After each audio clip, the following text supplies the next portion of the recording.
I believe I've played a board game Around the World in 80 Days, but I've not read the book nor played this game yet.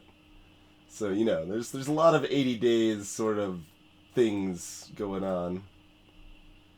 You love the Remnant King voice? It was such a bad voice, but I'm glad you liked it.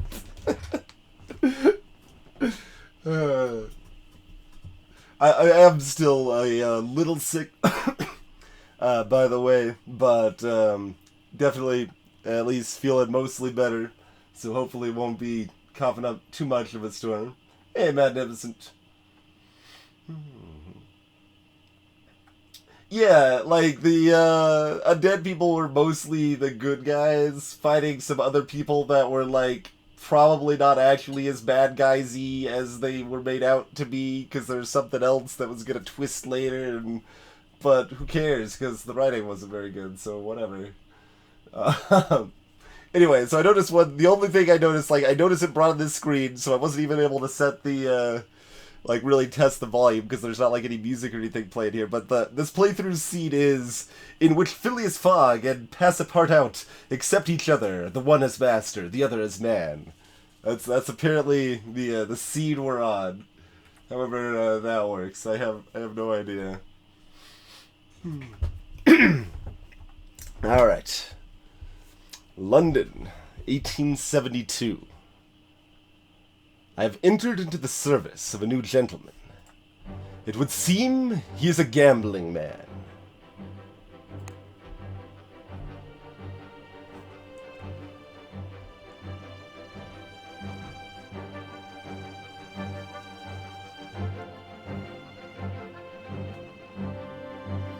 Like the sequel to 20,000 Leagues Under the Sea Warhammer 40k. Yeah, I agree. That one's not as good.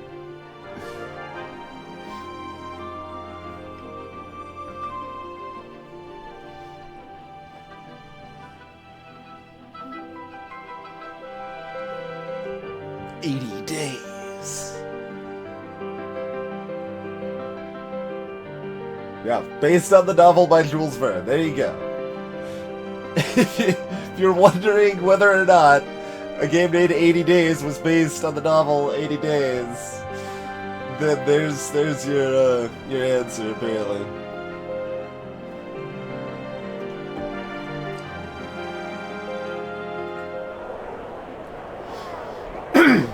All right, we're in London.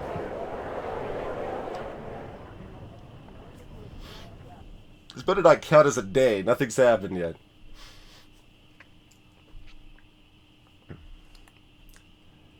Monsieur Phileas Fogg returned home early from the Reform Club, and in a newfangled steam carriage besides. I helped him down, and the iron-lunged, steam-driven horses clattered away.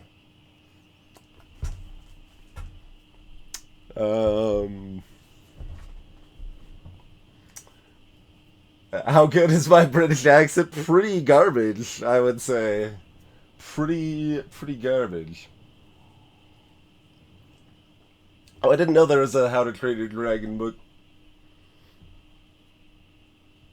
In that case, I assume the book is better. The movie is okay. It's okay. Those poor horses are using an iron lung. Oh man.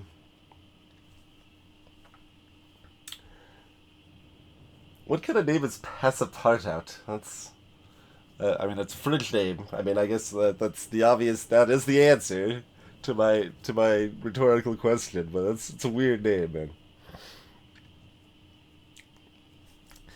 Passepartout, said he. We are going around the world.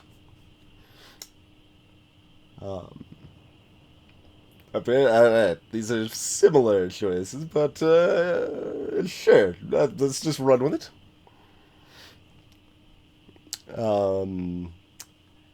Very good, monsieur. I murmured dutifully, not believing a word of it. We shall circumnavigate the globe within 80 days. He was quite calm as he proposed this wild scheme. We leave for Paris on the 8:25 in an hour. But of course, I answered, still extremely suspicious. He nodded. Good. Pack an altimeter in my evening jacket. There's not a moment to waste. I now have money, and my character is now dependable, apparently. Passepartout? Passepartout. Alright. Fair enough.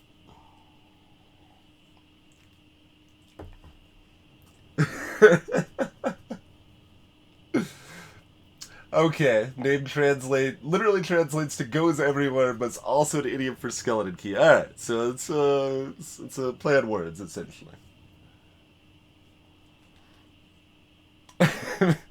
Like, do you not have an altimeter just lying around, Baylor Lord? It might be like on the top shelf, but I expect you have one.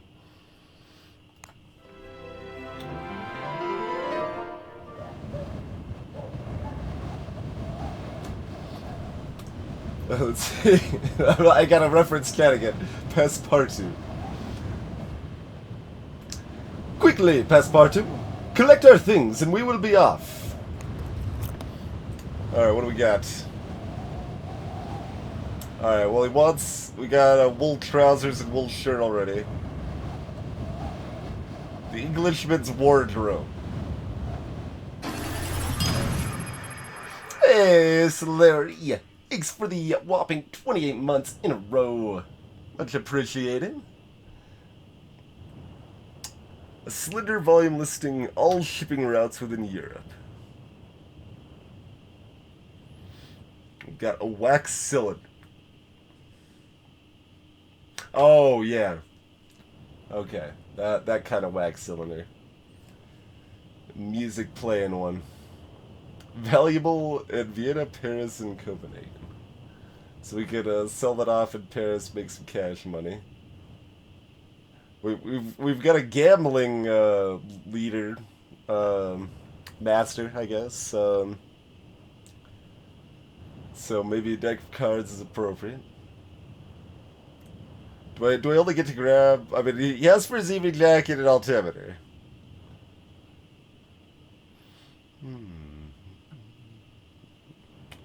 That's part of the Englishman's wardrobe. Huh? Okay, so grabbing that completes the Englishman's wardrobe, I suppose.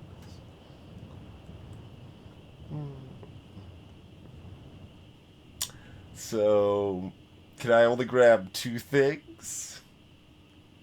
Feel like we need the playing cards. Absolutely. I mean, we need an evening jacket. That much is clear. Okay, we got... They take up slots. I gotcha. Thought this was a slender volume. That takes up 2 slots too? What? How big is this wax cylinder? Maybe it is pretty big. I actually don't have any cons. I've never seen one. So maybe they actually are large? I don't know why this timetable's so large, though, man.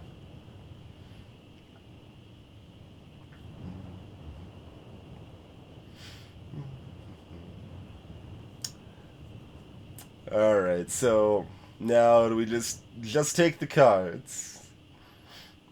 Or do we get like fancy and like say leave behind the trousers so we can fit in this cylinder or something? Yeah, the pocket altimeter is larger than the trousers. That is very much the case. So, I mean, that means we probably don't need trousers.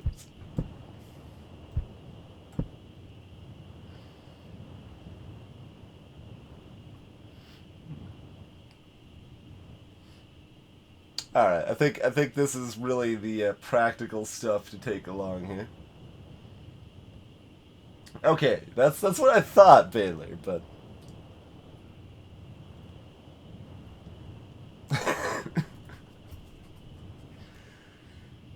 Alright, I guess that's our load here.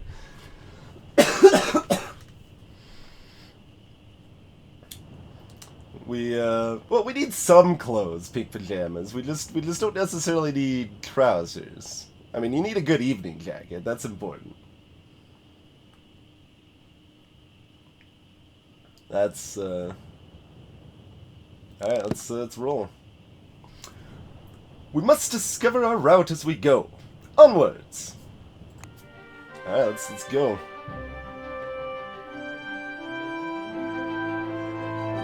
Sure. Zero hearts. Is that like morale or something? We don't lose morale for taking the Amphitrite Express.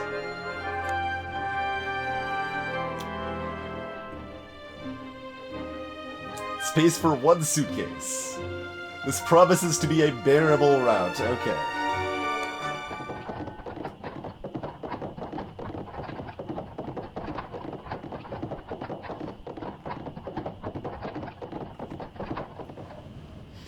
The mechanical horses raced past Piccadilly Circus and Pall Mall faster than a team of thoroughbreds. Even so, the whistle of the 825 was blowing as we pulled up to Charing Cross Station.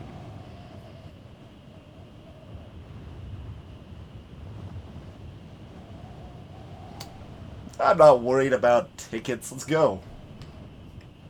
We raced along the concourse and threw ourselves aboard as the second whistle shrieked its warning. Why is the kerning so uneven in this text, though? We barely had time to take our seats before the guard rapped smartly in the compartment door. He held out a hand. Tickets, please!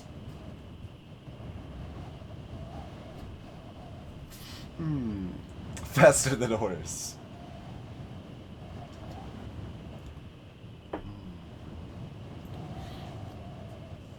Yeah, I don't know, CCT. We can't like wear the pants. Gotta put them in the suitcase.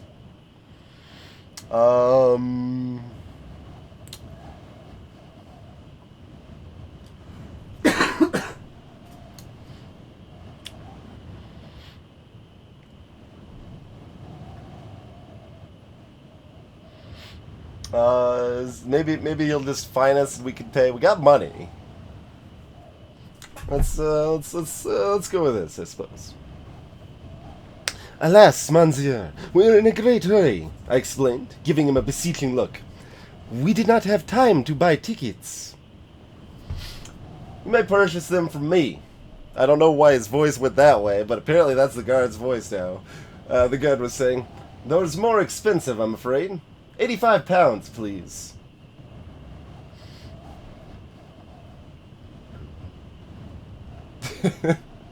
I'm not sure anyone's wearing pants, Herbert. I handed over the £85 and smiled a thin smile from one working man to another. The guard gave me our tickets and slid the compartment door shut behind him with a... I've always had a hard time... pneumatic hiss. Your funds went down because you spent the stuff. I am on fine form, but we must make haste.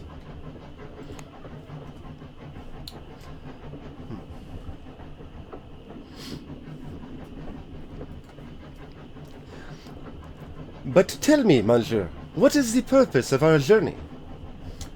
I have made a hefty wager. I do not intend to lose. This journey will be most expensive, monsieur. Indeed, but we can earn a little from buying and selling our possessions as we travel. London smog gave way to the rolling hills and the pastures of the Kentish countryside, still untouched by the hand of technological advancement.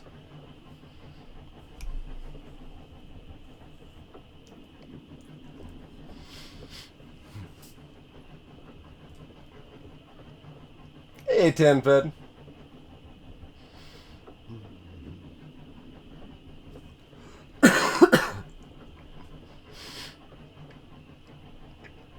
Why am I repacking? I gotta repack our bags and be like, oh no, there's no pads. I don't know. Monsieur Fogg read his paper whilst I repacked our bags, thrown together in haste and confusion. As afternoon turned inexorably, there we go, to evening, I discovered that my master was one of those gentlemen who broke their silence rarely, if at all. Alright, apparently I have not known this person before. I've just been assigned to him today or whatever. A guard rapped on our door a few miles before Dover. "We're about to submerge," he warned. "Take some people a bit funny, so watch out." Oh, everything's fine. "Very good," I replied, as though submerging inside a 1,000-ton metal train was quite ordinary for me. "If you feel claustrophobic," the guard replied, "try running up and down the corridor. I always find the exercise helps." With that, he closed the door.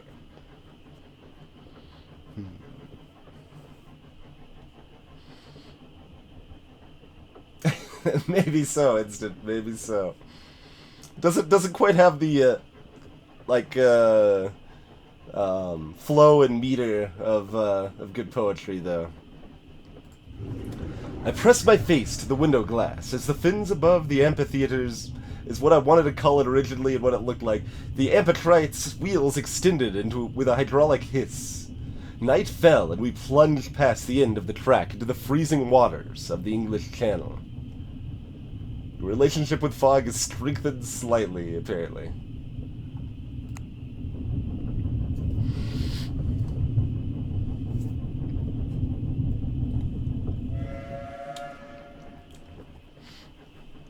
The amphitrite plowed through the water overnight and splashed up onto wider gauge French tracks at Calais as dawn broke.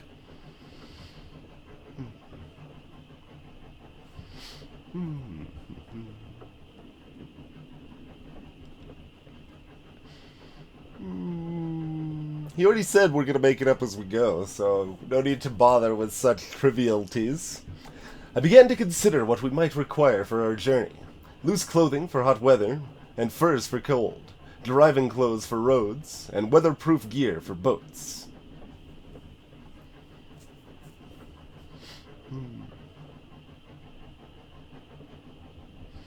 Yeah, I'll feel that out. We're not even at Paris yet. We don't know where we're going. Well, we would have to purchase the necessary items in the markets of the cities we pass through.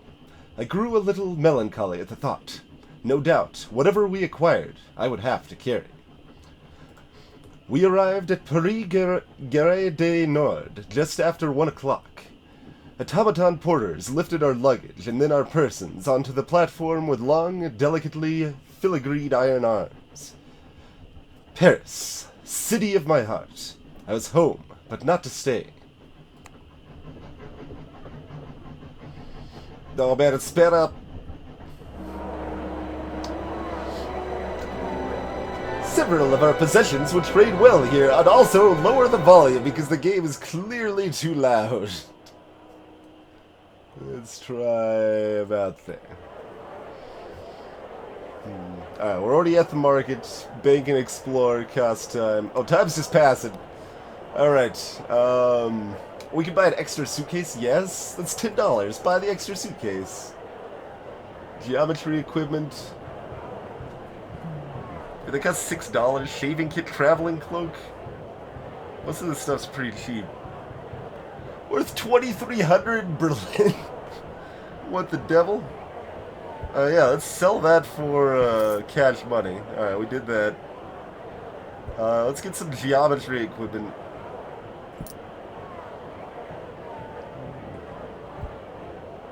I mean, yes, just like all of this stuff sounds amazing. We've got the money, just buy it. Traveling cloak, buy the booze. Alright, done and done. Oh, the bank's closed! I'm barely spending time shopping, the bank's already closed at like 3:30, man. Let's explore. So if we get to Berlin, we can sell our booze for massive cash money. I don't know what the 100D was. Maybe it's a local currency or something. Greetings, return of the face.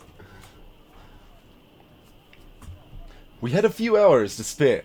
I asked Munzer Fogg if I might enjoy my city before we had to leave. Indeed, and should you learn anything of note, be sure to relay it.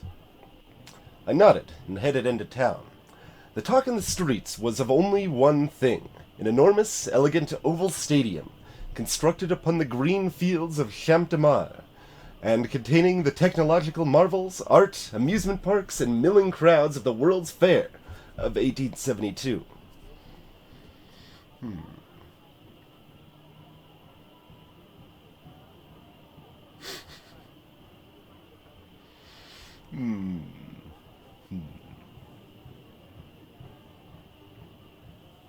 Yeah, but like we shouldn't be taking 100 days, so I don't know. Was it like local currency conversion, maybe? I don't know. Oh, durability. Our illustrious champion That's a returns. possibility. Welcome home. Greetings, Eridolamo. Hey, Bjorn.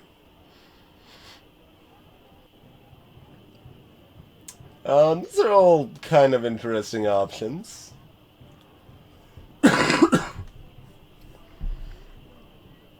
Yeah, go to the fair. Absolutely. I ventured inside the grand illuminated pavilions of the exposition. I mean, immediately go to the airship hangar? How much does an airship cost? Maybe we got the cash money for it. I went west towards the airship hangar, past a booth with a husband and wife pair selling panoramic hot air balloon rides to eager tourists.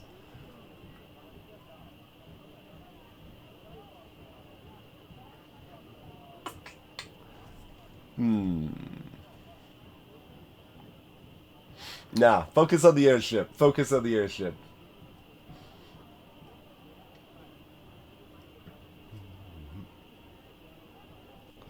The hangar was crowded with airships and flying vehicles of all shapes and sizes, attended by sharp-eyed crews from all over the world, and my eye was immediately caught by...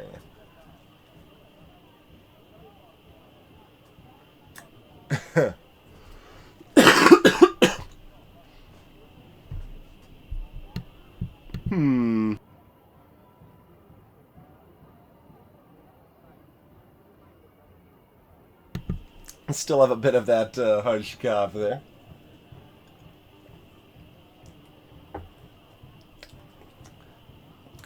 We got a rigid metal balloon, gilded Ifrit-class Egyptian airship, 4-propeller Savarkar at... Oh, that's the name of the ship, I guess. Atmotique. The bulky coal gas-powered Ottoman gig. I think I want the gyrocopter here. Gyrocopter. That sounds cheap enough that we can afford it, maybe. The twin-bladed Peruvian gyrocopter, which looked tiny and flimsy in comparison with the airships surrounding it. They say the Incas invented the first gyrocopter, boasted the dark-haired pilot, pushing up her goggles to give me a wink. And her voice suddenly got higher. As their heirs, we Peruvians have made some few improvements.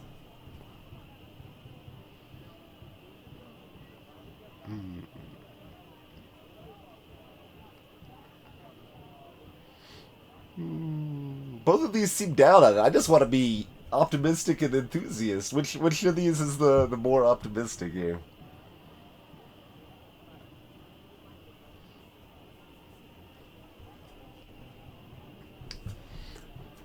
You do not see many Peruvian gyrocopters in the air, I remarked. Are they unsafe? The lady shook her head. No, they are quite safe, but they are quite hard to build. Perhaps one day soon, Monsieur Fogg and I would find ourselves flying in such a craft. I returned to the exhibition center, my thoughts turning with clouds and engine rotors. Avenues sprawled in every direction between the inviting illuminated pavilions of the exposition.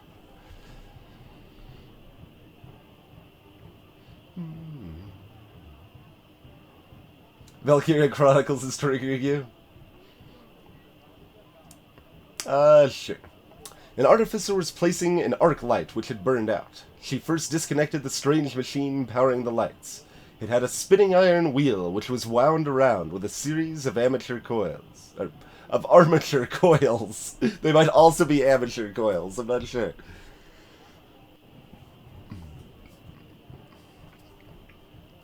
I merely watched politely, not wanting to disturb her work.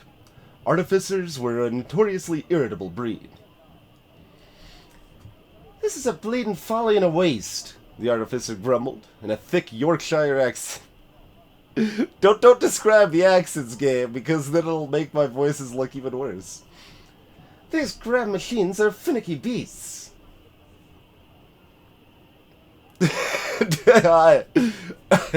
I clearly know exactly what I'm talking about.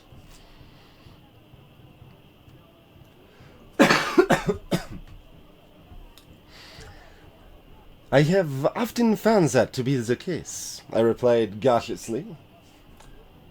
"Oh yes, you're an artificer, are you? You look like a stuffed bird." I laughed. "No artificer, merely a valet." Well, when I next have a gear higher voice is what I want there. Well, when I next have a gear shaft that needs its whiskers trimming, I'll call for you." The harshness of her tone was belied by her gentle touch as she unscrewed the arc light's globe of enameled glass and replaced the 2 carbon rods within. She reconnected the supply, and the 10 Yablokov candles, connected in a series, lit up once more. "Hey, Doomlich."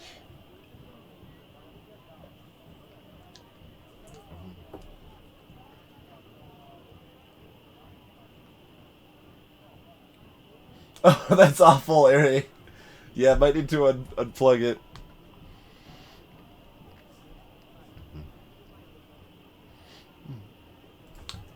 "Will all streetlights be lit with electricity soon?" I asked. "There are already a fair parcel of cities lit by electricity rather than gaslight," she retorted. "London will probably be last, given old Queen Vicky's prejudice against the Artificers Guild."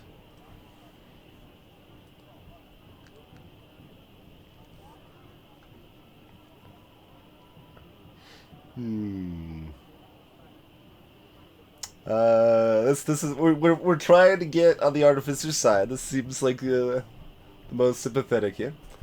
"The Queen? She is against you?"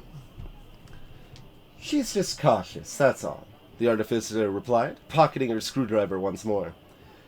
"Knows real power when she sees it, though. That's what I'd say." She looked at her pocket watch, cursed, and hurried off, dropping something as she went. Options. I hurried after her to return it, and she thanked me. "My medallion. I'll need that to get my lunch from the canteen. Thank you."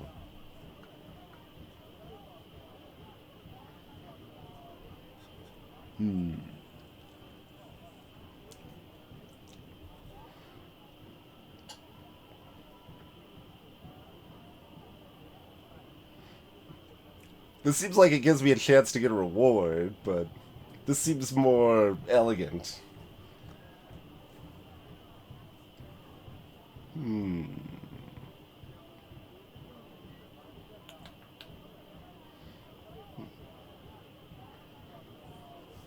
I waved duty done and walked away. Crowds of tourists jostled and heaved past, their eyes wide with wonder. The Avenue of Nations, huh? So, yeah. Clearly I needed the seducer option.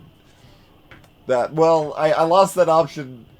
I needed to only be wearing the jacket, and I've got a shirt. I don't have the pants, so that was step one, but I have the shirt, so it removed the ability to get the seducer option.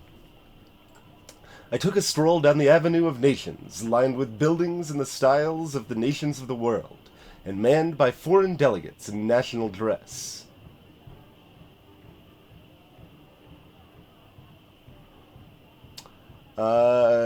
Yes, especially since we want to go to Berlin, I think this is a thing to ponder. Although the newly formed German Empire was a conspicuous absentee in the city it had so recently conquered.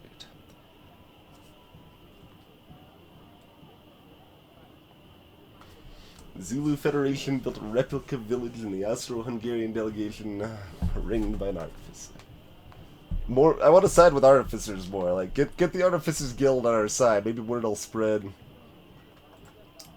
The Austro-Hungarian delegation was being harangued by an artificer who looked to me like a farm boy from Provence. The artificer was pointing at one of the soldiers guarding the doorway and shouting in terrible German. Verboten! Verboten! Do I speak German?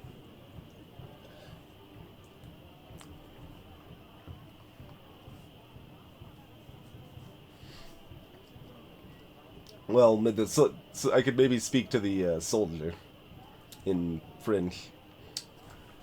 What is the matter here? I asked the artificer, and he rounded on me. These Austro-Hungarians, he raged, in a peasant-accented French. That's apparently my peasant-accented French. I don't know.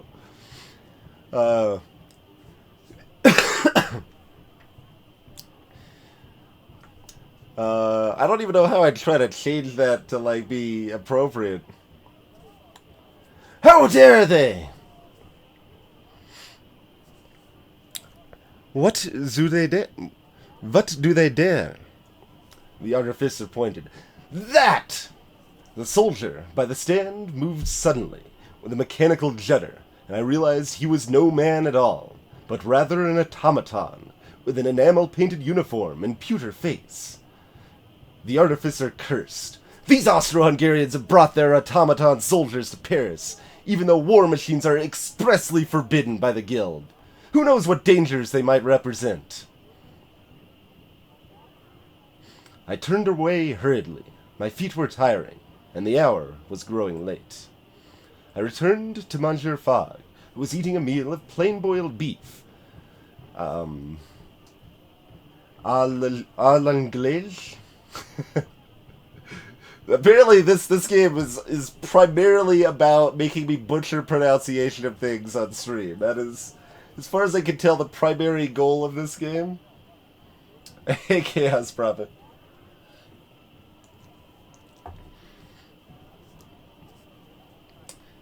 Did you enjoy the exposition? My master inquired diffidently.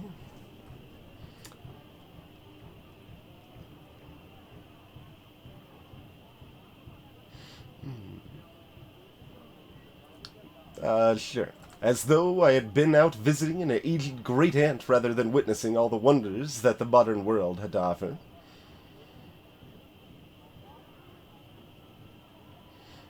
Yeah, let's go by airship. Will we travel by airship, do you suppose? I asked. I think it highly likely, he replied. They are expensive, but extremely fast.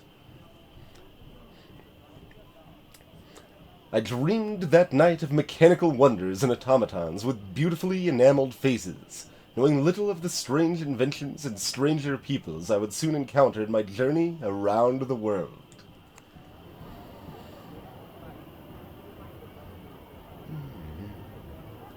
Alright, let's plan. Oh, the clock's just ticking. Arrives tomorrow. We go to Munich Friday. What's Saturday? I mean, I kind of want to get, like, to Berlin. It'd be a little slow, but we'd have so much money. Well, I thought we were going to maybe be able to buy a... Let's go. We got to go somewhere. The clock's ticking. Alright, let's go to Amsterdam.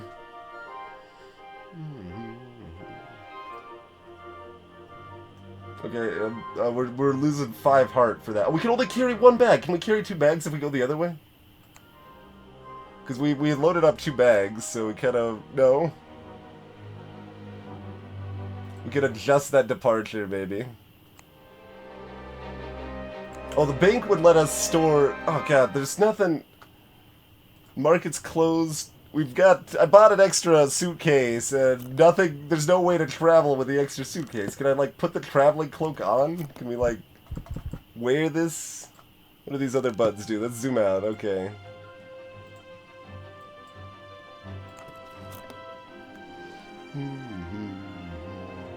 Alright, screw it. We're leaving behind all this stuff we just bought. Let's go. We gotta go. Clock's... Just zoom out. Go. We gotta go. Let's just book it, man.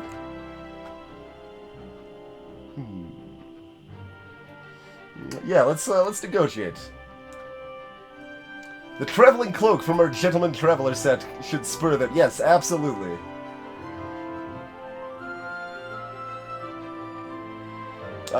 That saves like a day? Is that how that works? We save a day for... Alright, let's do it. Cash money, let's go. Oh, should we stay we should probably get some sleep, I guess, tomorrow at 6 p.m. Wait, is it tomorrow yet? I think it's probably tomorrow. But we still got, like, most of a day, so let's snooze. We took a hotel for the night. We will be comfortable here, Monsieur Fogg remarked, but traveling overnight will often be more efficient.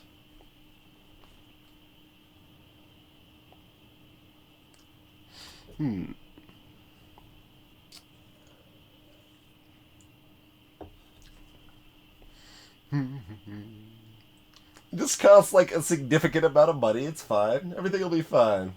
Hey, kicking it fresh. Thanks for the hose, still home.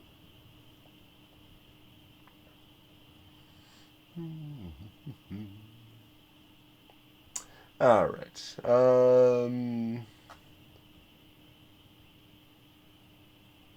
Not always, but it's kind of where this is his expedition, right? We're trying to be friendly with him. Let's not like force our decisions in the mix. We're taking a little bit more of a passive role here. Where possible. We cannot travel where it is not possible, certainly, he replied. Still, the surrounds of the Hotel Ritz were most enjoyable. Click on the clock to skip an hour. Okay. So yeah, we can visit a bank and maybe... I don't know quite how that's gonna work, but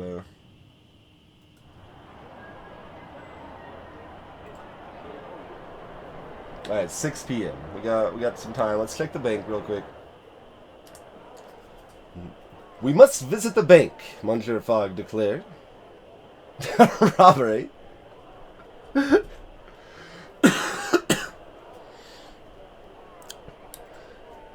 You have additional funds? I'm a gentleman. They would extend me credit, if required, he replied. But do you suppose I put my entire fortune into a carpet bag under your supervision?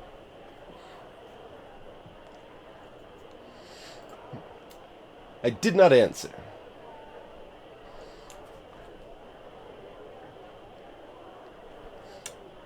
I regarded the bank as we entered. It was a palace of stone and shimmering marble floors, with beautiful windows, fountains, and plants. You wish to withdraw funds? We were told. I warn you, it may take some time. It will take too long.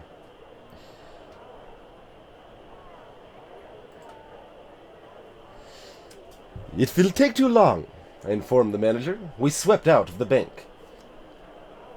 Thankfully, our situation is not desperate, my master declared. Onwards. Alright, we about ready yet? That's, at 6. Well, I guess it says we could, depart now.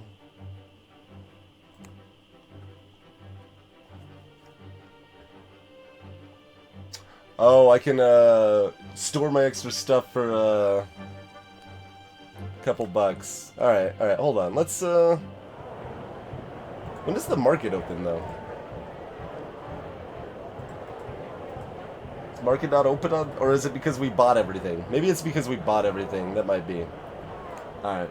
Because I would expect the market to be open by now. Let's store our extra suitcase, I suppose. Boarding the Orient Express was an altogether calmer affair than our race through London had been. Mechanical porters loaded us in through the windows, then snapped them shut with a delicate click.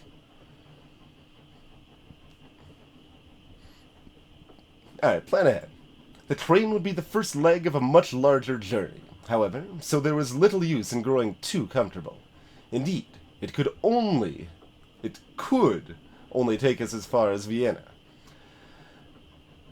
A long last whistle blew, and we began our journey east.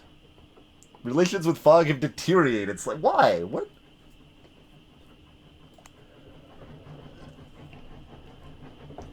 Well, let's have a chat.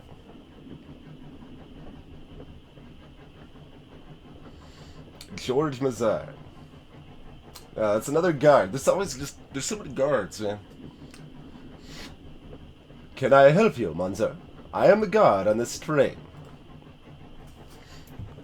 I need to know about Vienna. That is beyond my remit, Monsieur.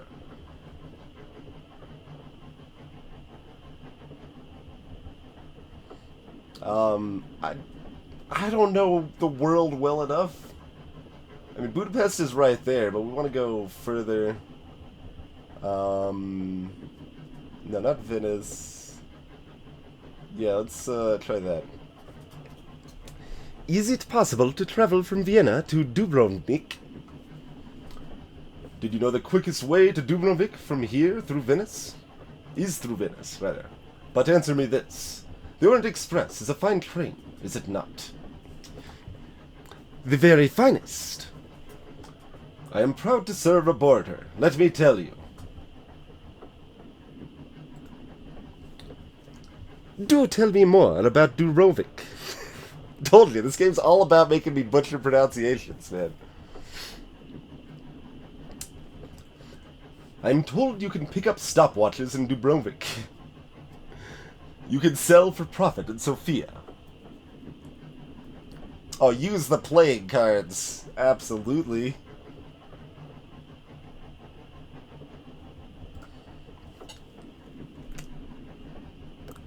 Whist? I'll cut, monsieur, and you deal. Sounds wonderful.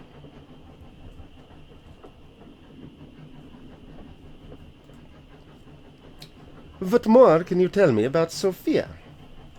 Did you know the quickest way to Sofia from here is through Budapest?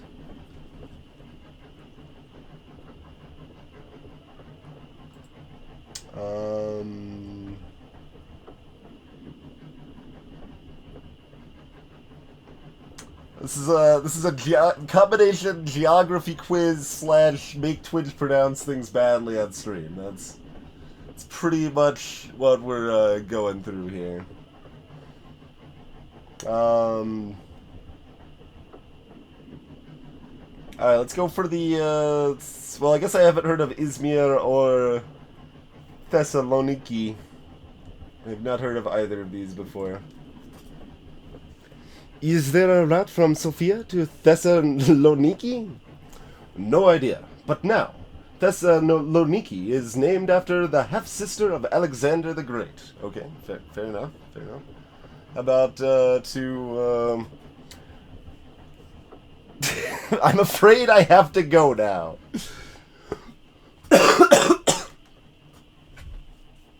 I don't want to go to Rome, though. Rome's, like, more south. I want to go east.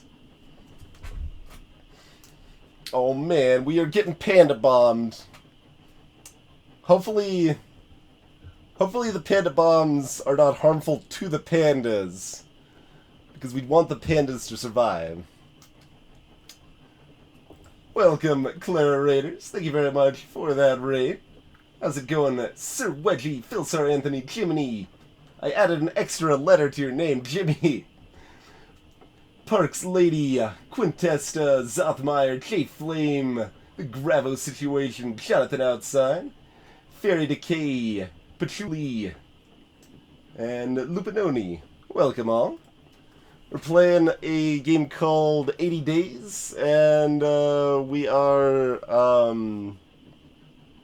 trying to circumnavigate the globe in 80 days, based on the Jules Verne novel that many of you have probably heard of before. And we are basically a valet or butler to some rich, crazy guy that's made a bet to go around the world in 80 days, and trying to figure out how to do so without everything going horribly wrong. So far, things are going pretty smoothly.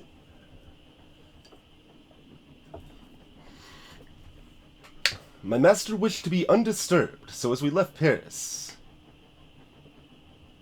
barred our compartment door, huh? How was, Caterpillars? Seriously, Clara? I'm probably gonna try that pretty soon as well. Hey, Mr. Human, Jackie.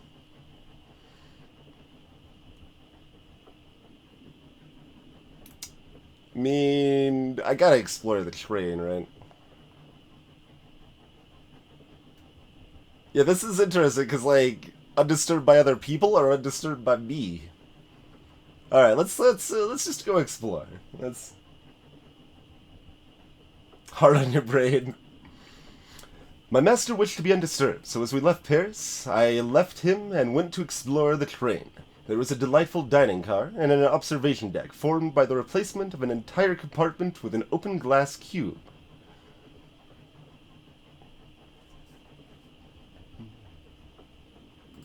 I stopped there, watching the scenery flash past, and as I stood, a portly gentleman with a quivering, luxuriant mustache struggled by carrying several trunks. I am no porter. I can help him out. Well, we like helping people out. I offered him my aid, and he introduced himself after a shower of thanks.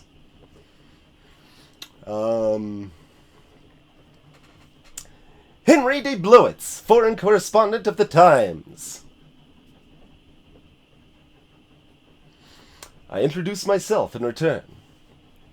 Let's see, how do I pronounce this again?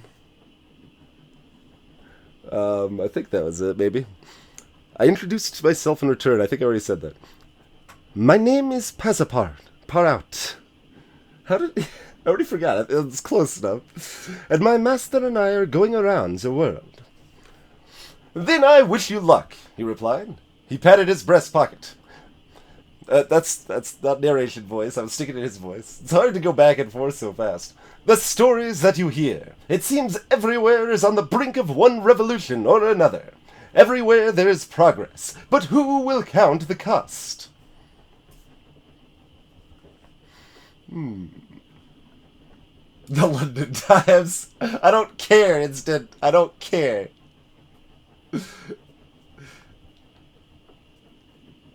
Passepartout? The fanfare ascends. Passepartout. Hey, Maratheu. And sleep well, Claire. That sounds most ominous, I told him. Does it? He replied with a beaming smile. Well, I am a journalist. It's my duty to make amends. Good day to you. With that, he clapped me on the shoulder and headed off in the direction of the dining car. Fogg wanted to be left alone. I followed him and found a few groups of people talking quietly.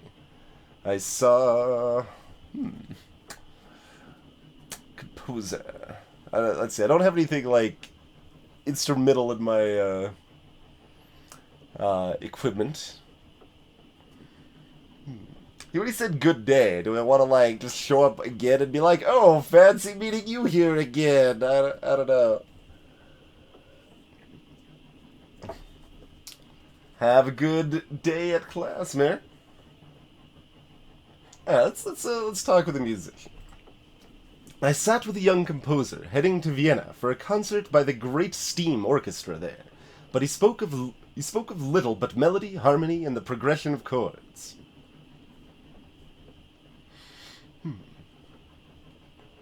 I had an interest in music, but not an understanding, and so most of his words were lost on me. More interesting, however, were his remarks upon the political situation there. Where's this? Going to Vienna? Yeah, Vienna.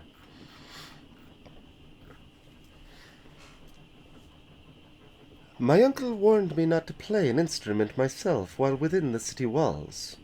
It is apparently forbidden.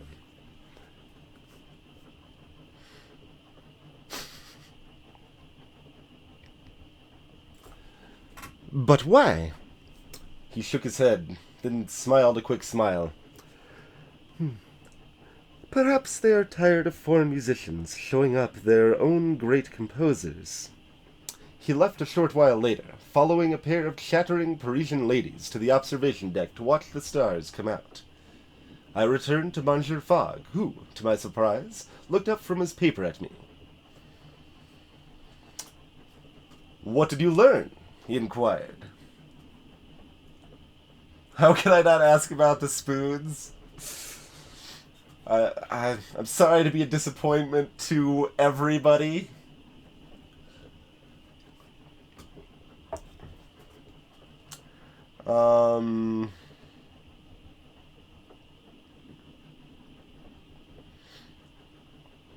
No music in Vienna.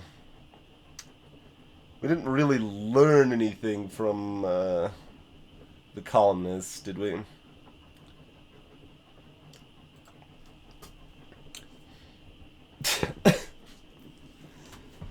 Well, was I telling about the car or the conversation in the car? I thought I was telling about the conversation.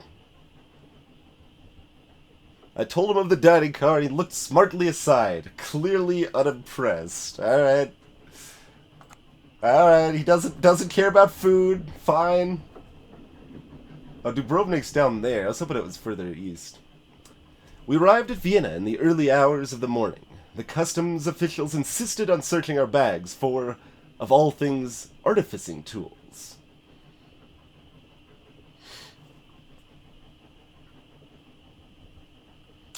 Sure, yeah, let's ask him. He might have an idea of what's going on. I asked Dublowitz, who was lingering on the platform, for an explanation. "Ah, the interdiction, of course." He saw my look of bafflement and continued. "Only imperial artificers may produce automata in Austro-Hungary." It's not my problem, not my problem. Greetings, Mojo.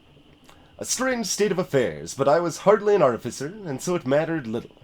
The sun rose in the sky as we left the station, illuminating the wide, tree-lined avenues of Vienna in pale, welcoming light.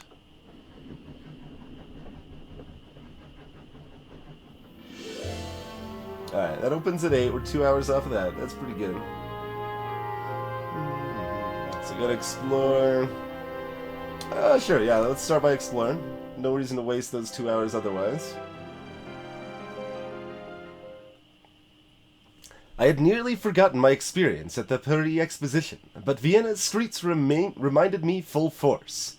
The Austro-Hungarian Empire's might is built upon its armies of mechanical men.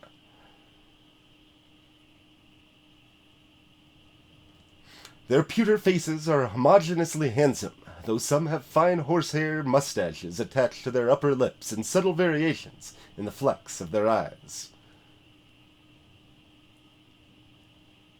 As I watched, I was approached by a bookish fellow who hurried out from under the impressive eagle-arched portcullis of the Zigas, the Imperial Armory.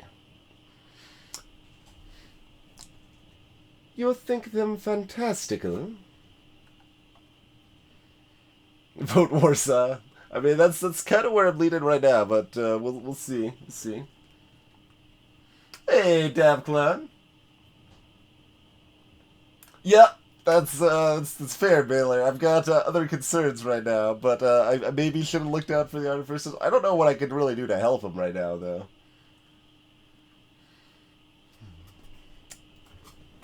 "Terrifying," I replied. "Automata built for war?"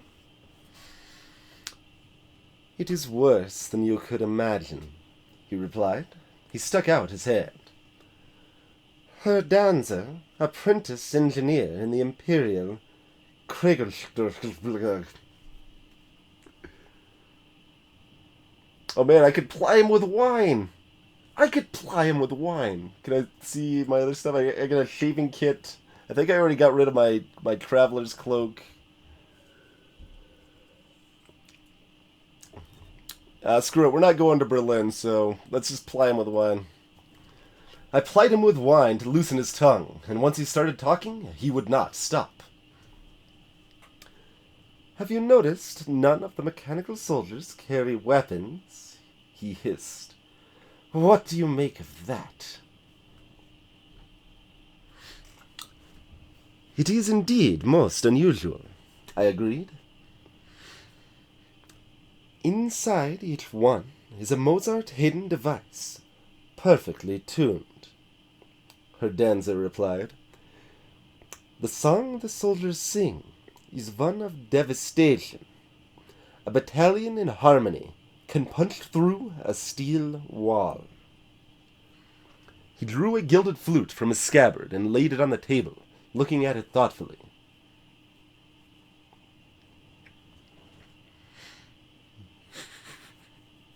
That is certainly the case, Blackfire.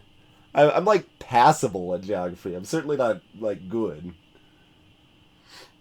And I'll do what I can, Dr. Bocho.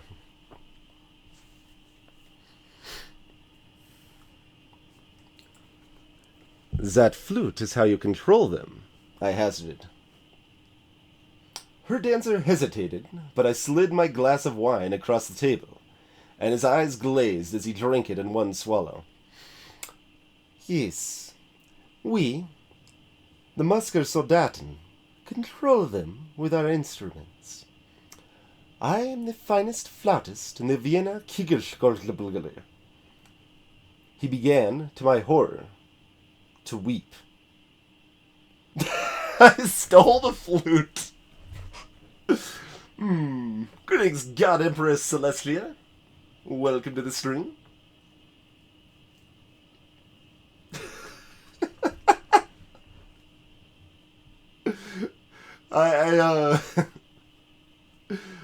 I'm not sure that one's actually been triggered yet. I don't know if that Twitch bot check has been triggered before. Maybe once. Oh man. I mean, so. Oh man, I kind of want to steal a flute. I've been going like I've been kind of leading like just help everyone out, be nice to everyone, sort of thing going on here. But he's distracted weeping. I could just grab the flute and run, man.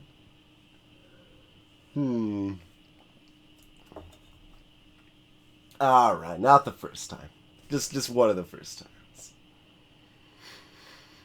All right, I'm a nice guy. I'm a nice guy. For now. I patted his hand to comfort him, and he gazed at me inconsolably. As a boy, I dreamt of joining the Artificers Guild, he confessed, voice blurry with drink. But for someone born in this country, it is impossible. The Kaiser and the Guild, they are sworn enemies. His self-pity disgusted me. I pitied his circumstances, to have his gifts twisted to a terrible purpose, not of his making. Alas, I could only commiserate. Wait, I thought I was just spinning my flute, not or the booze I already bought. Oh well. He took his flute up once more, and sadly put it away, and I gently took my leave. I strolled back along the avenues, watching the city pass by with new eyes. Under its gilded and manicured beauty lurked something sharper and more bloodthirsty. Vienna was at once the city of music and the city of war. I mean, I guess we know why you can't play instruments in the town now. Alright, check out the market. What do we got? What are you selling? Oh, I still got my stuff. I thought I spent the traveling cloak. How much does this sell for? A little bit. Like, more than I bought it for. Oh, and that's valuable in Warsaw. That's valuable places. Part of the valeting set.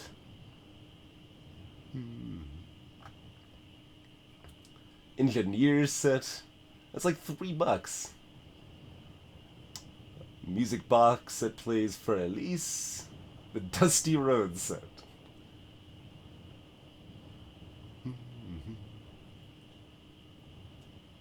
Wait, what is that one? What does everything else say, like, how many parts? Oh, maybe it says it after I buy something? Let's see. Oh yeah, we can buy both parts of that right here, so I guess we're just buying that. We're just buying suitcases after suitcase. Perfect for riding in the front seat of the car. Things are fairly cheap, right? I don't even know where Antalya is. But, you know, we could probably sell it somewhere. Let's just, you know, keep buying out the markets and, help, times of mechanically unstable journeys. Cool. Alright, so we can go to, Warsaw. Oh, the train's already going there. I see. So that departs in 2 days. That departs soon. But we've got stuff that's valuable in Warsaw, right? The music box, was it? Wait, what was valuable in Warsaw? Shaving kit? No? Oh, the geometry equipment. Oh, it's also valuable in Budapest, though. Yeah, no, let's go.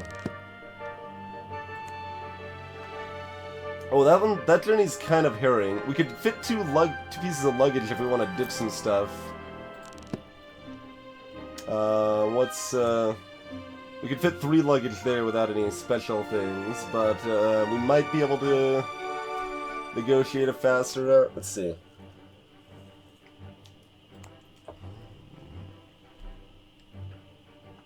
Alright, let's just keep throwing money at all of our problems. Departs tomorrow at noon. Okay, so we got about a day. Let's chill at Vienna for a little while.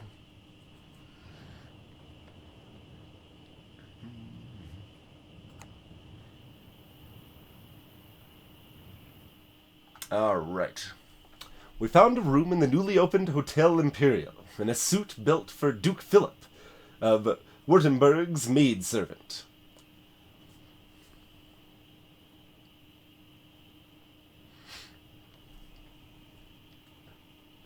I got drunk off wine at 9 a.m. Hey, Chipkowski. I don't know if we are actually racing other people, but I don't know.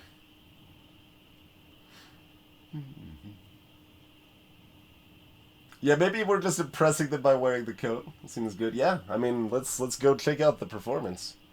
While Monsieur Fogg settled, I hurried out to catch the steam orchestra performance I had learned of on the train. Once there, yeah, let's, go say hi. I found my composer friend and joined him for the performance, after which he detailed many aspects of the piece which had entirely escaped my notice.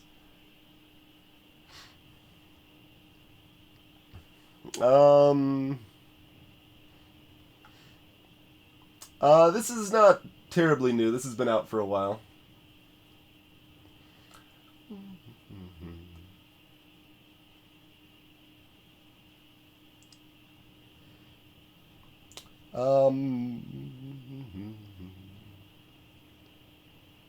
Our relationship's already kind of shaky. Let's head back. Once finished, I hurried back to Monsieur Fogg at the hotel. But on the way, I encountered a terrifying sight. Lines and lines of soldiers marching along the Ringstraße. I was curious as to their purpose, so I followed them. They were headed for the station.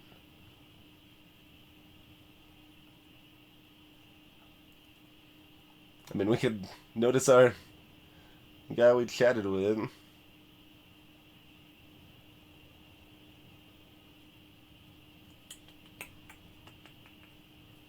A musician at the back of the procession caught my eye. I beckoned him over. Is this a different musician? It might be a different one. I mean, there's multiple.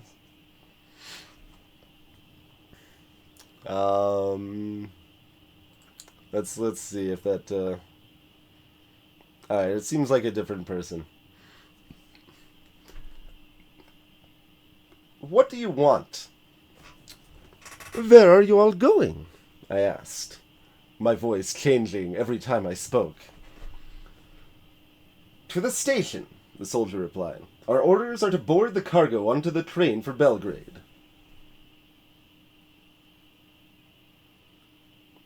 Belgrade, huh? To what end? War is coming, the man replied. The Ottomans will come for us if we do not go for them first. The artificers in Rome are building fleets of airships. Now, get going before the soldiers see you. The threat was clear. I ran down a side alley, over a wall, and then limped my way back to the hotel, and Monsieur Fogg, to whom I explained...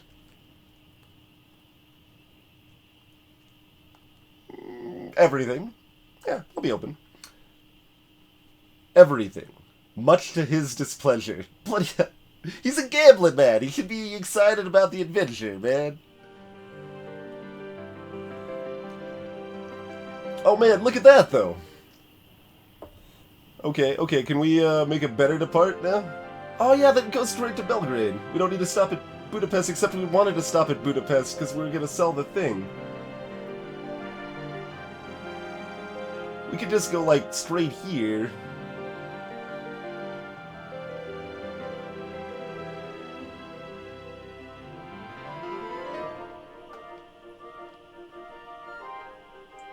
I don't know, man. Alright, let's check.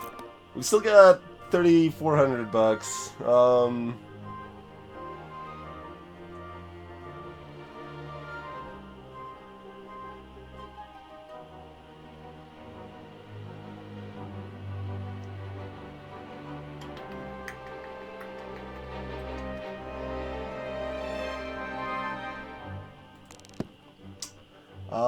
I kind of just want to book it. I'd be like, alright, let's just go straight to Istanbul. We found, like, a route that's cutting pretty far. That's kind of what I'm feeling.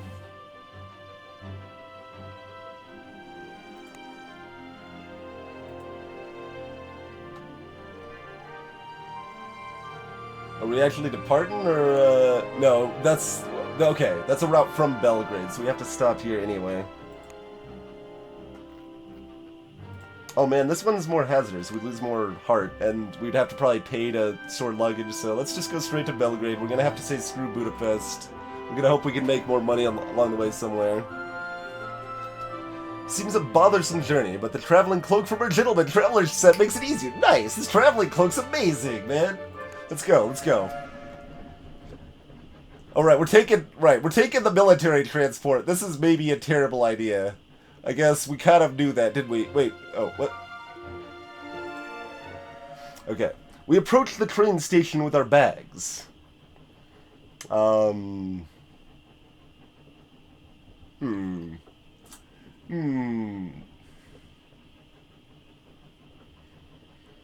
That's a tough choice. It's a tough choice. Yeah, Fogg is probably gonna fire me. It's not looking too good. I don't know what he wants, man. I'm trying everything to be nice to the guy, and other than, you know, doing my job, I guess. I'm not really doing that so much, probably, but.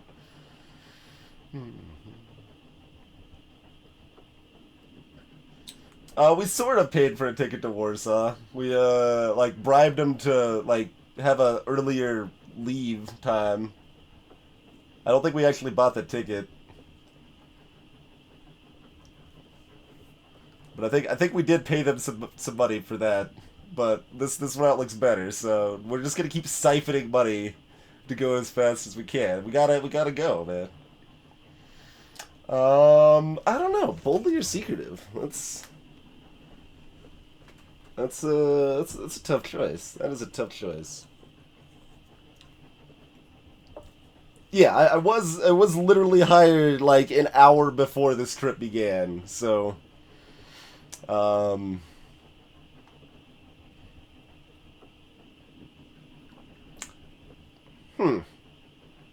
Definitely see some merit to both choices.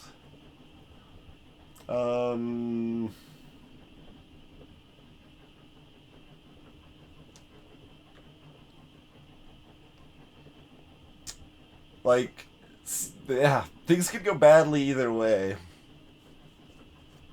Things could definitely go badly either way. We're not the secretive type. Hey, Bogus Herman. We approached the train station with our bags, as boldly as possible, intending to brazen out our presence by means of what my master referred to as his universal passport, by which he did not mean my good self. It was a mad plan, of course. We were stopped at the very first barrier by a guard wielding a gilded flute, just like Herr Danzer's. This platform is closed, the officer reported. You are lost.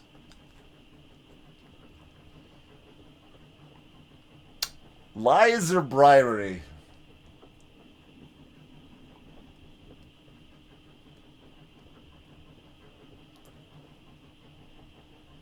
We look kind of out of place. I don't think the lies are terribly likely to work, but we have information, right?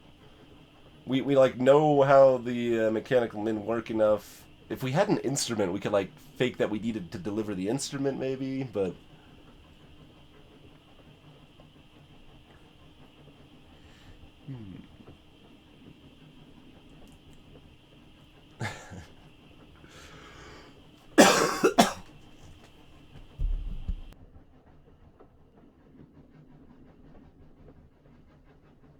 lies is more adventurous, but bribe is more likely to work. That's another kind of lies that the emote is relevant for. That is true. Should have stolen the flute. I mean, good point. Good point. Yeah, if I'd stolen the flute, man, then we got. Okay, I'm just gonna try to bribe it. Hey, Zealousy. You need not have noticed that we were here, I suggested, pulling out my wallet and turning it this way and that between my hands.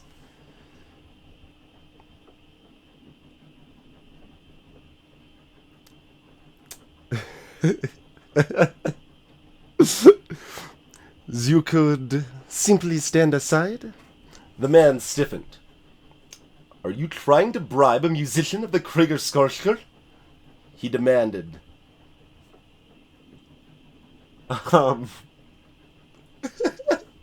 Donation doesn't even make sense. No. I merely wish to make a donation to a talented performer. The soldier hesitated. Traveling with the soldiers. It is not safe.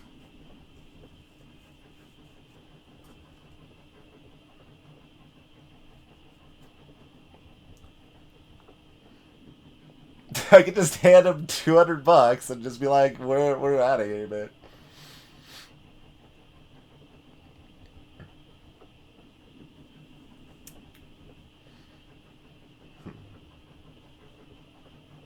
Yeah, I'm gathering that actually looking at the word Baylor is just kind of running with it.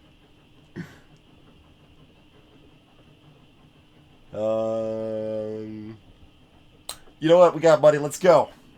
I handed him 200 pounds without further discussion, and he nodded sharply. Very well, then. He stood aside. I, for one, will be glad to know there is at least one soul aboard. Now hurry up, before someone sees. With that, he stood aside, and we clambered up into the train.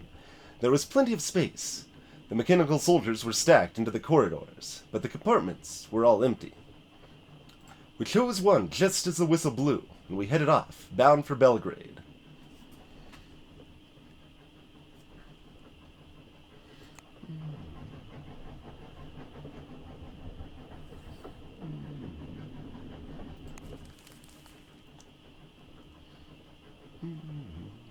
Austro-Hungary accused of World's Fair saber rattling.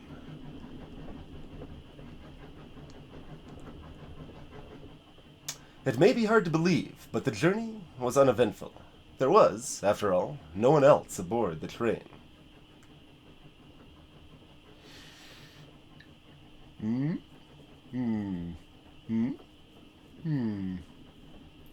Look, eventually we'll probably go somewhere where we can sell something for big cash money instead of being like, no, let's go faster, faster yet faster.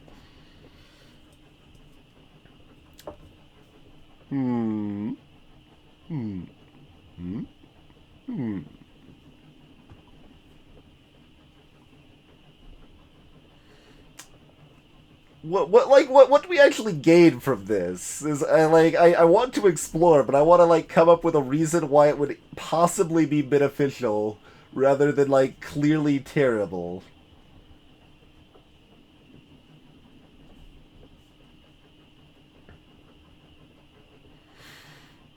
I'm a little fearful. Let's, I did not venture outside the compartment. I found the sight of the racks and racks of legs through the window too disturbing.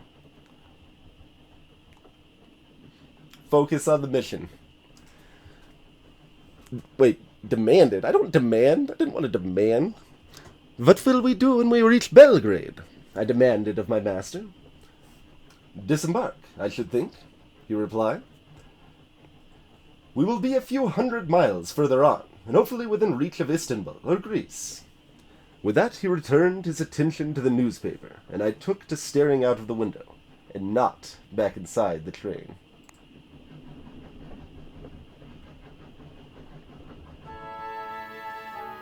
Oh, there's nothing here, man. There's no market or nothing. Do we want to rest? No, let's go. It's night. Let's go. Can we go? Arrives tomorrow.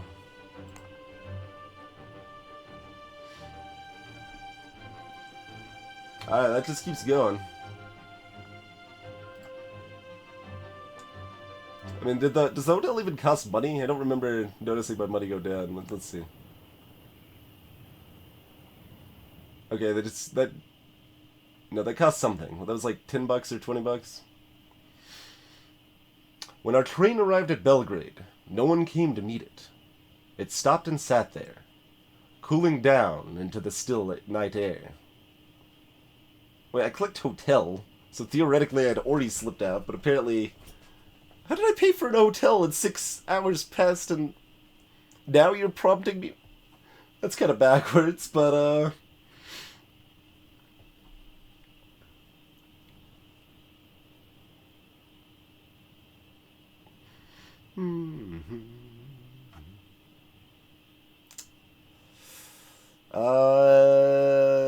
I don't know how easily we can get back on safely. We're gonna stay on.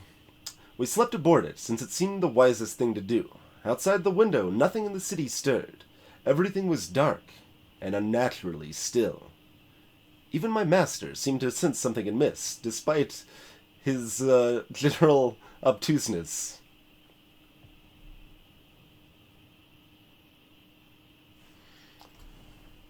What happened here, Monsieur? I asked. I believe the Austro-Hungarians did, he said. But I know no weapon which destroys only people and leaves buildings intact. I cannot say either of us slept well that night. Alright, when's it leaving? 9? We don't have time to explore. No, we gotta go. Let's just embark. This freaking Traveler's Cloak is amazing, man. Let's keep rolling. Keep them coming. We were woken with a jolt the next morning. The train had begun to move.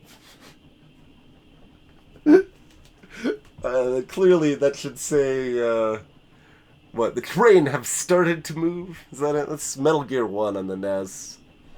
I believe. Anyway, we were setting off with our horribly silent cargo for the next, more dangerous leg of the journey. The trip to Istanbul.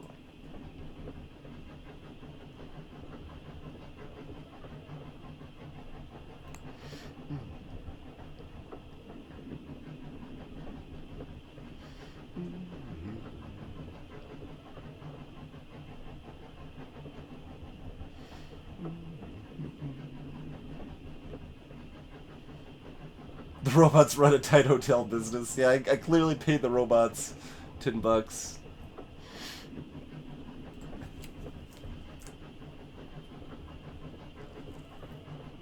This is like not even like I don't even want to like voices because it's like so meaningless. How is our progress, Monsieur? Day 6, I believe. Early days. How are our funds? We are quite comfortable. Nice, meaningful conversation we had there.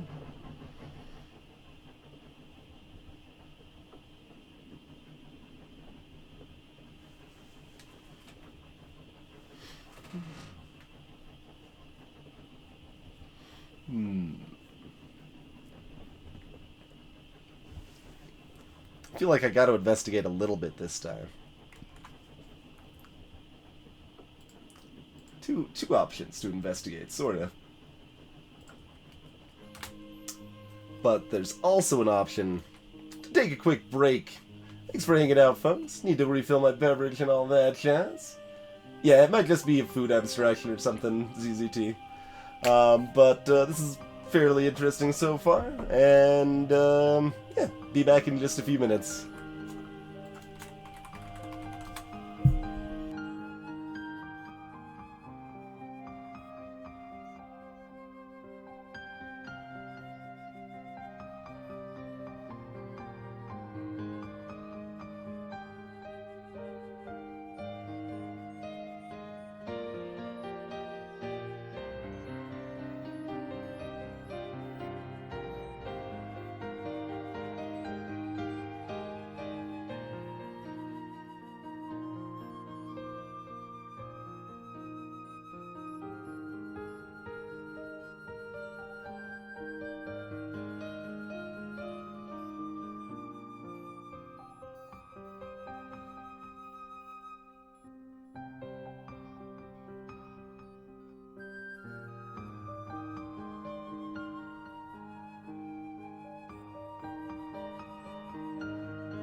Okie dokie.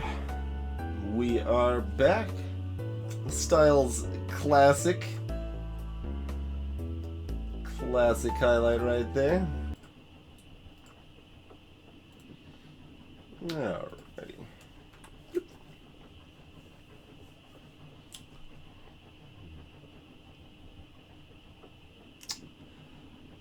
Oh wait, yeah, the second one's not an investigation option at all.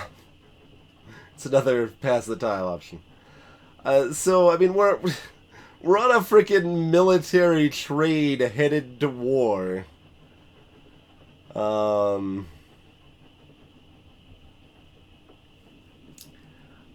don't think letting people know we're here is a terribly good idea. Let's just speculate a little bit. Little speculation seems fine. Hey, Stone DV. There was still no one else aboard, so we speculated on who would be waiting for us at the other end. It was surely unlikely that we would travel right into the heart of Istanbul, even if we were using the lines built for the Orient Express.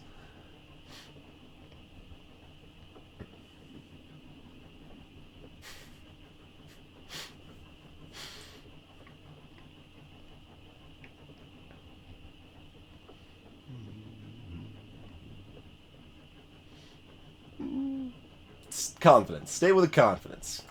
There must rather be a secret depot where the soldiers were being stockpiled, and we would have to avoid being stockpiled ourselves. The day wore on and night fell, and the glittering ribbon of the Bosphorus moved into view. The Bosphorus erupted with a crazy laugh. But no further incident. We approached Sirkeki... I don't know how to pronounce anything in this game. We approached Sirkeki Station, and then we passed it by. Finally, we came to a halt in a dark and gloomy warehouse.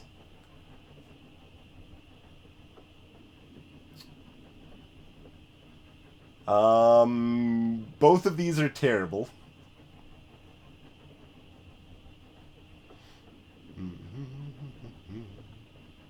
We approached Sirkefka Station. That would have been good. I think let's get the hell out of here, maybe?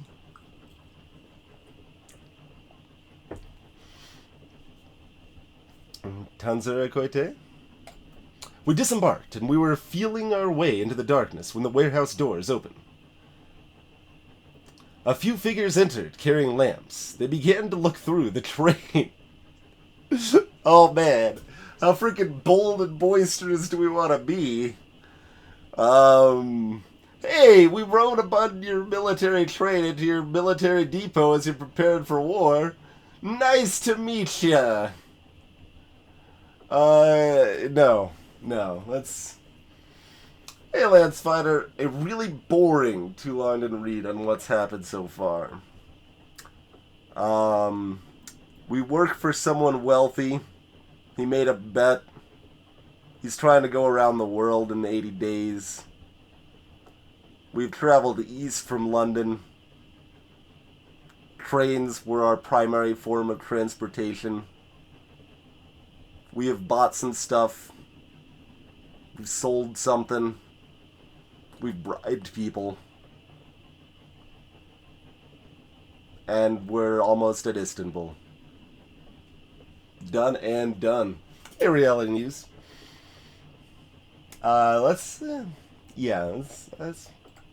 We hid from sight as best we could. After a few minutes, the figures seemed to have satisfied themselves with the cargo, and were heading for the door once more, muttering in low voices. We waited for them to leave, then made our way out to the door. It was locked, of course. We had no choice but to... It was locked from the inside, not the outside? I guess, well, no, it'd be locked from the outside. That would make sense. Yeah, it's there's a lot of locks that would... Yeah. To attempt to break the lock, which, after a few hours of creative vandalism, we succeeded in doing. And so we stepped out, blinking, into the bustling streets of Istanbul. A sight of unexpected poignancy, after the desolation of Belgrade. Fog likes breaking stuff, apparently. Alright, sure. Oh, we have booked it, Lance. Yeah, we have booked it.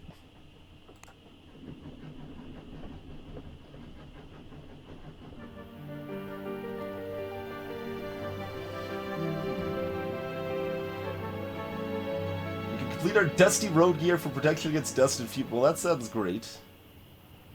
Yeah, let's go ahead and snooze. That cost $101.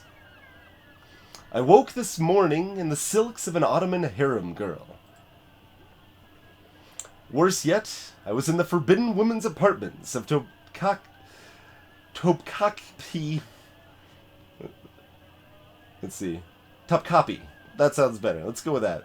The apartments of Topkapi Palace. It came back to me all too clearly. A shuttered, noisy Armenian tavern. Many cups of raki. Many cups of raki. The unexpectedly potent local liquor. A smiling Greek merchant telling me of the incomparable mosaics of the harem of Topkapi Palace, home of the wives and coal-eyed concubines of the Sultan. But men are forbidden in the harem, he warned. On pain of death.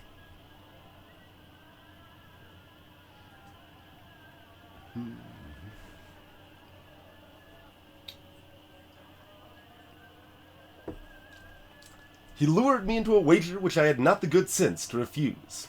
Curse my weakness for a fine mosaic. I bartered for a costume, reasoning that...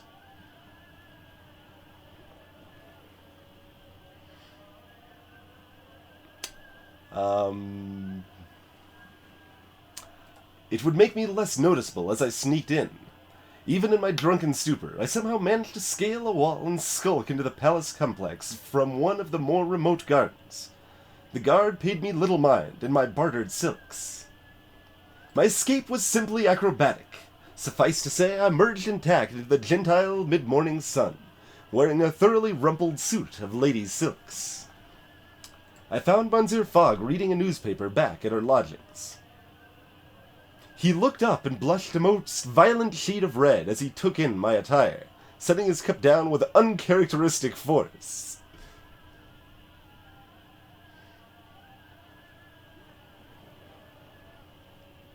And yet, somehow, the matter quietly dropped. Sometimes, I confess, I do admire the English. My character is now zestful. I believe I was always zestful. I don't think this is really a change, but,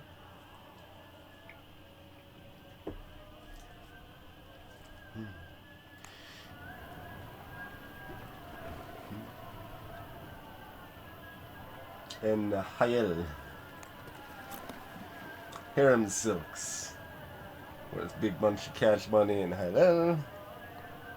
Did we have to pay $10 for this suitcase that magically appeared?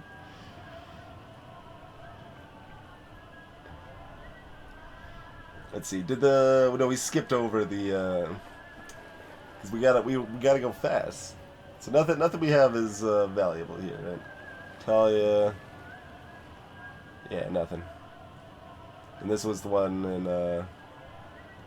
which was the one that was valuable in Also, it's been open for an hour. Jeez, time passes fast. Ear sickness pills. That's like $1, so we're buying that. Southern Hemisphere timetable, yeah, sure. Let's grab that. Driving goggles. There's our other piece of our Dusty Road set. Railway Man set. It costs $0. Alright, done and done. And, do we want to sell anything here? Like, this is, we're not going to Berlin. Let's just go ahead and sell that. Let's get rid of that. I still don't know where Antalya actually is, so, we might still complete that. And same with, Hayel. And this other stuff might be worth something, maybe. Oh, but the time is passing so fast! Alright, we bought the timetable, so that gave us these new routes, I think, right?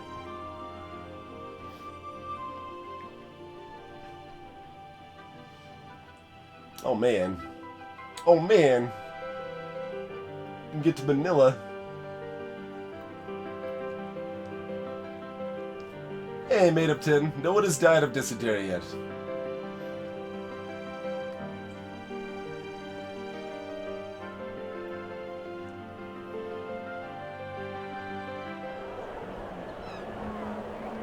That is quite the new routes.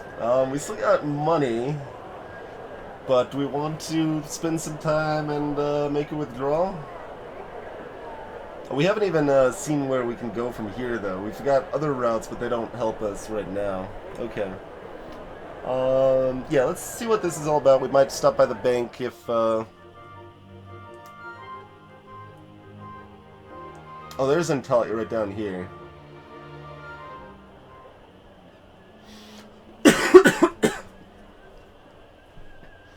I found myself in the historic quarter of Sultanahmet, in the shadow of the glorious minarets of the Blue Mosque.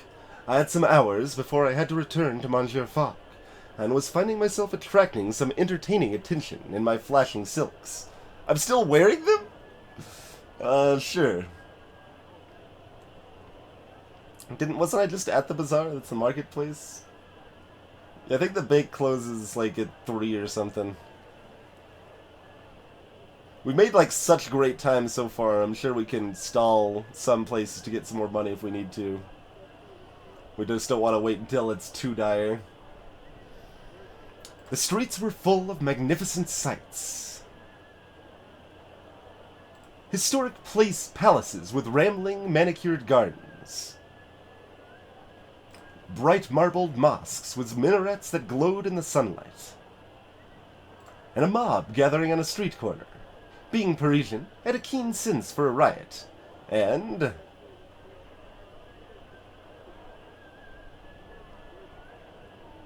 asked someone to explain their grievance.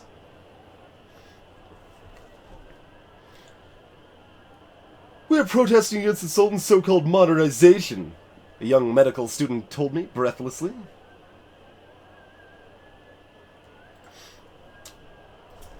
Worthy cause, I declared.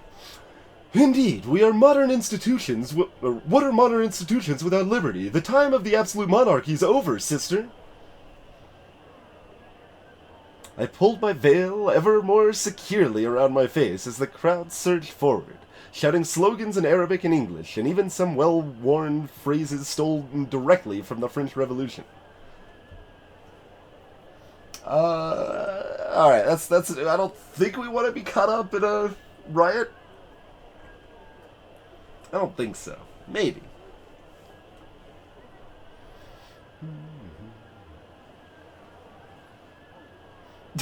That does sound amazing, ZZT.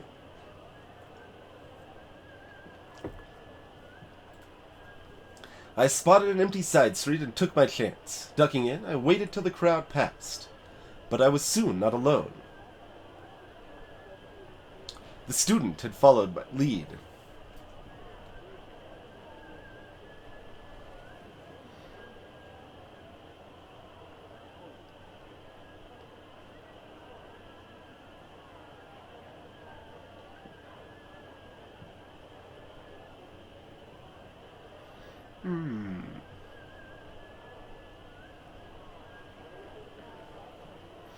Let's see. I don't have any weapons. I guess he thinks I'm one of the harem girls or something.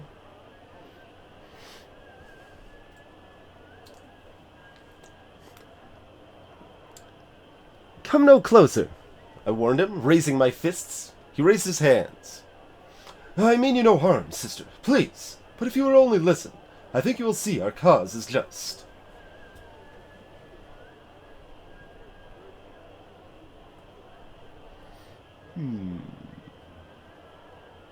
There's a buffalo breeding minigame in the Oregon Trail MMO.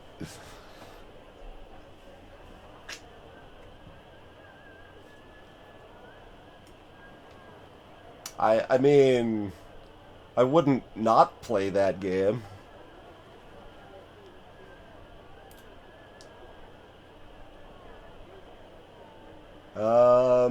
Alright, we're adventurous. I unclenched my knuckles and let him lead the way, and soon enough, we were sitting at a nearby cafe, thronged with young, modern-minded men and women, sipping coffee and discussing politics.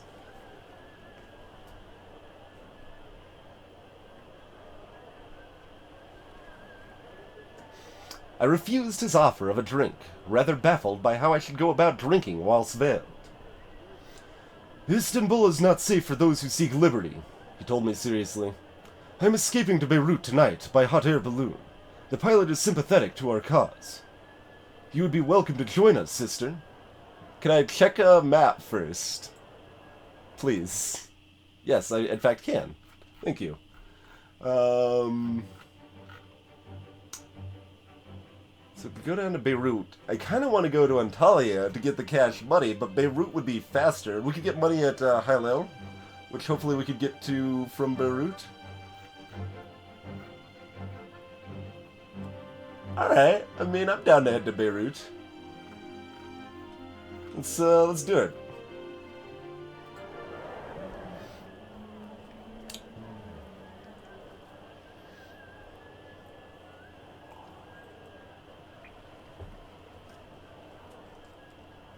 I am poorly disguised as a female. As far as I'm concerned, I'm not even disguising my voice.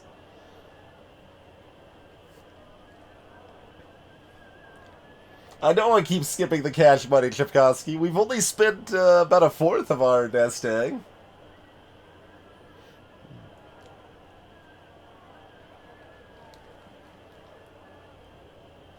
Oh, everyone saw the colors backwards. Oh yeah, sure.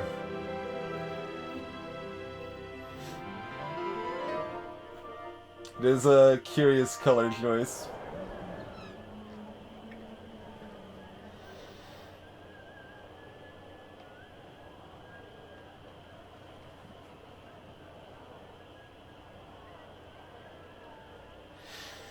I asked him how long the journey would take, and he nodded. 2 or 3 days, I think, depending on the winds. Sounds a little slow, but... Would we have room for all... We probably wouldn't have room for all our luggage, though. I promised him I would consider it before taking my leave.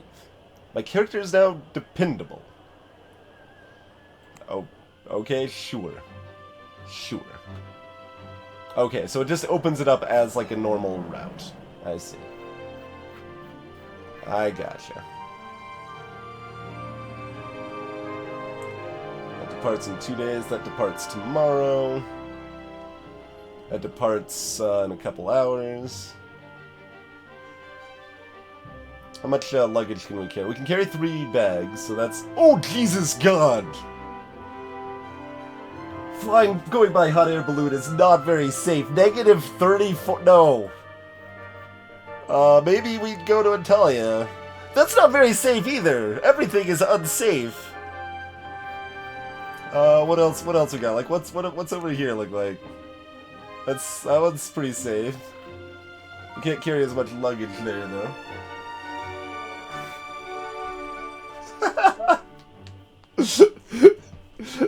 Hey, OBG. That seems likely. Yeah, that's like general, like, health, morale, whatever you want to call it. Man, time's passing. We gotta think. What are these other options? Oh, these are all so dangerous. Everything's a treacherous path except this nice cozy one here is pretty good.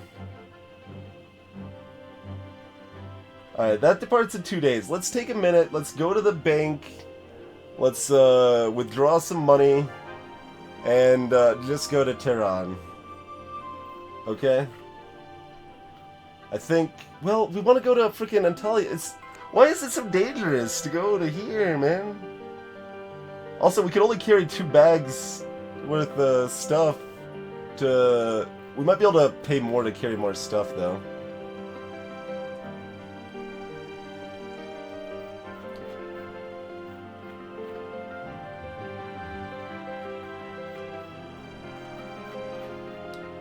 We could get on the boats if we get down this way. Man, there's so many ways we could go. Alright, we're missing our option to take the hot air balloon. We're not gonna take it, I feel. That's fine. So right now we've got 3.5 bags, so 4 bags would be fine. I don't think I need this anymore. Yeah. Like, hopefully getting rid of that doesn't, like, ruin me on that.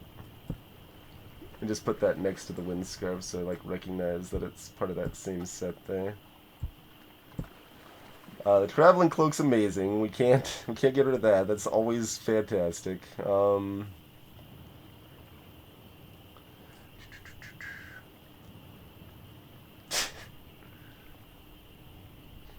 It's too late for the hot air balloon. We already waited too long. Sorry.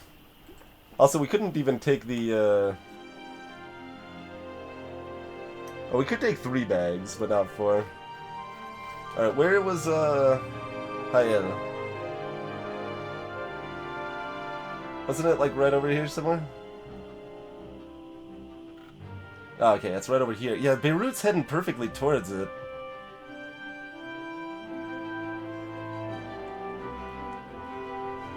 Oh, apparently that was 11. I did actually still have a tiny amount of time. That's okay.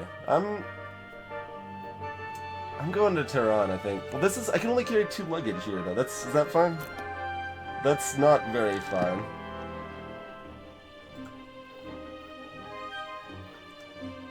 So I could carry more luggage if I go to, if I wait a day and went to the frickin' balloon anyway, which is terrible. Hydrofoil. All sorts of, means of travel here.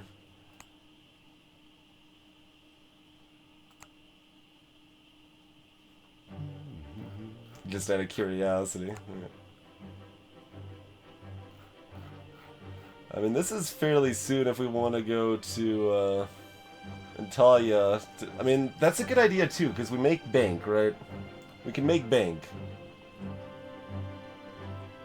And that's like, moderately dangerous. Like, that's not good.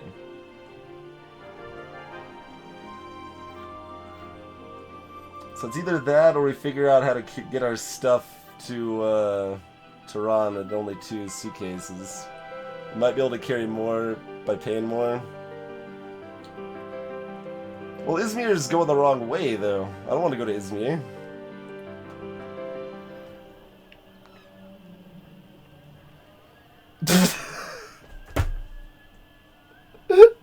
This is what happens if you ponder over your options too long, apparently.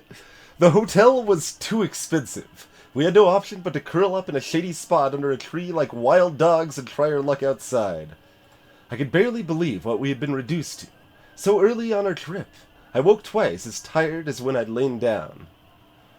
My character is now organized? Well, we gained an attribute out of it, I guess. Whatever that's worth for us.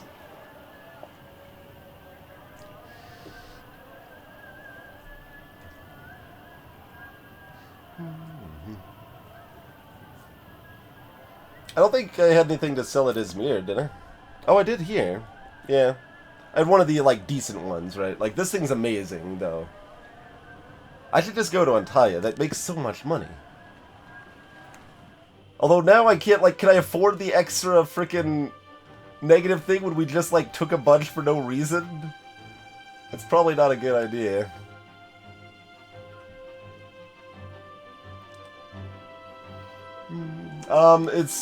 I'm playing as the butler of a rich guy, basically. That's kind of our role here.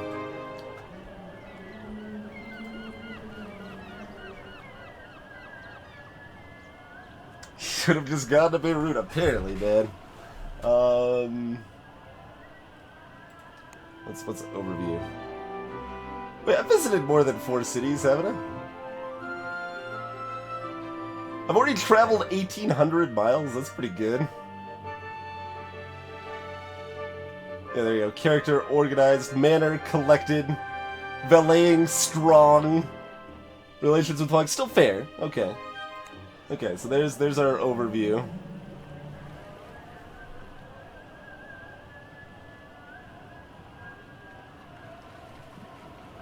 Alright, that's fine. Let's go to the bank. Let's make a withdrawal. Monsieur Fogg snapped shut his ledger. Let us see if this bank can offer us a good return for our time.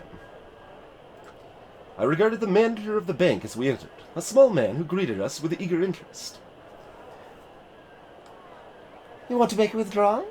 The manager asked. You might have to wait a day or 2. Yeah. We require £1,000, I said. The manager nodded. I will have to communicate with London first, of course, he apologized. I should have a reply tomorrow. It seems, Monsieur Fogg remarked as we left, we have some time to dispose of. So, this first time we're waiting, we're burning a day. Alright, let's snooze. That's going up nice by 4, apparently. Okay.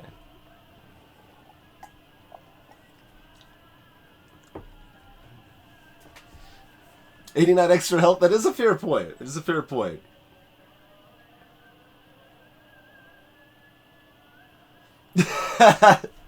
That's also a fair question, OBG. What counts as around the world? I mean, I believe you need to be able to draw a line around the globe, but like you could draw like theoretically, right? Like go up like through the Arctic and like come back there, right? That would be some sort of circumnavigation.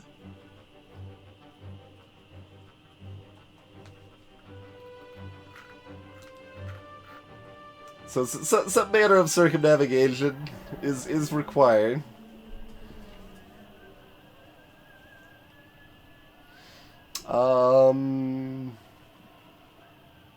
These are all interesting options.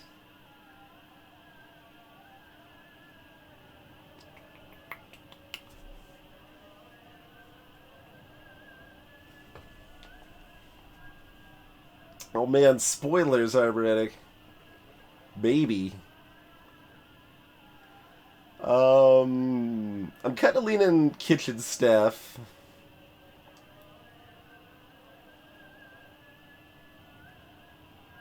This might raise his health a little bit, and or relations. Must pass through all longitudes. Don't you do that with a tight circle around like the North Pole too, though?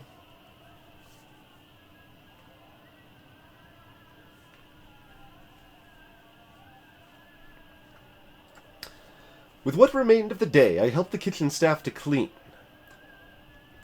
earning 107 pounds. All right, we're just getting more cash money. I just thought I was helping people out, and you know, maybe making some new friends or something.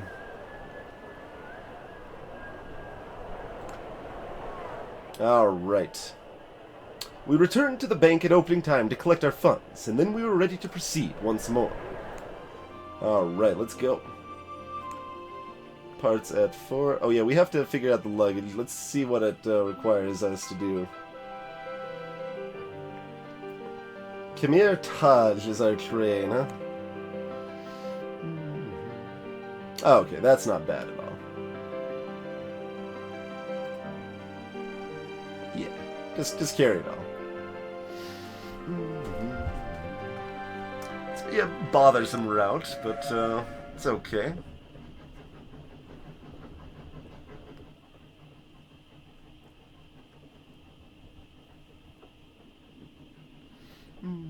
A gigantic iron horse reared from the prow of the Istanbul-Tehran Express, billowing gouts of steam from its nostrils. The Khmer Taj was distinctly Ottoman in design, but where even the most luxurious European trains sacrificed weight for efficiency, it was a matter of some pride that the Khmer Taj's engines used a carefully guarded new Persian design. Supposedly capable... It's just Persian. I don't know why I'm trying to... Carefully guarded new Persian design, supposedly capable of achieving a top speed of 75 miles per hour. Truly, we live in an age of wonder, unimaginable to our ancestors. Ever since I came into Monsieur Fogg's employ, I've experienced more than my shade of marvels. And, as the Khmer Taj pulled out of the station, I resolved to savor each and every one. Hey, Salty Roses. It's a mustache, or a freaking... It is mustache. Nice. We are actually... I was trying to say the word comb. I failed to say the word comb twice. And it was basically all about the mustache anyway, so it was all good. The first day was short because of our evening departure, so we had just about enough time to secure a compartment and observe our fellow passengers, a thick-set janissary from the Turkish Guard, and a striking red-headed woman who traveled without a veil. Both were settled into their seats, eyes closed, and so did not appear open to conversation. Thus I wondered idly if they had pockets worth picking. Not this time. Not this time. We're not a thief. Yet, thus I let them be, and rested myself.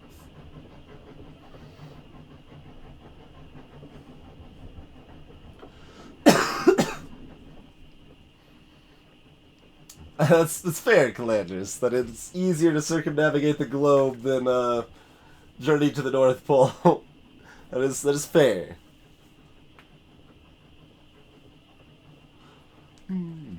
Hey, I'm goodish. With another long day of foggish, calm beckoning. Is that a pun? I fell into conversation with...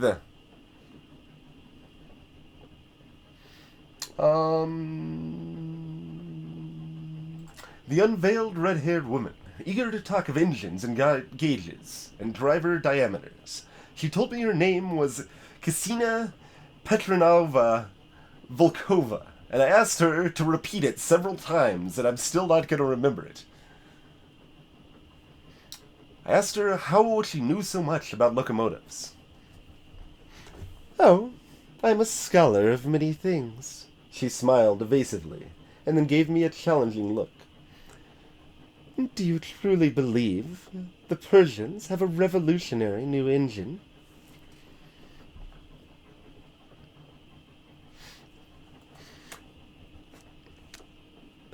Man, shifting voices is always hard. I think they would like us to believe in it, I said thoughtfully. It all seems very political, does it not? Ksenia lifted one eyebrow.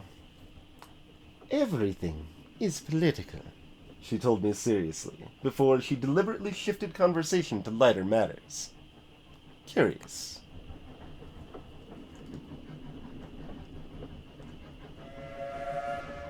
Ah, sure. Tend to the mustache. The Kamertaj stopped for 5 hours at the Iranian border, while various... I was about to say uninformed. That works too. Uninformed inspectors scrutinized our papers and peered into our faces.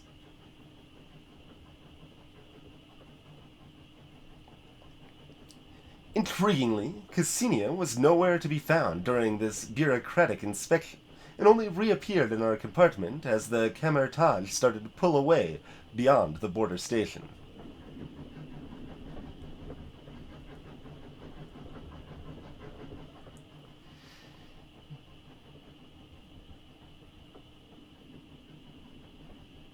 I kept watch on Ksenia, who excused herself to go to the conveniences after a look at her pocket watch. I followed her, despite Monsieur Fogg's raised eyebrow. My curiosity, I admit, overrode my...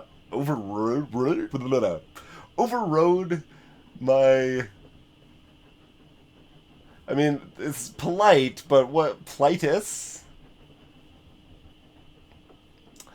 Sure. Overrode my politis. But, muert, when I arrived, the conveniences were empty. How deep do we go here?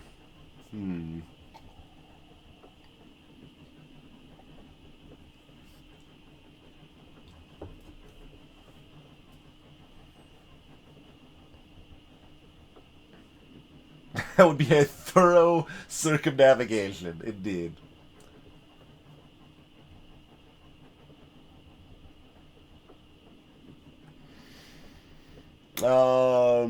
My suspicions confirmed. I went searching. The Kamertaj was bristling with uniformed guards who grew more unfriendly as I approached the front of the train. 2 taciturn fellows blocked the entrance to the engine car, no doubt guarding the secret new designs from prying eyes. Just then, I saw a flash of red outside and hurried to the window. To my shock, Ksenia was hanging from the side of the train. She looked up at me through wind goggles and lifted an arm to wave. And...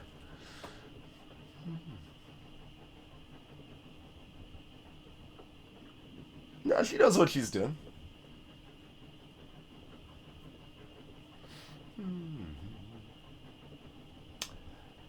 I saw her hand was covered in a twisting metal gauntlet covered in rubber suction cups. much like those on a squid. As I watched, he determinedly began to sucker her way towards the engine car. I was confounded, but impressed by her mad daring, and I stumbled back to my compartment in a daze. It was at least an hour before Ksenia appeared, cheeks ruddy, but otherwise not a hair out of place.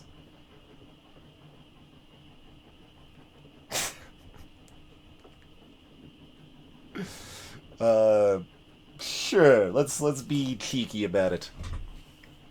Madame, I suggested calmly.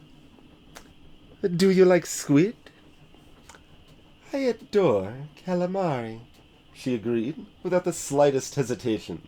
I was starting to believe I had imagined the whole adventure until she added, particularly the tentacles, with those ingenious suckers. Monsieur Fogg looked baffled by the conversational turn, but we exchanged barbed repartee until, all too soon, the Camertage pulled into Tehran station. Unsurprisingly, perhaps, the red-haired adventuress had disappeared by the time I gathered up our bags, but by then I was too entranced by the sights and smells of the ancient city of Tehran, capital of the Kingdom of Iran.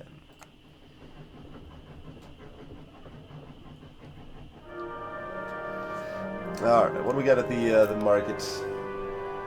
Astrolabe. Oh, there's the other part of our Railwayman set. Sure. Wait, how much did that cost? It's cost 116, I guess? Okay. So we're not going to Italia anymore. We could probably just sell this wherever. That's fine. Got a bunch of sets and stuff.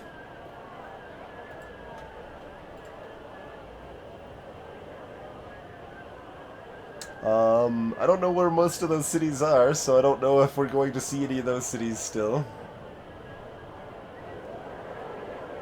Everything else is good to go. Let's take a quick plan.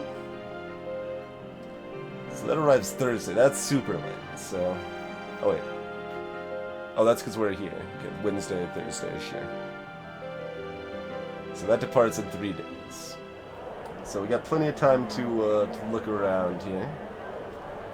And look around we shall.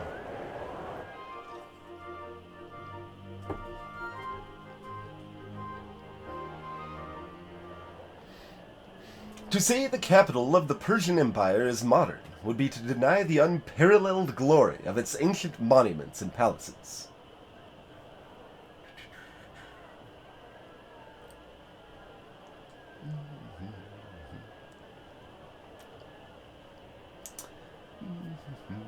Yet jewel-beaked, copper-bodied birds sing from the branches of trees while spare. Workaday iron automata harvested cotton from the fields outside the city. The Qajar Sikhs. Is that? No, that's a different word. It's just Shah? It's probably just Shah. The Qajar Shahs ruled over an empire almost constantly at war.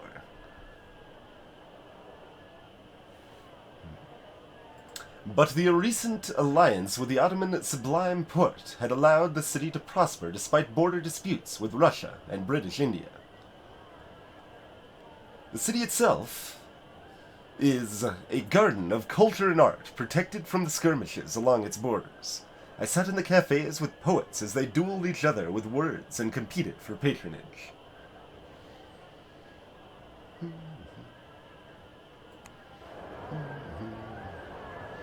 I don't know, do we really need a hotel?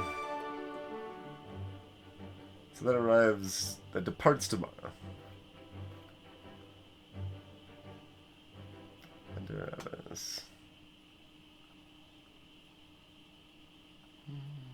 Herat, Kabul.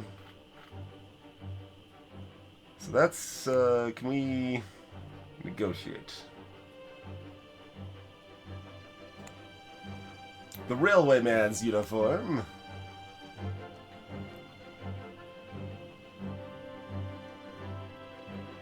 Tomorrow. At 8 a.m. Alright, let's sleep and then we're off to Kabul. That seems pretty good. Anything else we need to worry about here? Still 4 bags, that's fine. We probably should have sold this, that's okay. Benares is where we really want to go. Selling that would be amazing, I feel.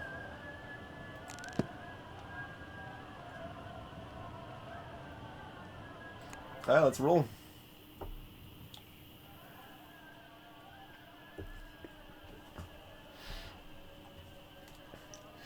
I wandered the streets once more.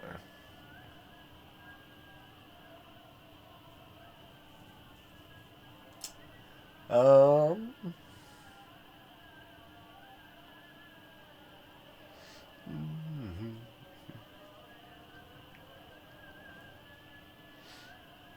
don't know. We got the engineer set. We could pose as an engineer. Sure. I sought out the engineers and found them in the cafes, drinking heavily sweetened coffee and racing their inventions across tabletops. I spoke to the metal forgers. An older woman, whose muscular arms bulged under her charter, leaned closer. "The other artificers call us mere blacksmiths," she said, waving her burn-spotted hands. "But could they make their wondrous devices if we didn't first hammer out their copper sheets and spin their wires?" "It is fine work," I remarked. "The finest," a middle-aged fellow by the name of Rafik remarked. "In other cultures, a copper lily may be enough for an artificer to complete their education." Oh, that's more tone in that voice. "In other cultures, a copper lily may be enough for an artificer to complete their education. But we all apprentice to other guilds and craftsmen. To truly make an automata, we must be jewelers, architects, shipwrights, cobblers, doctors, dancers."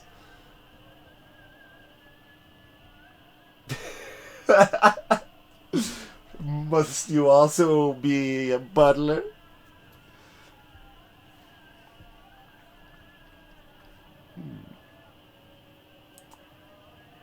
"Sure, why not?" "Must you also learn the skills of the valet?" I asked with enthusiasm. He looked me over and considered a moment. Ouch. "No," he replied. "There you have me. You have found one skill we do not need."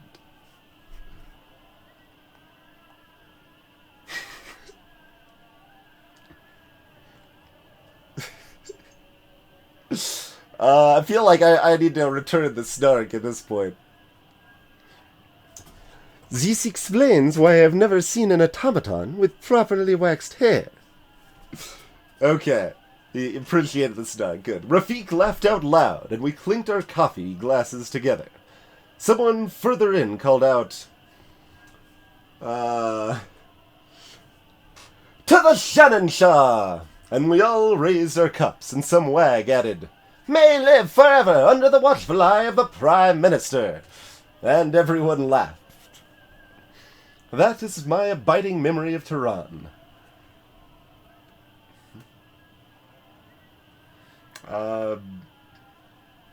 Neither of those descriptors? Alright, I guess this one. A place where people could be both right and humane, all at the same time. A rare thing in this world of ours. It is a city, I am sure, that will stand forever. As I left, Rafik pressed a square of glass into my hand. "It is most suddenly broken," he exclaimed, "but still beautiful, as so many of us are." In Delhi. Alright, cool. Broken shard. Worth a pile of cash money in Delhi. Alright, we don't have much time. We gotta get out of here before we miss our train here. Let's roll. Buy all the luggage space. Let's roll.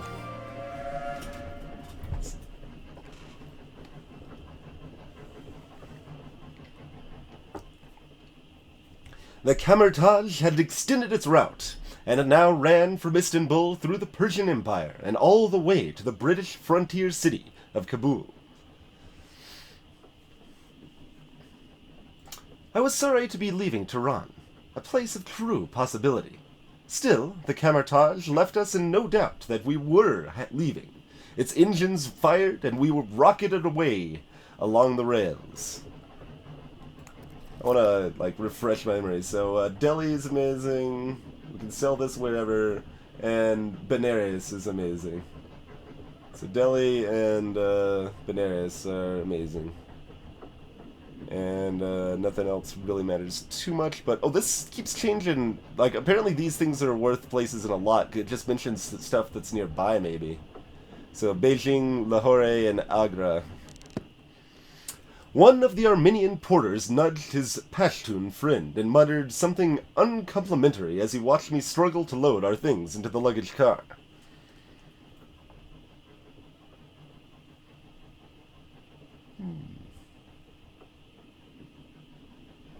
Nah. I focused upon my task, but they continued to stare at me in discourteous fascination. You look very strange for a servant, said the Armenian fellow, whose name turned out to be Abedajin.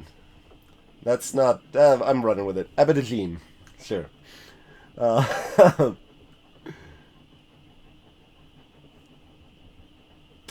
looked the man level in the eye.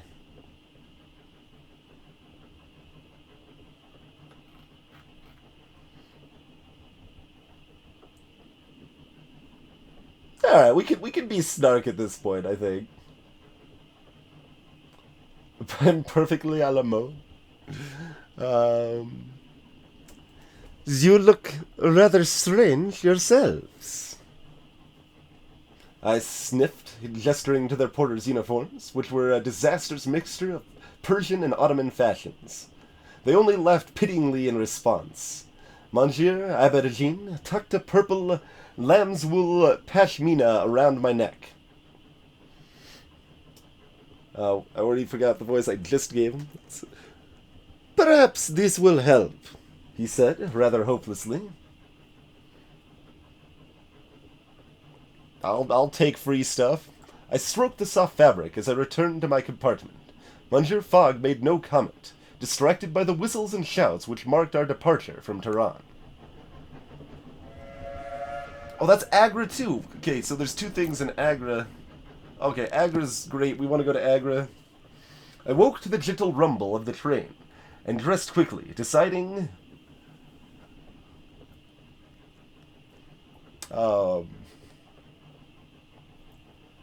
Why would I put my scarf in my pocket? Deciding to wind my scarf around my neck in dashing style. Monsieur Abedajin was entirely correct in his sartorial assessment. The color suited my complexion very well. Monsieur Fogg took one look at me and raised an eyebrow. Very vibrant, he remarked.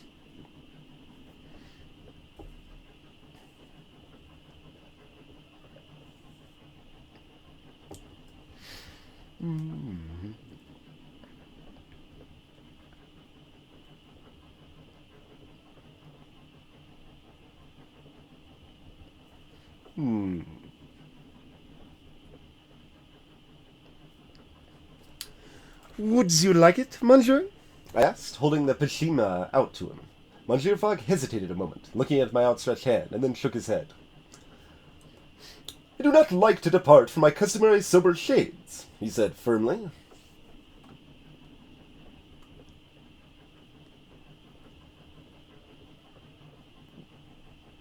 I mean, he's a betting man, apparently.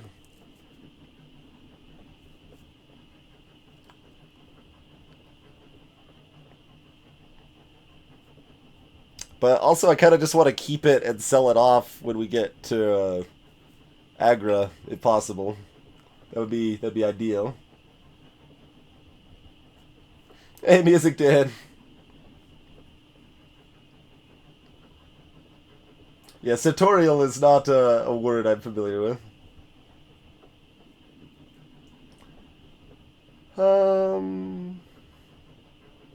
But he's a betting man. Nah, he doesn't, well, if we're, like, betting with him, is he gonna enjoy that, and therefore, be happier with our interactions? Alright, fine. Perhaps I should make a wager with you? I joked weakly. Monsieur Fogg pinned me with his cold gaze. I do not, he said, jest about my attire. We sat in prickling silence until the Camartage pulled into Herat, on the border of the Persian Empire and frontier of British Indian colonial lands. Alright, just make him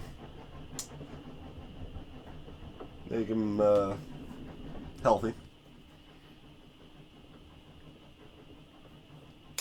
We had our papers inspected by a Persian custom officer with a pair of magnificent extending spectacles.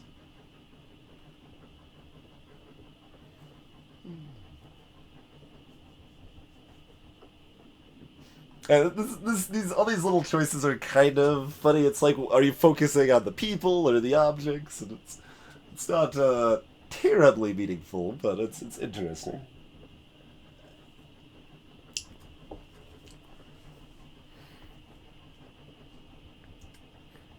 I'm interested in the spectacles. Made of polished brass and engraved with Farsi script along the arms. He inspected our documents while turning a small lever behind his ear. A pair of smoked glass lenses slipped over the clear ones, and he inspected our documents once more. You are widely traveled, he remarked. We are curious people. I smiled brightly. The customs officer looked at Monsieur Fogg with frank speculation, no doubt failing to see any sign of burning curiosity upon his phlegmatic features. Oh, well, it is none of my business, the official remarked philosophically. Your papers are in order. Good luck with your travels. We repeated much the same experience with the British customs official a few hours later, and so we arrived at Kabul, thoroughly inspected and officially stamped.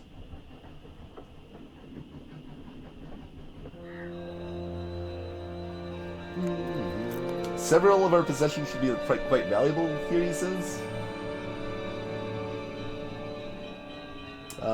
Let's go ahead and just sell that. That's fine. Get that out of our way.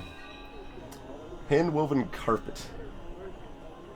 Worth $1 bajillion in Chittagong. Elastic wallet. Urban traveler. Okay, this one we definitely want. That completes another set. I'm not sure I want this. We would be pushing into that fifth suitcase, which it costs a lot of money right now too.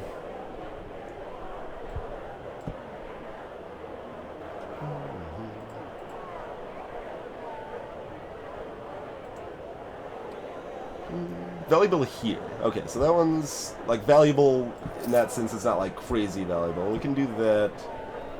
So we can grab the carpet if we want. We got room in our fourth suitcase. Alright, let's do it. Grab the carpet. I think we'd rather keep our air sickness pills.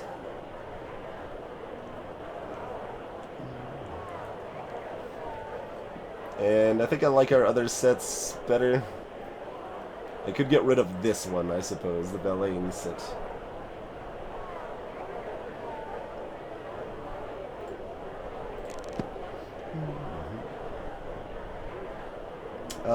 See, I don't know if we want to go to the bank until we explore. Whatever, let's just explore.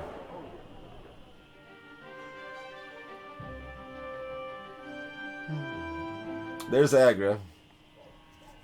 As we explored the city, we were rather unceremoniously seized by a score of British infantry and marched along the walls of Kabul, up to the mountain ridge, and to the fortress of Bela Hizar.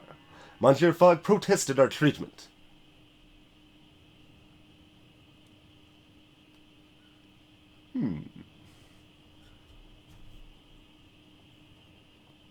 Things colored yellow are worth more. Okay, that's a good thing to watch out for. We sold the geometry set. That was worth more here in Kabul.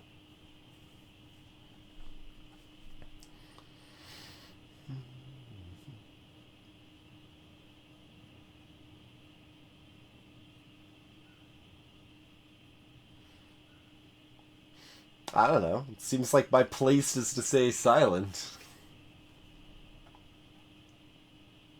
But also reasonably adventurous and boisterous. Alright, and I joined my voice to his, though my outraged tones rather outmatched his calm ones. We were presented to a small, bespectacled gentleman in a palatial office, which looked rather more like a court, despite the piles of books and surveyor's equipment littering the floor. He gave us a glance over his spectacle rims. I am Mr. Smythe, second assistant political officer to the British mission here. I do not have the pleasure of your acquaintance.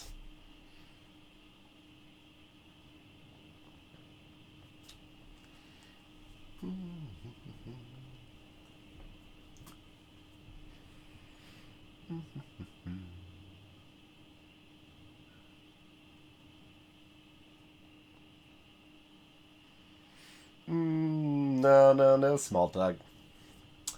I glanced at my master, who straightened his cuffs but otherwise looked as though he might have been out for a mid-morning stroll, and had wandered by merest happenstance into an Afghan palace fort. I am Mr. Phileas Fogg, and this is my valet, Passepartout. Passepartout? Yes, my valet Passepartout. I am a subject of Her Majesty, and passing through Kabul with no small urgency. Urgency? The political officer's eyes flashed behind his lenses. Pray expand a little upon the nature of this urgency, Mr. Fogg.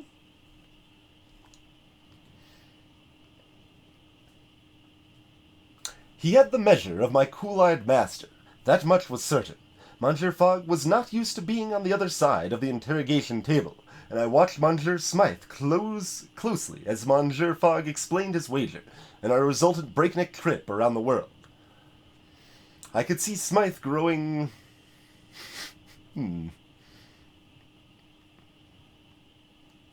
But I also kind of like this, like, you're basically, like, seeing in the person what you want to see, right? Like, that could be kind of realistic, too.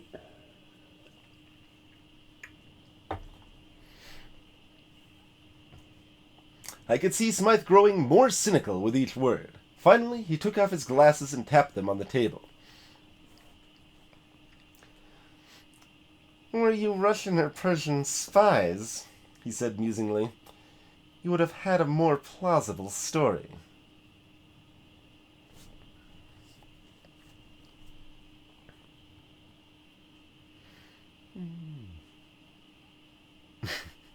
I could not, in all honesty, disagree. My master's ongoing willingness to risk life, limb, and valet for a bet seemed to me the height of nonsense. I fear I did not keep my thoughts from my face either, as I saw Monsieur Fogg's cold glance in my direction. Monsieur Smythe's eyebrow raised in an eerie mirroring of my master's expression, and then he cleared his throat. A friend of mine is traveling to Omsk.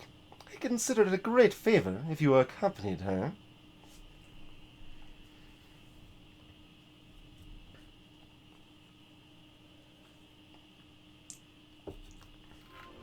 Yeah, where's Omsk? Does it take me away from Agra? Oh, Benares is right here too. I don't actually know where Omsk is. It's not a thing I know.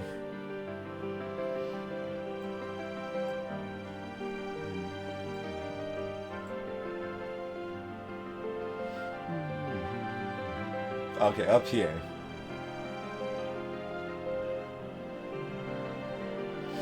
Oh man, that's the complete wrong direction! All the cash money's over here, man. So much cash money over there. Omsk? Yeah. That's,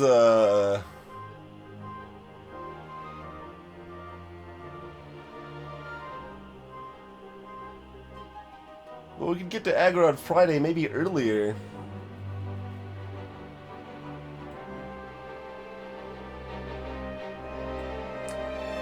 It sounds terrible, man.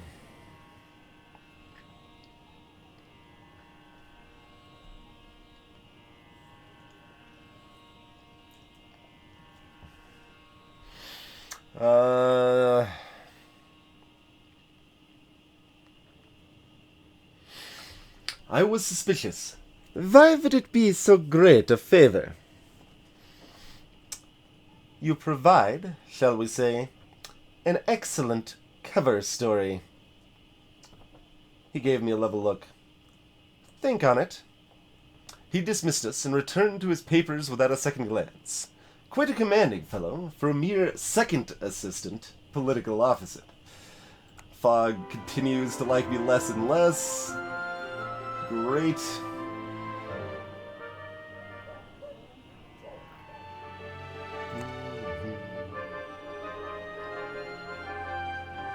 I've already traveled 4,200 miles.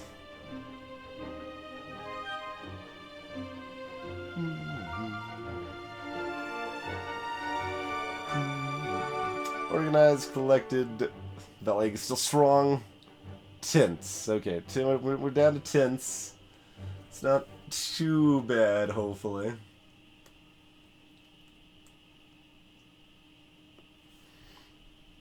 I'm not, like, trying to piss Fogg off. I've actively tried to do things that I thought Fogg would appreciate, and he got all pissy at me a few times. So it departs in 2 days.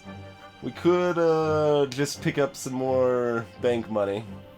Maybe. Yeah, we could probably just pick up some bank money if we want. And chill here. I think I like that idea. Let me double check our stuff here. Yeah, this actually does sell for a lot here. So yeah, the fact it is yellow does mean it sells for more. How likely are we to make it to Delhi here?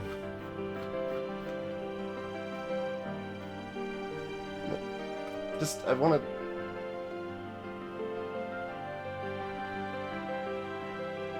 Where actually is Delhi? Oh, we're going through Delhi. Potentially.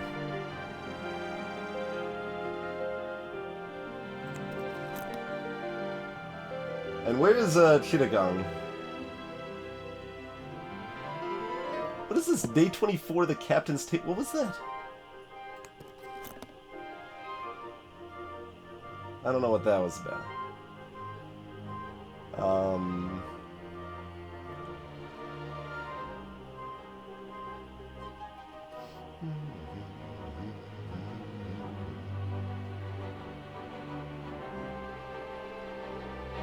I already forgot what I was gonna look at selling in Delhi. Oh yeah, the Broken Shard, right. That's a lot of cash money.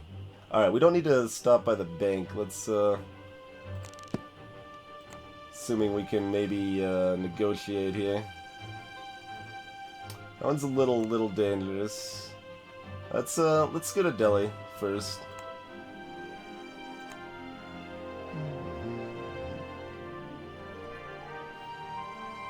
Alright, departs tomorrow at 9. Cool. Let's sleep until then. Chittagong's in Bangladesh. Okay. For a second there, I thought that, like, shouting in the background music was, like, coming from a room in my house. I'm like, what the hell is that?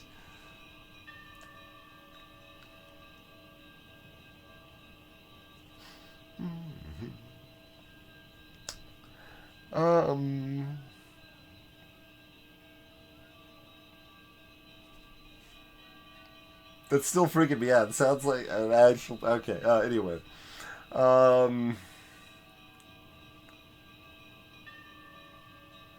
Will this improve relations? Let's just be friendly. We don't need to explore. Let's just chill. As night fell, I attended to Monsieur Fogg, ensuring he had fresh tea. Okay. And I made him happy. Good. Alright, let's roll out to Delhi.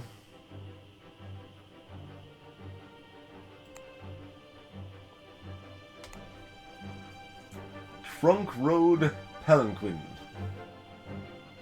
Hire extra space. Let's do it. Oh, the Dusty Road Gear is plus 20. Look at that. That's so good. That's so good.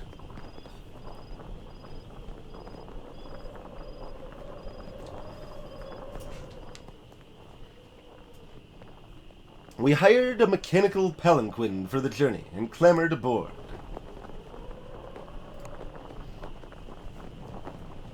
I am at your service, Monsieur Far. Is there something the matter? What have you learned about Delhi? Delhi was once the Mughal capital of India. Did you discover anything in the paper about Hong Kong?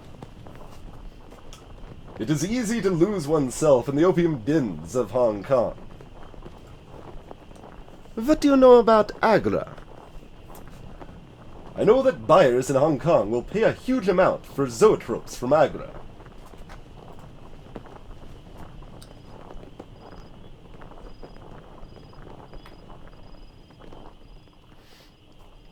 The Grand Trunk Road stretching from Afghanistan to Bengal was an ancient trade route. The Maryans had once used it to trade with the ancient Greeks, and now...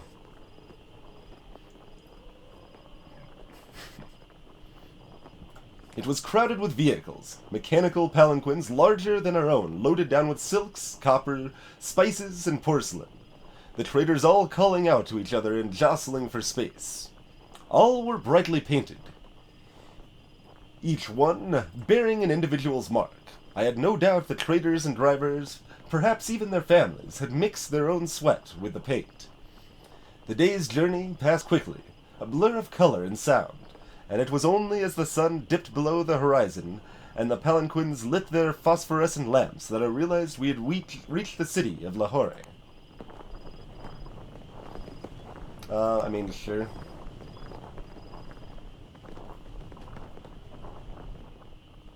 It was only a short distance from Lahore to Delhi, and we had been promised it was a particularly well-maintained stretch of road.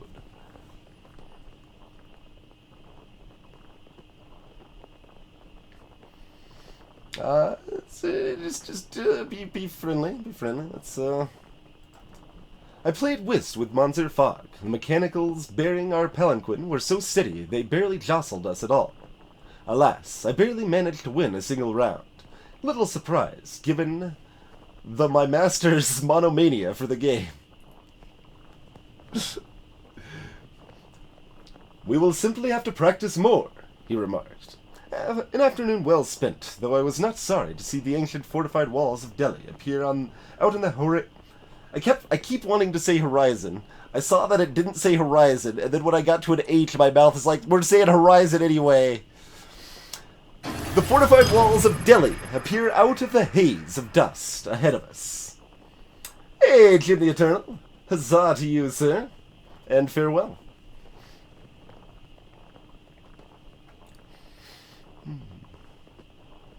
Yeah, we're disembarking at Delhi because we want to sell our awesome gem of valuableness. We opted to disembark and forego the rest of the journey to Agra. Here was a place worth exploring. Alright, playing whist with him made him happy. That was our hope. Alright, have a freaking gym, man. Cash money in the bank. Nothing else is particularly worthwhile. Manila. Press Woodlouse. The Heavy Storm set?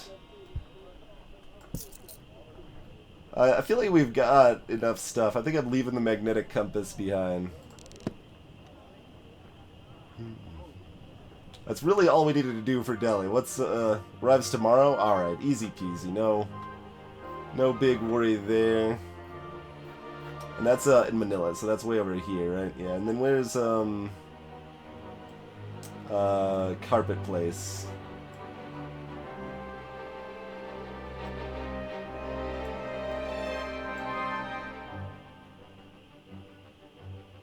Okay, I guess these are other people. Yeah, that, like someone mentioned that earlier. That must be when it's popping up the day. That's other actual players doing stuff. Oh, there's Chittagong. Okay, keep heading east. We're hit Agra, then keep going. Good spots.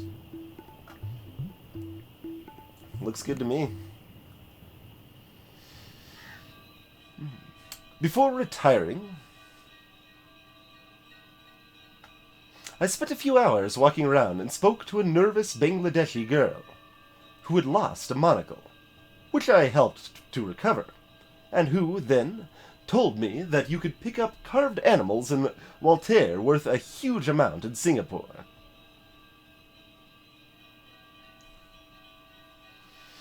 I don't know where that is, but Waltair to Singapore, sure. I paid £1 for the information, and she nodded and then moved away.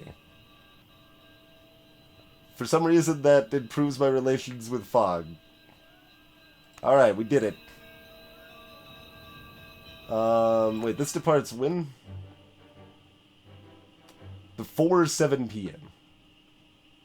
But, you could probably choose, like, the time. You can kind of just go whenever, right?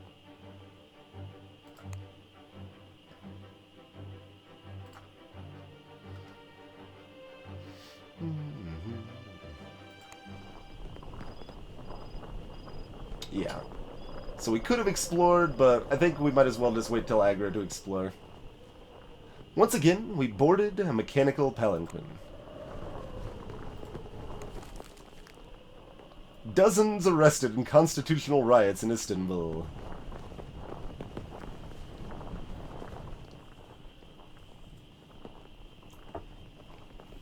I was weary of being on the road so long, despite the remarkable cities and sights we had seen since departing Kabul.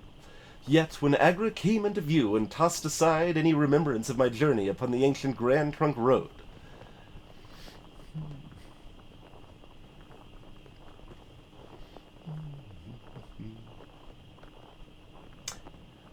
at first, I only saw 4 massive, stone-clad jointed legs which stood still.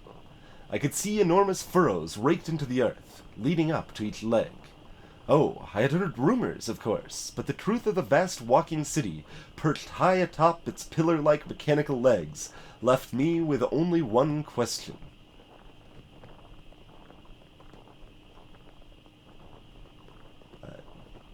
Neither of those are my question. How were we going to climb up the towering edifice to enter Agra before it departed? Oh, the freaking whole city's moving? Oh, okay.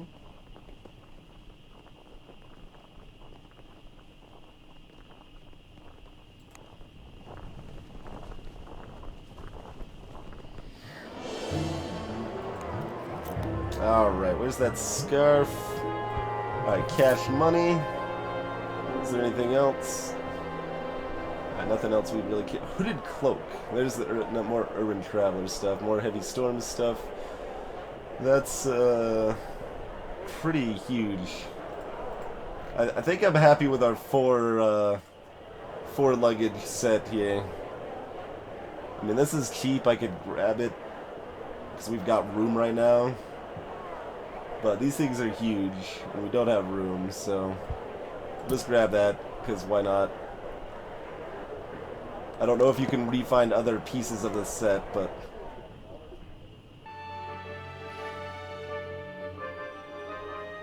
No, what about... Go to the other city, man. Go to Benares. I mean, I am probably going to Manila. I already have something else that sells well in Manila. And that's probably a good shipping off point. But, I don't know. We'll see. We'll see if we can make room. The perambulatory city of Agra was itself a wonder. The Mughal Emperor, Shah Jahan, had wished to build a monument to his great love, Mumtaz, and instead of a mere building, had commissioned a roving city. The vast white granite magnificence of the Taj Mahal perched on the plateau atop its jointed, fortified legs. There were thick gouges in the ground to the west and east. Agra's habitual orbit was hewn into the earth itself. Her sovereignty was a contested matter. The British had laid claim to her, but she passed through independent territories on her peregrinations. They definitely flung the thesaurus around a bit for this game. Peregrinations.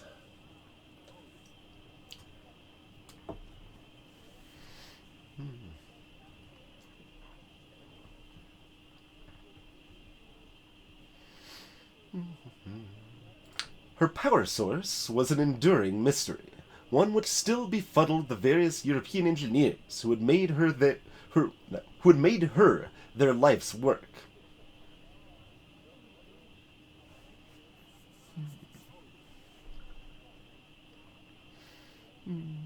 As for me, I would not chain such a marvel with the notions of state or government. Pablo! The benighted city could simply walk away. We boarded Agra at noon.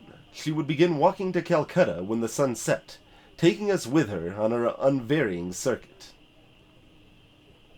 We're dependable again.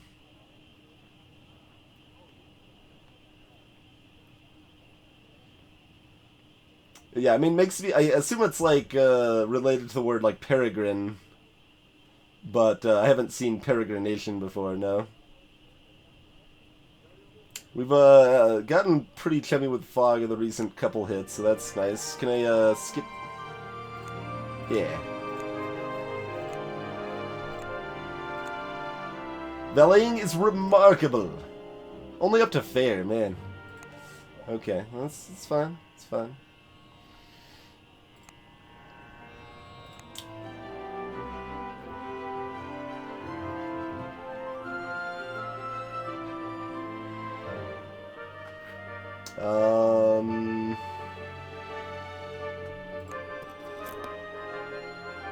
What was good in Benares?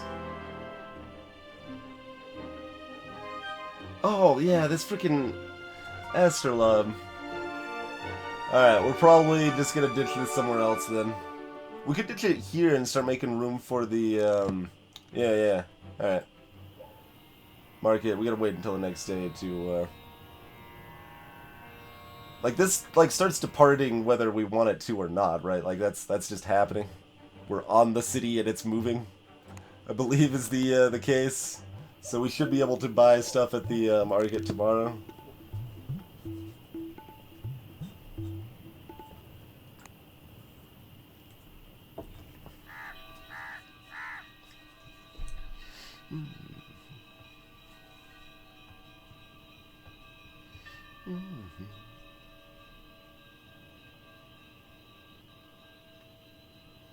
I want to take a look around. We took a room and settled in, and I went to stretch my legs, and found a somewhat energetic British ragamuffin, who was looking for a child, whom I found rooting in a pile of rubbish near a clockmaker's. The ragamuffin thanked me, and as we talked, remarked that you could pick up hunting rifles in Hong Kong.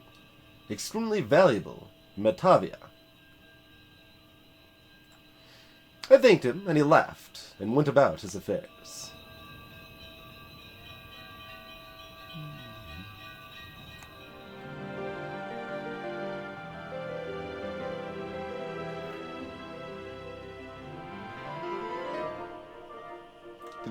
Does it not count as a departure yet? I don't know. But regardless, we're selling that off here. I'm gonna try to... yeah, we can make room for it, I guess, so get rid of that again. Wait, was that a 3-piece set? Oh, we do actually lose money on selling that back and forth. Whoops. Not much, though. Not much.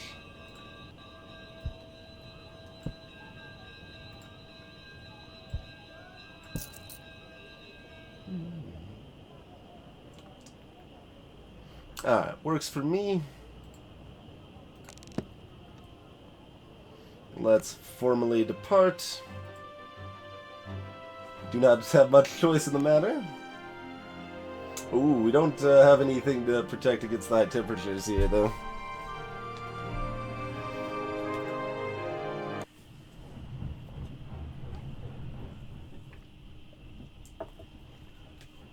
One of the scarlet-cloaked city officials rang a brass bell. Answering tolls echoed from all corners of the city of Agra. While the sound still echoed in my ears, the city lurched underneath me, tilting first to the left, then abruptly to the right. We were off. The walking city had begun its circuit. She settled down into a regular rhythm after a few tottering steps, and by evening I barely noticed the slight tilt in yaw, developing a kind of sea legs.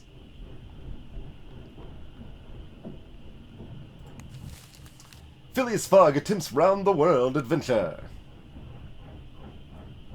Yeah, no giant alien spiders yet. Truth be told, the sound was more difficult to accustom myself to than Agra's multi-jointed gait.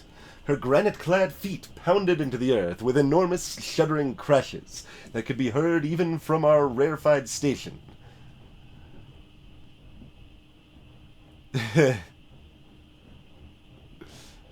I looked over the edge at the verdant fields and forests below, interrupted by little thatched villages and larger brick buildings, buildinged towns, which wreathed themselves in black smoke.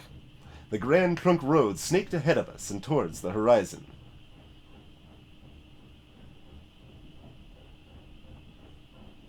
Unmoored. Yeah, both of those are applicable, I guess. I felt unmoored.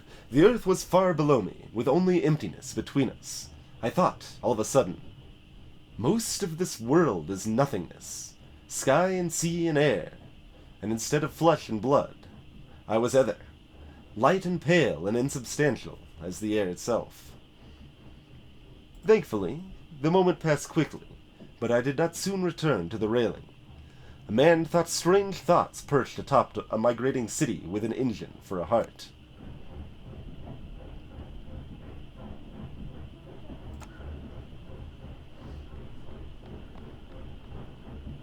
See you later, Benares. My master and I took a turn about the top deck.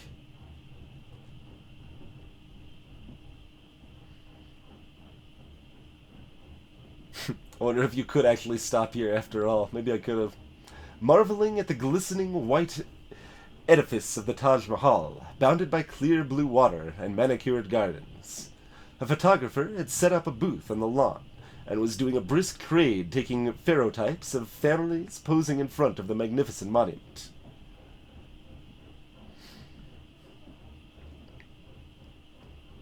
It was so quick. He developed, fixed, varnished, and handed the ferrotype to the customer in a matter of minutes. He glanced over at me appraisingly. "Photograph?" he asked in passable French. £10.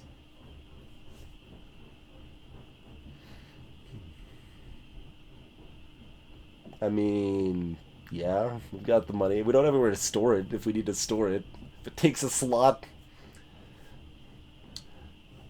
"Mais oui," I agreed, and then glanced at Monsieur Fogg, and invited him to join into the picture. "I think not," he said calmly. "I am quite against the notion of having one's likeness reproduced."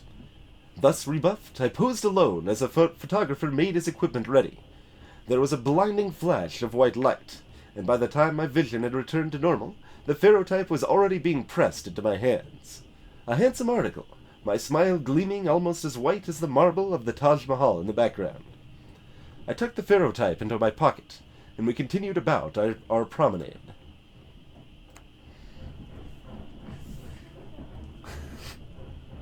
Mice, wee! Yeah, close enough. "My man, your attention is very relaxing." I was taking a small, digestive walk after a substantial breakfast when I saw a young lady in a bright pink sari and yellow-lensed goggles pitch herself over the outer railings. She knows what she's doing. I leapt across the deck and immediately entangled myself in some coils of rope, which toppled me onto the railings in a slightly less heroic fashion than intended. I peered over the edge, bracing myself for the traumatic sight, but the woman waved up at me cheerfully, suspended from the railing by a length of thick hemp rope knotted about her waist. I did not wave. No. I waved back, though my fixed expression could hardly have been described as nonchalant, even by the kindest critic.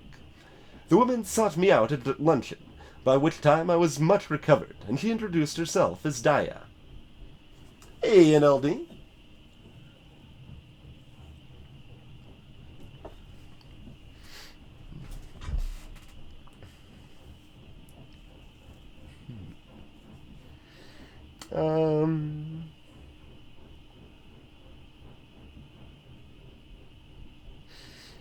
Mademoiselle Daya.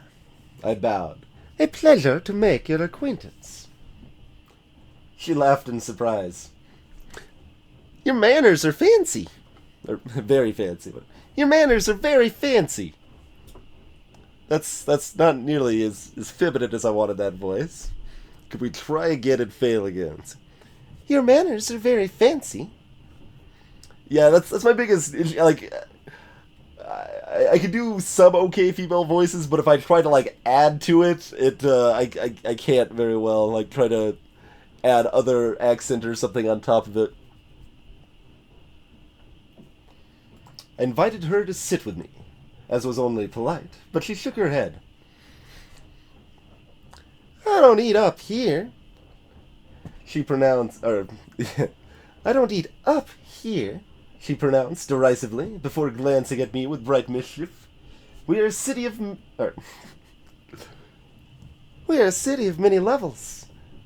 The real Agra is below decks. I'll take you down tomorrow, if you want to do more than sightseeing.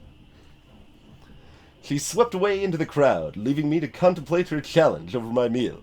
Your character is now even more zestful. Yep, indeed, NLD.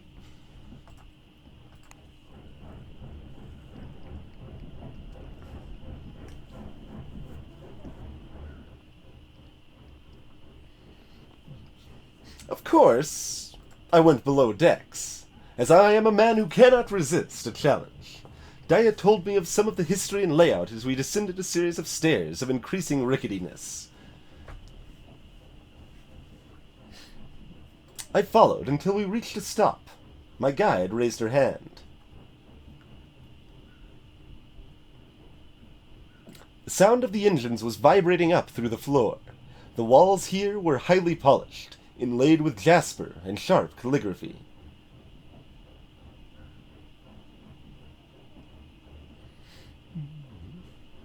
Hey, Kitty Empress.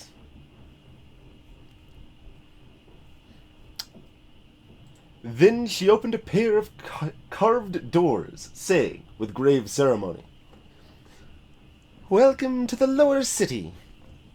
I blinked my eyes against the light, and as they adjusted I saw where we were. We'd come to a township built within the echoing bowels of the city, complete with shops and residences, and even children playing games on the street, though these children tossed adjustable spanners and brass rings.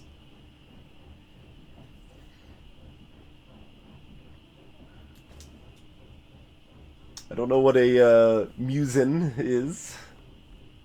Well, I can gather some from context, but... A child threw a ring at my feet and shyly approached as I reached out to hand it back. The ring, I saw, was old and engraved with measurements. A kneecap, Daya said. We go through 5 or 6 every decade. Daya was clearly a well-known figure, and introduced me to her fellow lower city folk with great pride. Almost everyone wore tool belts and yellow lens goggles. So, she asked, turning on the spot with hands outstretched, what do you think of my home, Frenchman?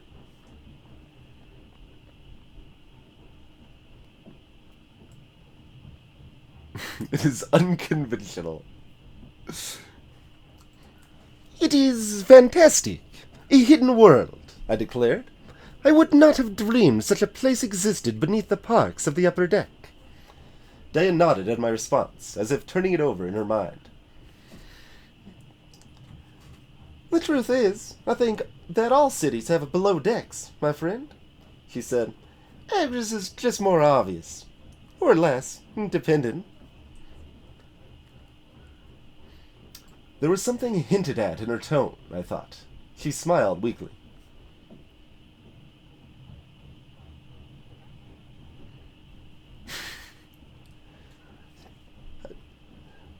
Every time I see the name, I forget how I want to pronounce it. Don't worry, Passepartout, she murmured. I'm not going to eat you. Although her mispronouncing the name would be appropriate, I suppose.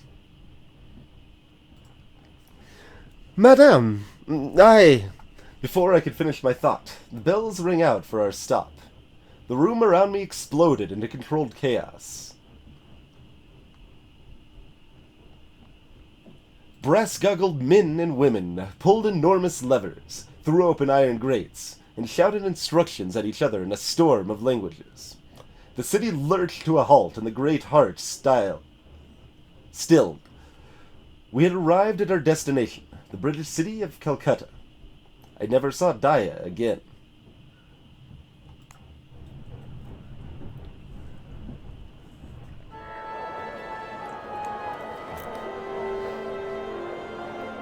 This does take an extra... Can I sell it? I can discard it.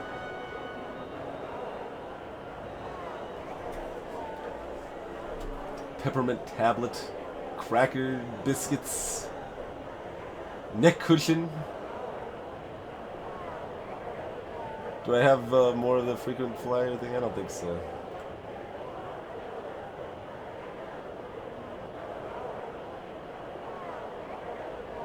I can sell my Englishman's jacket here for a pretty pinkle. American wardrobe set. Dominoes.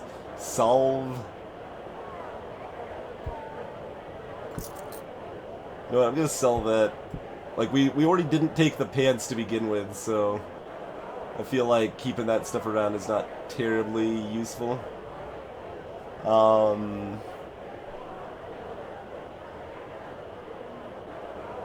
Rest and recuperation set, huh?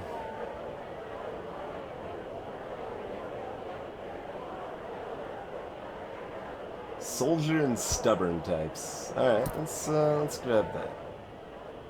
And I mean, I guess if we're currently using this thing, we might grab that real quick. Let's oh, we gotta explore regardless, huh? Okay, let's go and explore. Hey, squirrel. Alright, going to Chittagong. Just straight, seems pretty good. From there we can loop around to Hong Kong if we want. Calcutta was an industrial city which had built its wealth on opium, textiles, and indigo. But that was not to say it was uncultured.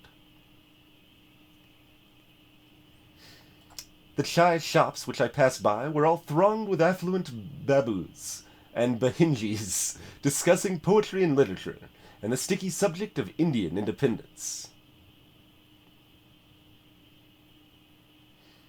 It seemed a natural outcome of events, and I said as much, to be loudly shouted down by several pro-British voices, who in turn were shouted down by those fervently in favor of self-rule. It was certainly a thorny issue, and I wondered if we would be able to avoid all consequences of it. "Where is the most dangerous right now?" I asked, and a woman nodded. "I hear the mountains to the east are teeming with separatists," she declared. "They mean to attack Chittagong." I returned quickly to Monsieur Fogg and said, "That carpet's worth like $1 million, so we should still go to Chittagong anyway." Right? Yeah, 8,000 pounds. The Zoetrope's actually worth a little bit here, too, if we wanted to get rid of it.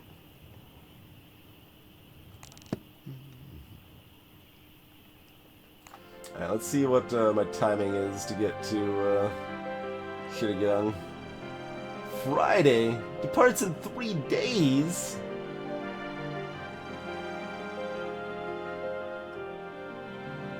Three luggage. We could probably hold more? We could probably hold more. Can I see if I can hold more? Not until I'm actually going, I don't think. I'm just gonna assume I'll be able to hold more and oh, it's closed, right? Of course it's closed.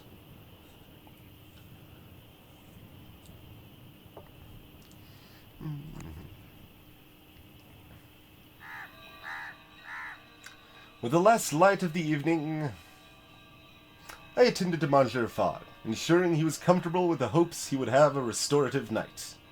Oh, that brought him all the way back to up to 100. Nice. Alright. Engineers set.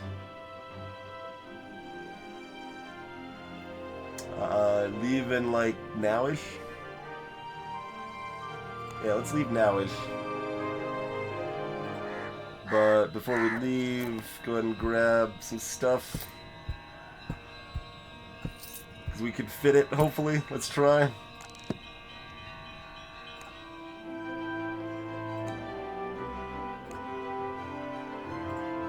Ah, okay. Extra space, not too bad.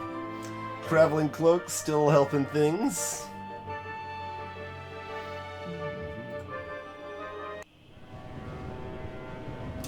The SS Thunder. We boarded the SS Thunder of the Apcar shipping line on its way to Hong Kong via Singapore. But the smokestacks barely had time to steam off their morning dew before we were approaching Chittagong to pick up more laborers. We made a full stop. We disembarked. Well, hiding maybe because there's bad stuff happening here. But let's sell off a freaking carpet, cash, money, Panama hat, driving cap, loaded dice, left of the laws set. Oh, the magnetic compass. So those things do come back if you don't get them. That's good to know. We've got so much money. Like, how much do I care about some of this stuff, man? I don't know.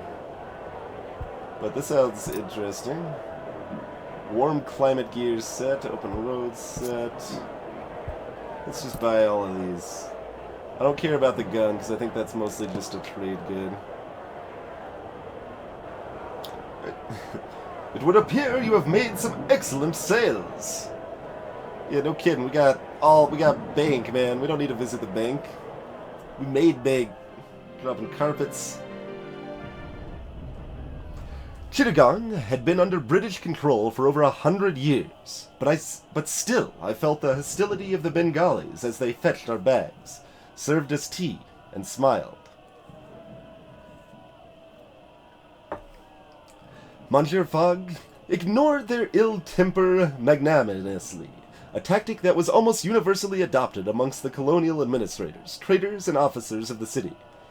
It was an odd sensation to be hated so impersonally. And so, I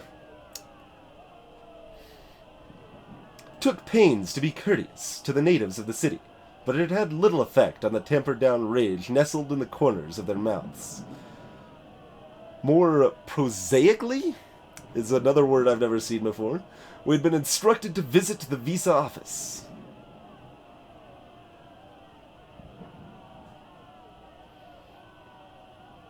So I hired a mechanical palanquin, much like the one we had taken along the Grand Trunk Road, and I was quite happily enjoying the tour when a thundering explosion rocked the city to the west. The streets flooded with soldiers and citizens, roiling in an uneasy mass.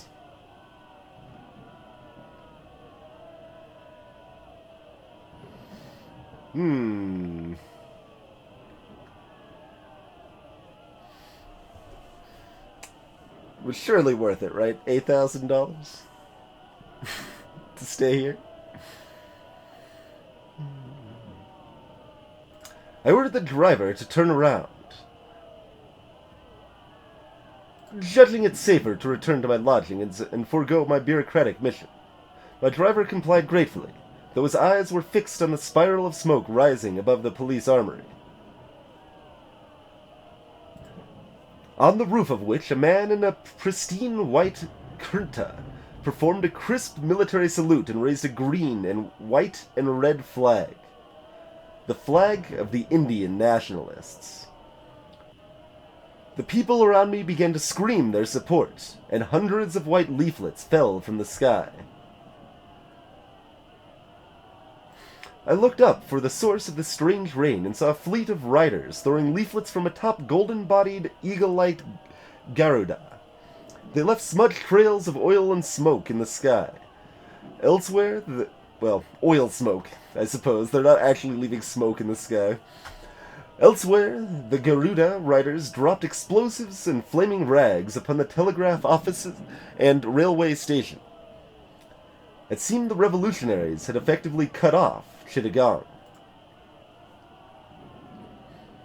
We were trapped, and the city would, I feared, soon be ablaze. But relations with Fog have improved.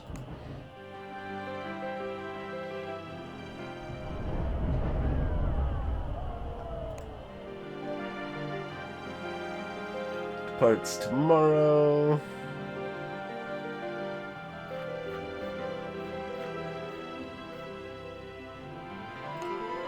Alright, this is the only open route right now.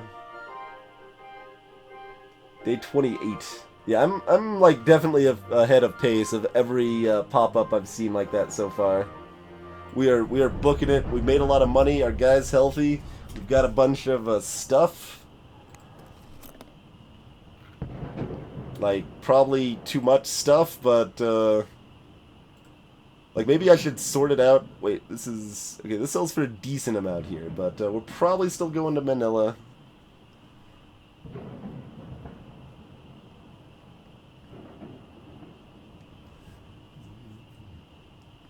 American wardrobe set.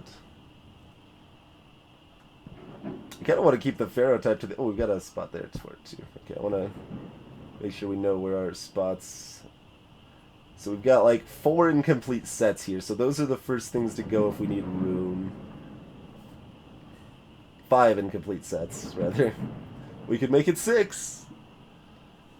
We could make it 6. Okay, Engineer set's been pretty useful. Dusty Road set's been pretty useful. Definitely want to hang on to those. I still feel like there's some chance we might end up taking an airship across the land. Oh, we can sell this at any time, too.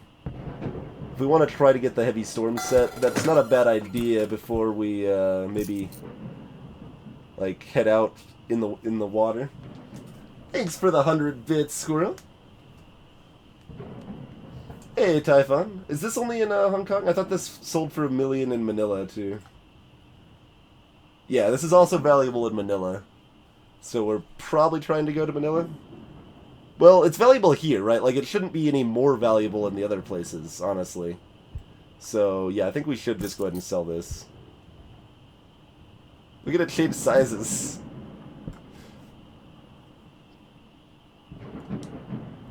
Yokohama, Canton, and Batava. Batavia.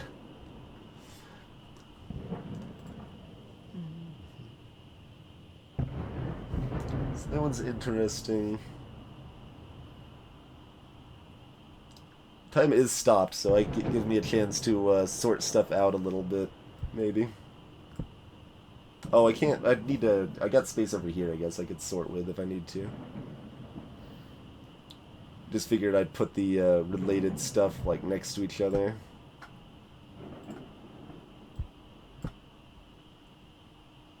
Oh, that's the real... That's, what's the other piece of this? Is the goggles, right? Yeah, the goggles. Which we're literally already next to it. And then I moved them away from it. Nice.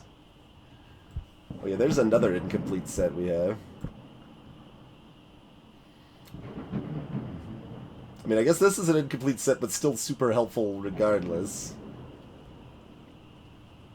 Nice, Squirrel.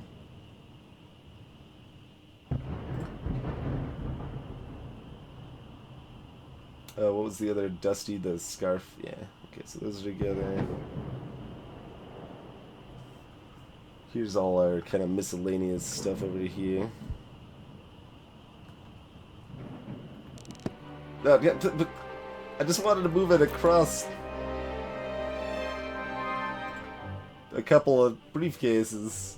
It's actually really hard. And can I use arrows? No. Hey, Roma. Trying to circumnavigate the world rapidly. Wait, why did time start again? Apparently time started again. That's probably fine. But I need to be cognizant. We don't miss our sleep opportunity here.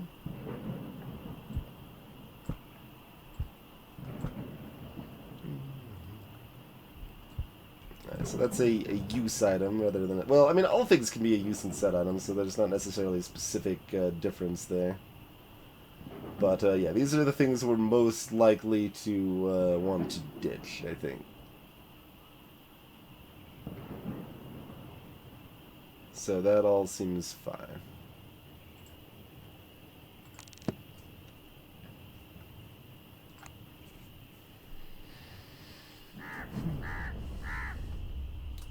Nighttime in Chittagong was not quiet. As soon as the sun went down, the streets echoed with shouts and cries. The story of revolution.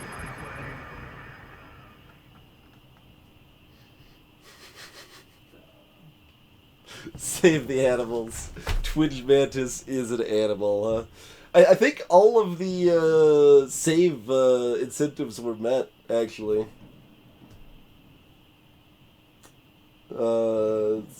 All the like friendly pacifistic save incentives in the entire marathon were met, as far as I know. There were like 5 or 6 of them. And thanks for the continued support, Aroma.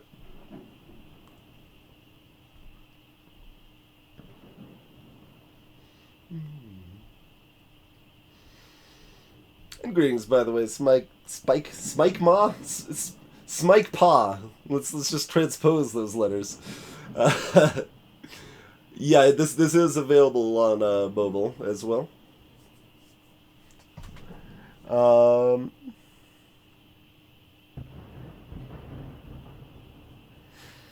I sat up, guarding the door, monkey wrench in hand, but Von Zerfog went promptly to his bed, declaring, "The British will keep control of the situation. I am certain." Had he forgotten this afternoon's events already? How could a gentleman's memory be so short?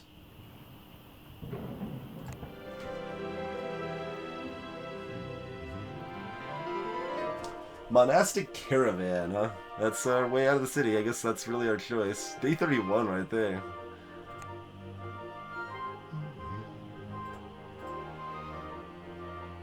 Nice. Dusty Road Gear coming in awesomely again.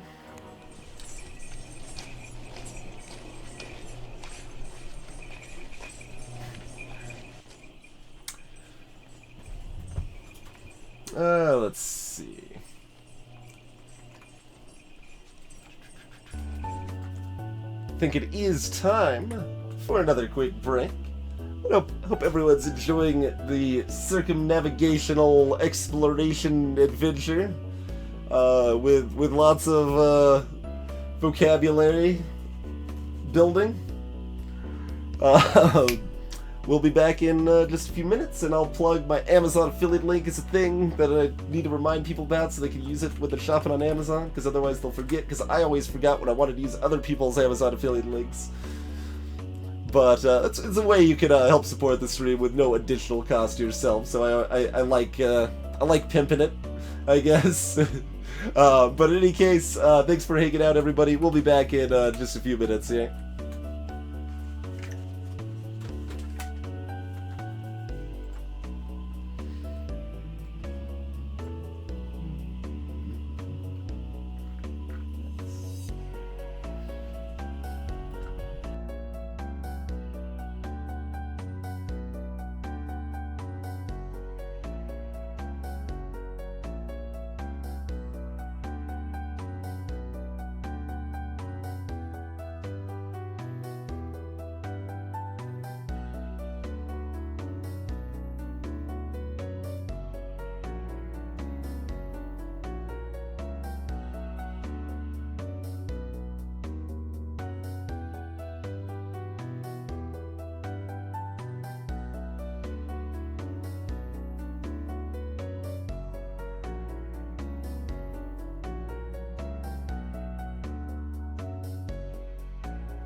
Alrighty, we are back.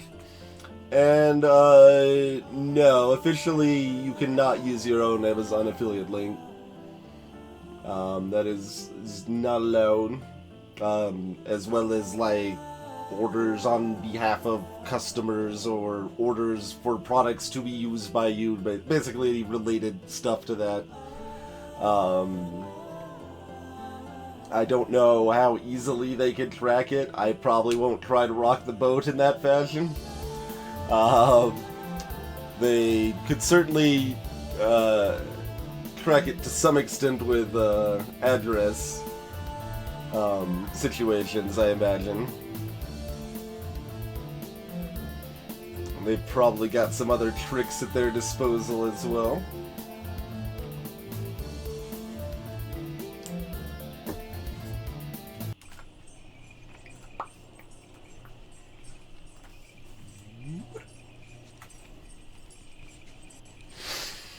Okay.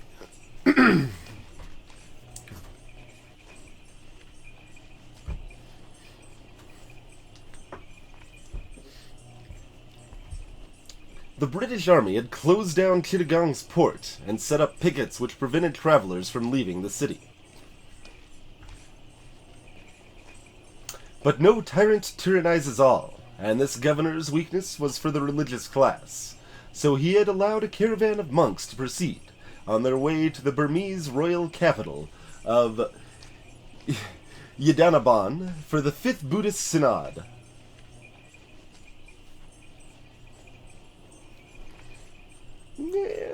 His reasons were his own, but we were happy to take advantage of them.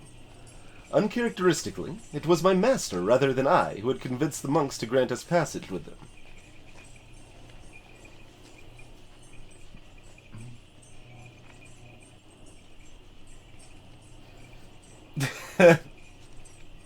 Pretty much.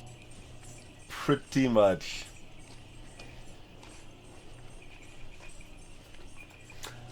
I confess myself surprised by the magnificence of their transport. A small fleet of carriages drawn by a pair of gilded leogryphs. The dash is supposed to be a clarifying word here. That word doesn't clarify anything either, because I haven't seen that word either. Leogryphs, chinthies, which belched steam from their jaws. I glanced at my master as we settled into our seats.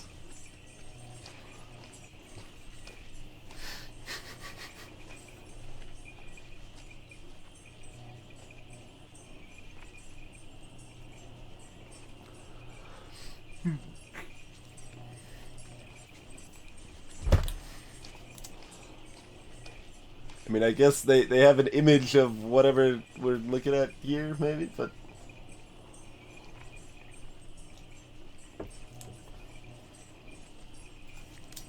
"We will travel in style," I remarked. A dry laugh interrupted whatever response Monsieur Fogg was about to make, as a Burmese monk of middle years climbed in. "The carriages were sent by the King of Burma. They do not belong to us," he explained. We began to jolt our way out of the city. "We own no material goods." "A very generous king," I remarked, being rather suspicious of kings in general, and kingly generosity in particular. "He is," the monk agreed affably, and then settled into meditative silence. And so, with such conversation, we left the burning town of Chittagong behind us.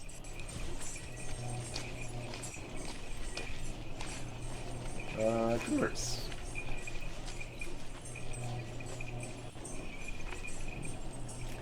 "Greetings, Mademoiselle le driver.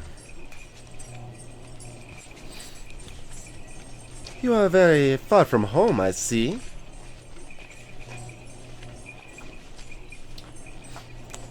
"I am sure you know all about Yidanaban." "Yidanaban is the royal capital of the Kingdom of Burma." Yeah, to Manila. "Is there a route from Yidanaban to Manila?" That's not what I asked. Have you heard that some buyers will pay well for cowboy boots from Manila?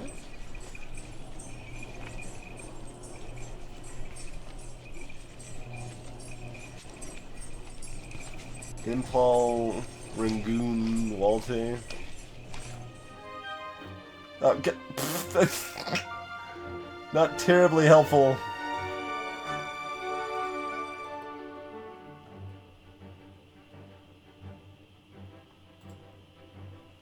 Alright, if I just ask him about Manila. Do tell me more about Manila. And they say the quickest way to Manila from here is to go via Rangoon.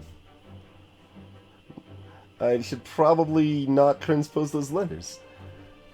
Go via Rangoon.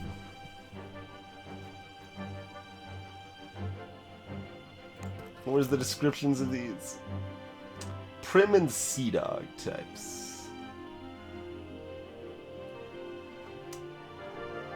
So they're both Prim and Ernest.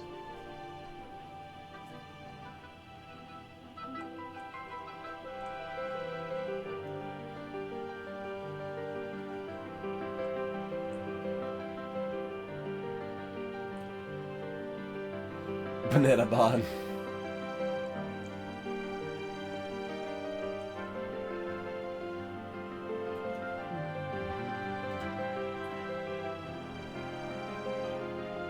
Yeah, it's they've done a fairly good job of piecing story aspects together, Spikemon. There's definitely a few glitches in the grammar here and there, or a few things that feel a little stilted or out of place, but they do like reference things that happened earlier in the run, like naturally, which is nice.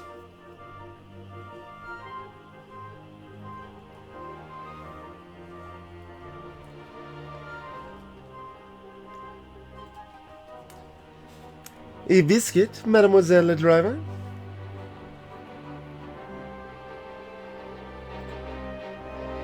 Do tell me more about Rangoon. I've heard that you can buy Buddhist teeth relics in Rangoon, valuable in Pingsar Pass.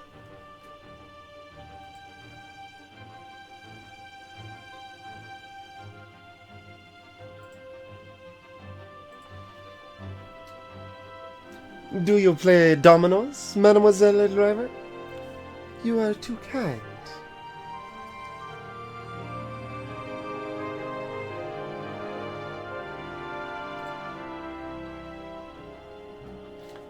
Tell me more about Pingsar Pass. Oh, but now there is neither hotel, bank, nor market in Pingsar Pass.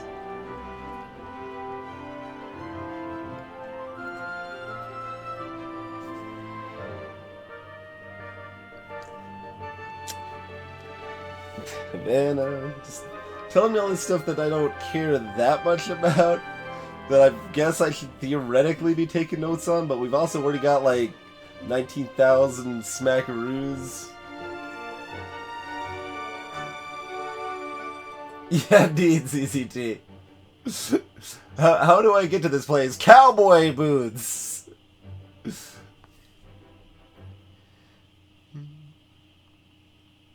I mean, sure, just, like, give me more routes to places I probably won't go, but routes are good, I guess.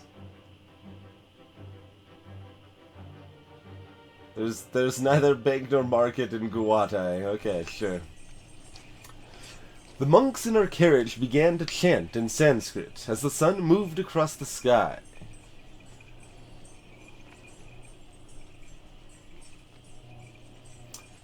I listened, captivated by the sound, that only fell quiet when our carriage drew to a halt in the royal city of Yadanaban, overlooked by the hill of Mandalay.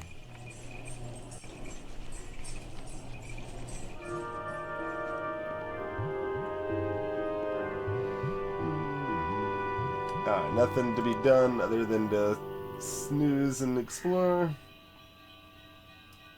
Yadanaban was thronged with Buddhist monks and believers who had flooded the city to attend the 5th Buddhist Synod. They meditated, conversed, and drank endless cups of tea in the many free travelers' shelters. Zayats of the royal capital.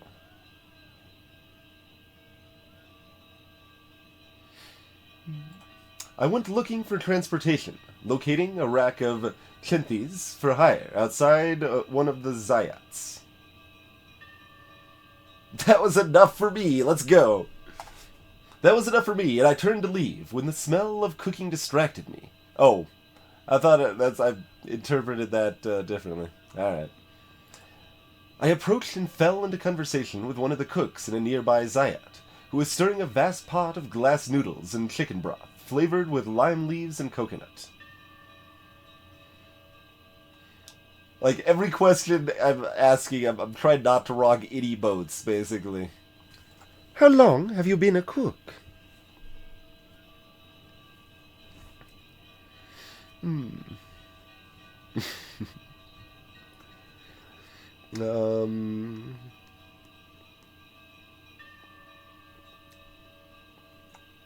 What makes you think I'm a cook? She punctuated her question with a sharp jerk of her enormous metal ladle. In her deft hands, it was likely more deadly than a broadsword. Aren't you? Less of your sauce, young man. She put a hand on her hip and gave me a glare worthy of a schoolmistress. Little wonder, and she informed me quite tartly that she was indeed the headmistress of the local academy for young ladies who wished to better themselves.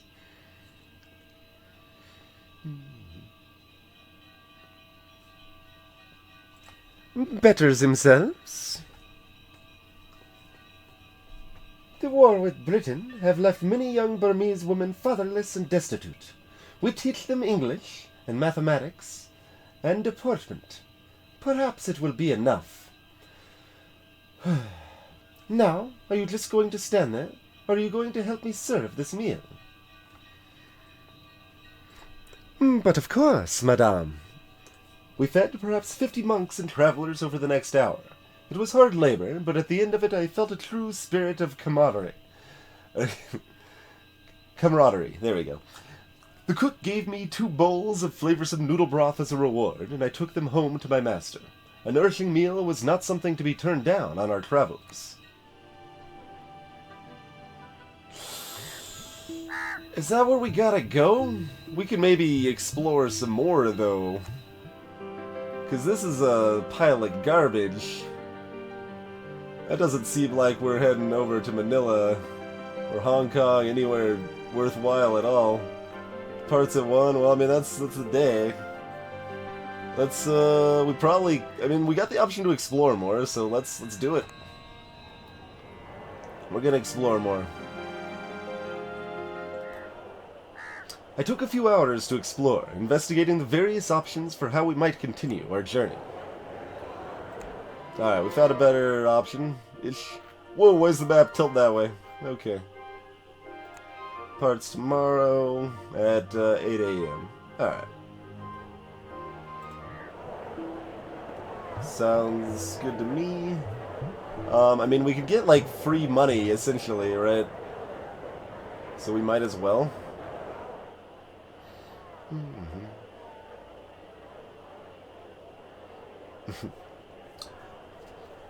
Monsieur Fogg looked quite resolved. We must again make a demand upon the banker, I fear, he declared. I regarded the bank as we entered. Small and somewhat squalid, it was a mere outpost. Oh, no. That's a small place, and it's it's Friday, so this is no good. You would like to take out funds, we were told. It may take a few days. We cannot afford even a single day, I declared. We have sufficient funds for now. Let us continue. I could read a Dr. Seuss book. That is something I would consider doing on stream.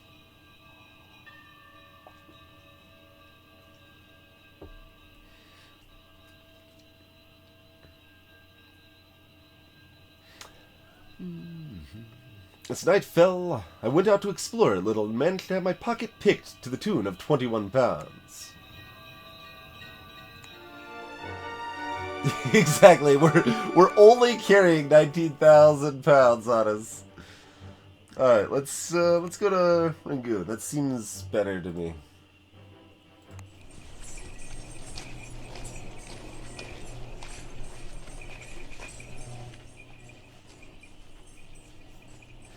We hired a Chinthi driver to take us into Rangoon.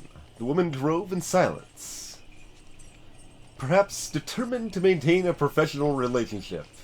Clearly, she had never never encountered a passenger quite like Monsieur Fogg before.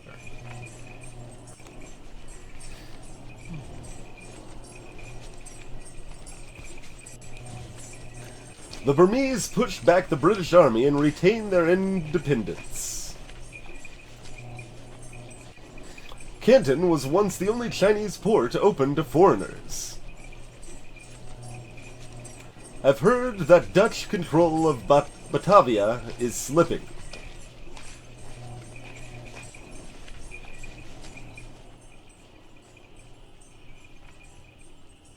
We arrived without incident into Rangoon as the sun was setting.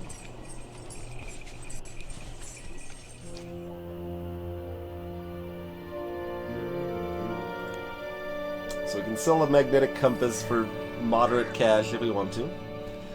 Rangoon still bore the marks of its capture at the hands of the British in the last Anglo-Burmese War.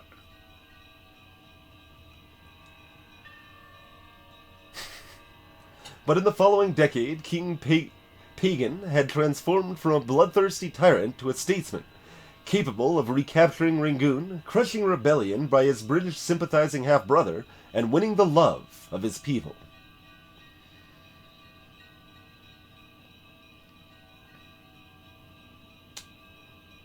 A feat of not inconsiderable diplomacy and cunning. Her Majesty's government had been utterly flummoxed by the reversal of fortune in the region, and Burma had become something of a national shame in the London press. I'd taken a mere 2 steps from the veranda of our lodgings when an enormous shadow darkened the street. There was a grinding shriek and hot breath, and then I was seized into a great iron claw. Oh, okay. It does sound hard, Arboretic. Hey, Mr. Spokes. A claw! In all my travels, I had not expected such treatment. The ground fell away in a dizzying rush. The automaton was not flying precisely, but rather leaping with a powerful bunching of hydraulics and gears.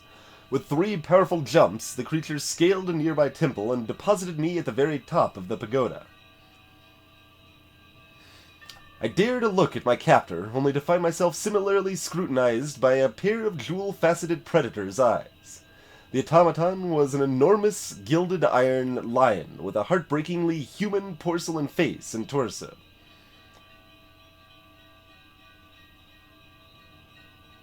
Worse still, it could speak.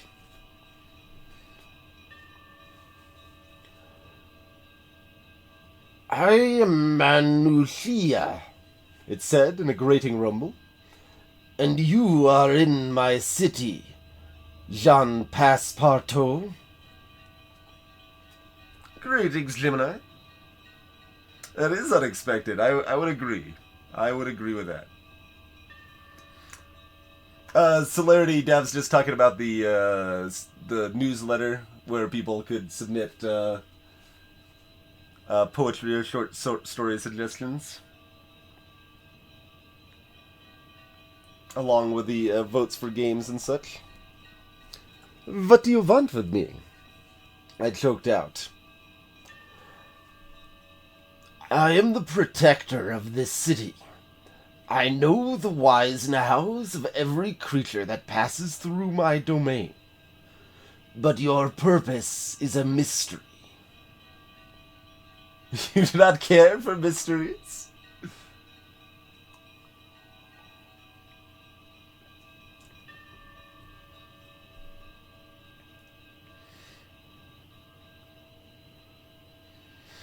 I mean, just tell the truth.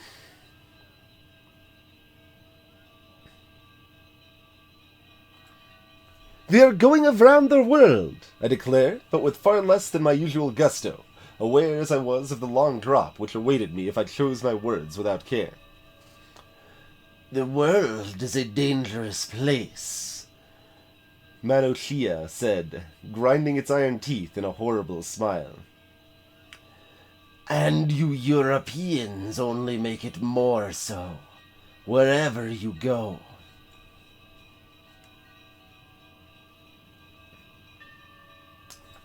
"You are a watchdog of the king," I suggested, "like the Chinthi who sits in front of the temple." Mano Chia shook his blank human face from side to side in a clatter of rubies. "I am an imperial advisor to King Pagan. No simple collection of gears and levers." I could scarcely believe Mano Chia's calm philosophical discourse. "But," I insisted, "who is your master?" "I am an imperial advisor," Mano Chia emphasized. "I have no master but myself, and possibly Buddha."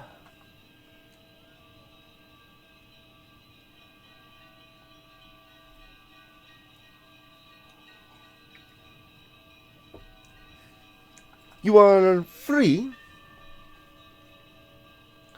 "I am.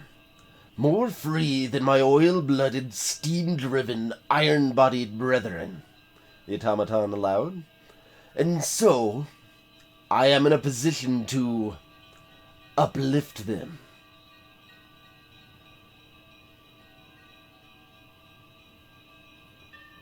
Oh no! I don't want to go to Pigsaw Pass! Oh my. "Enjoy my city, Jean Passepartout. But when you leave, you will go to Pigsaw Pass."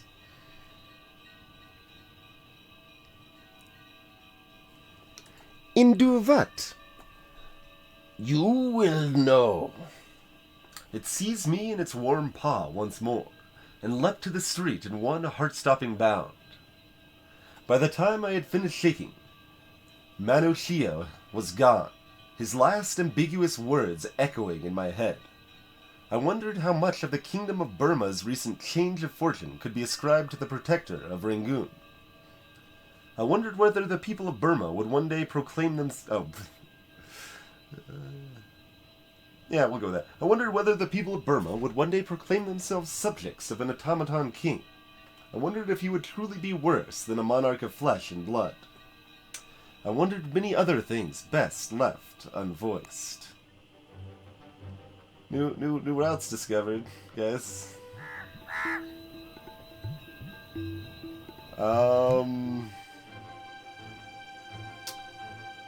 Arrives today via airship? I mean... Alright, guess we're going to Pigsaw Pass, guys! I feel like we don't want to piss off the automaton. It just seems correct. We got neck cushion, helps us out while flying. Cool. Also, was there a market there? I probably had like 3 minutes I could have checked a market, but oh well. The next morning, we stepped onto the street to find a gigantic bronze and steel bird waiting for us. It bowed its head and held out a claw for our luggage. I loaded its grasp and we stepped aboard. But Monsieur Fogg was not even slightly concerned. He leapt aboard, consulted his pocket watch, and smiled as we were lifted into the sky. Fogg Valet is dapper. I would like the full report on my level of dapperness. The flight was, in fact, glorious. We swept over mountains, deep ravines, tiny villages, and deep jungle. It was the wildest, deepest country I had yet seen, and we soared above it all, as though it were a painting, and we were its audience. Even Monsieur Fogg was enjoying himself. The speed had brought a touch of color to his otherwise meticulously pale cheek. Passepartout, he declared with true passion. However you have arranged this, I am most impressed. A mighty compliment, indeed.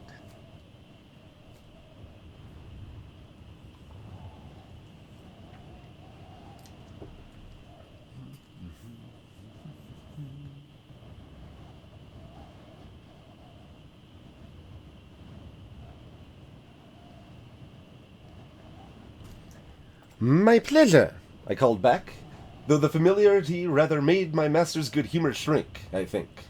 We landed into Pingsaw Pass under cover of darkness. The bird let us down gently, dropped our cases, and then wheeled away dramatically into the sky. Excellent progress, Monsieur Fogg remarked. But I could not help but remember Manosia's words. Manosia's? There we go. And feel certain there was a price yet to be paid.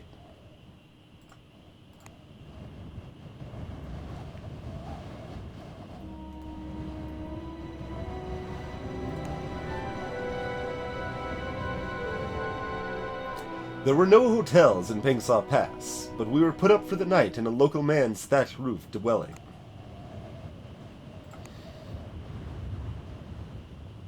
There was a mood of grim celebration when we arrived at Pingsaw Pass. A man by the name of Captain Chalmers had captured Surya, a notorious Indian revolutionary, responsible for some of the recent disturbances in Chittagong. Do we have to, like, free him?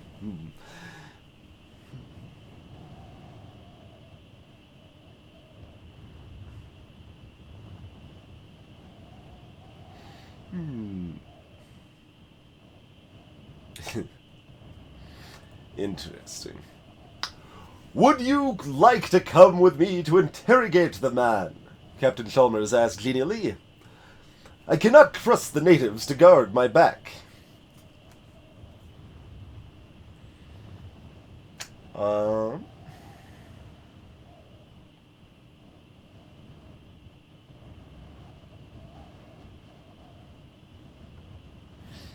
His smile was deceptive. He had forbidden anyone to leave until his business had concluded. What will you do to him? I asked, against my better judgment. We will have answers, he replied grimly. One way or another.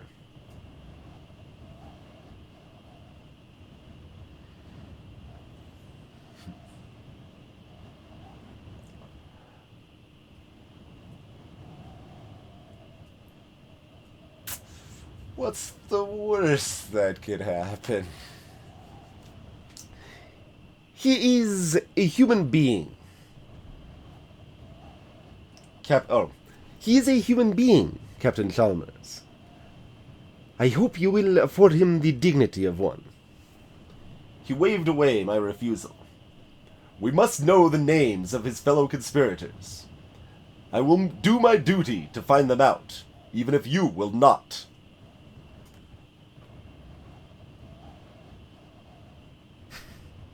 Chalmers went towards his prison hut, and I realized with a sinking heart that this was Manusia's task for me. I was supposed to rescue the helpless Indian rebel. I made my way towards the prison hut with a heavy heart. The prison hut was a small, rancid-smelling place that had been used more than once. Monsieur Fogg, standing at the door with me, raised an eyebrow. Perhaps they will listen to me, he suggested. Good idea, I said. Monsieur Fogg stepped quickly forward and knocked on the door. I cannot imagine what the reaction inside was like to this most polite of interruptions, but I took the opportunity to slip around to the back of the hut. There was a pile of dry firewood stacked against one wall, underneath a window.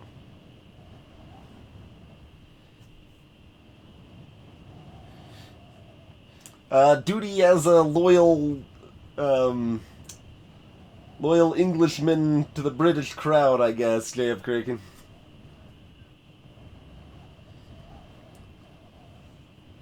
Something we could throw, we could start a fire, we can look inside. All of these are good options.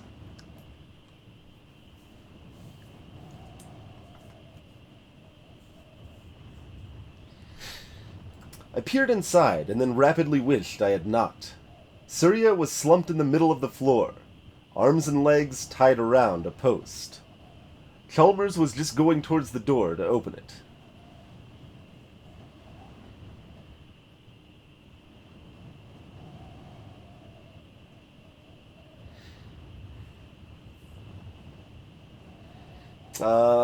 Throwing something at people seems like a lot more likely to identify me.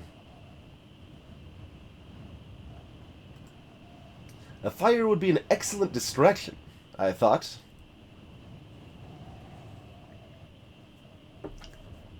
That's pretty far away, though. Maybe. Maybe. I don't know. Probably not. If fog's still, like, near me.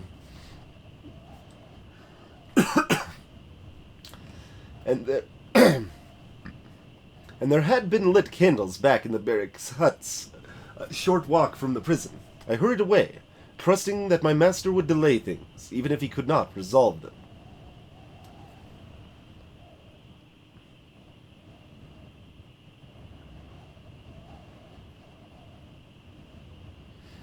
I returned a moment later with a flame. The dry bark caught quickly. I think if I announce it right away, they'll put it out pretty quickly, right? Like, that shouldn't be hard to put out. I hurried back behind another hut. The fire caught quickly and spread to the roof of the hut. The effect was immediate.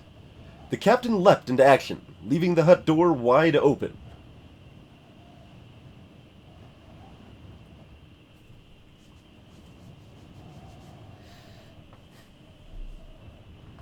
We ran inside immediately, not wasting a second. Surya's bonds were cut in a moment using a knife, which was, fortuitously, lying there as though just for that purpose.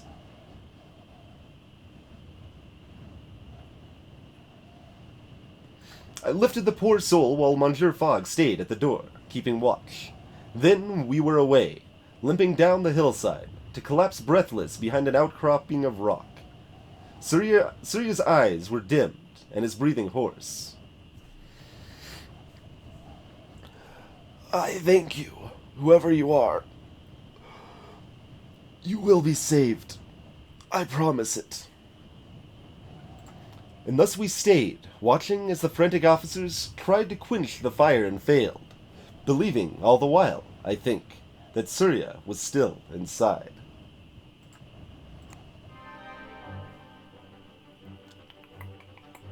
This is not going to Manila at all, man. Going to Beijing. Arrives today. Well, we get there fast. Alright, we're going to Beijing. A neck cushion's helping me out.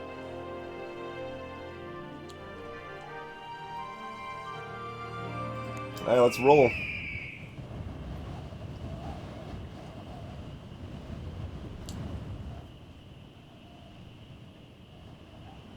Achievement unlocked, saved from the noose. The Garuda that swooped to collect us seemed to know exactly where we were hiding amongst the trees.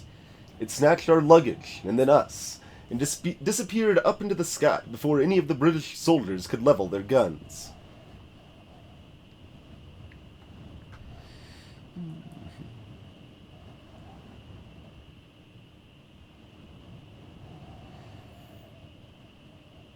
I did not attempt an explanation to Monsieur Fogg. It is clear some things simply do not register on a gentleman's mind.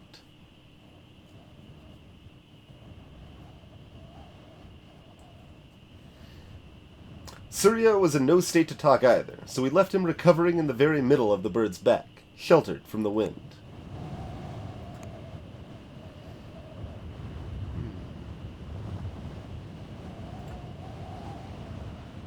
The Beijing Opera is said to be a unique marvel. Vladivostok is the home of the Russian Pacific Fleet. For instance, some buyers will pay well for binocular field glasses from Pyongyang.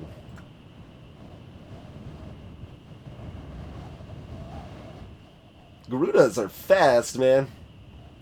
We crossed the Himalayas at such a speed and height that their snow-capped peaks were but a long stretch of foamy sea. We grew cold on the back of that great creature, and Servia shivered terribly even as we swooped down and landed within sight of the city of Beijing. Landed within sight, yeah. I tended Surya, attempting to warm him a little, and he gave my hands a grateful squeeze.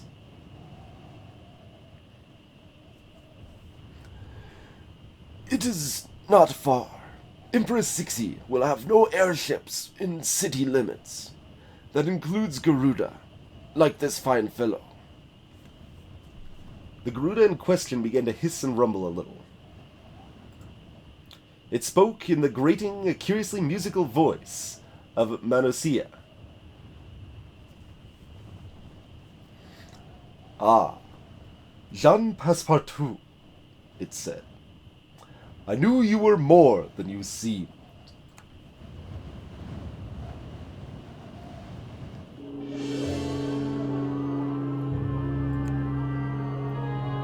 What do you got for us, Beijing? That's a loading symbol.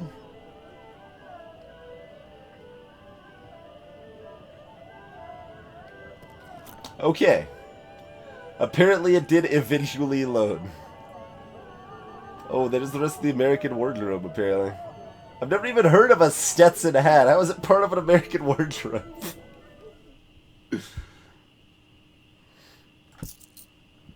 Alright, we got ourselves an American wardrobe. Some more boat timetables.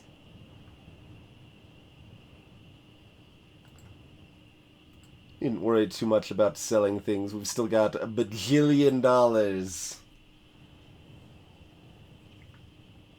Yeah, I was definitely afraid of the crash potential there.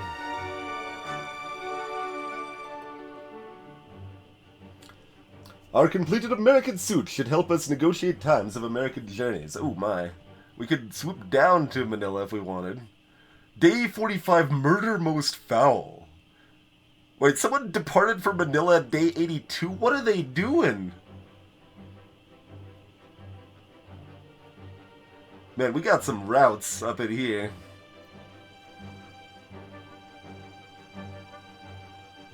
Oh, I've heard of a Stetson, now that you mention it. Yeah, just not very often. It's pretty rare that I hear it mentioned, but I have heard it mentioned.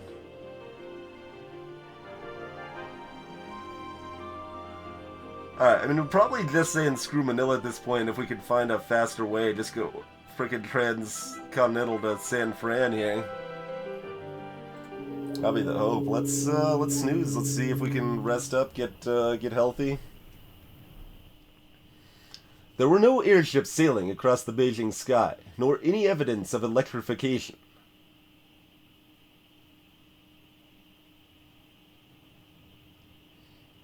Even in the richer areas, where a few exceptions to the rule might have been expected. However, I did see a few devices. Animated metal and jade dragons. Perched on the gables of imperial buildings, breathing curls of steam vapor and flapping their enamel-feathered wings. Furthermore,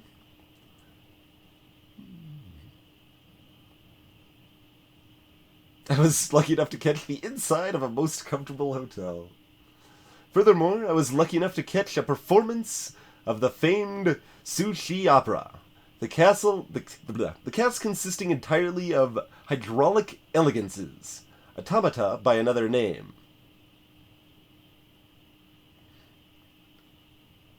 I was told it was an ancient tradition, begun over 1,000 years ago by Huang Gun, an engineer who had made Sui Shi wine pourers and musicians, dancing girls and acrobats for his emperor's court. True? Perhaps so. But the opera itself... utterly terrifying. We're impressed by everything. Let's stick with that. My friends, it was a glorious spectacle. Though there were few props, the Sui Shi were extravagantly costumed and capable of acrobatics that would press the most athletic of flesh and blood actors.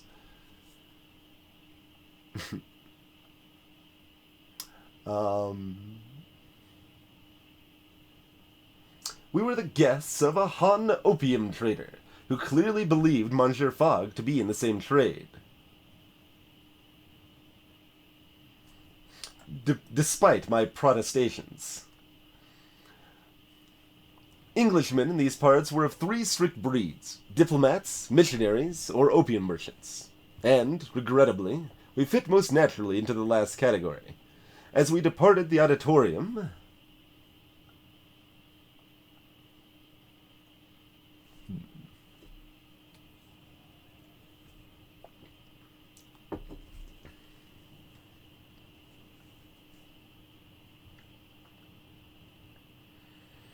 I slipped away from our host and went backstage. Ah, my friends, I assure you, only a fraction of the theatrical dramatics take place on stage. My progress was quickly barred by a stage manager wearing a carved jade hairpin and an irate expression. "What are you doing here?" "I wish to congratulate the automatons on their performance," I said smoothly. The stage manager looked politely bemused. "They are rehearsing now, but come with me." She took me through a narrow corridor to the dressing rooms, where...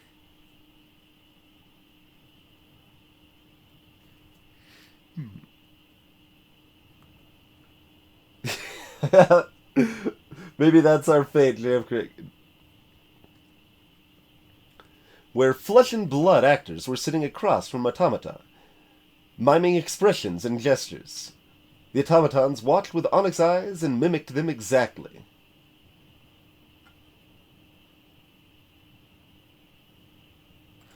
Up close, I could see that the smoothness of their porcelain faces was an illusion.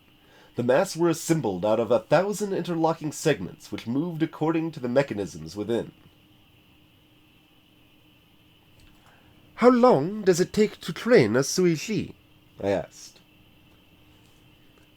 "More than a lifetime," the actor replied, adjusting the curl of the automaton's fingers just so.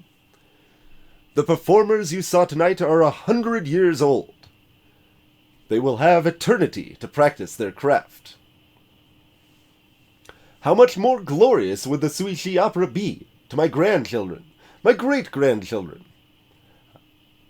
Oh, thought he was talking. Whatever. I felt a pang of envy. I made my way back to a cafe to meet up with Monsieur Fogg. A pair of opium addicts were slumped in an alley near our hotel, faces blankly blissful despite the emaciation of their limbs. I saw the poison and rot at the heart of Beijing, and wondered how long even such a grand structure could endure it.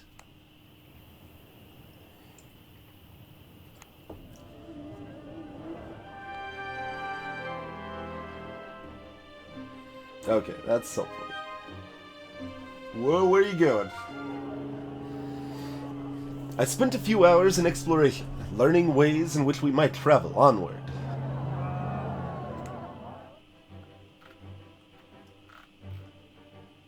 So we could go to Hong Kong now. We could go to Vladistovik.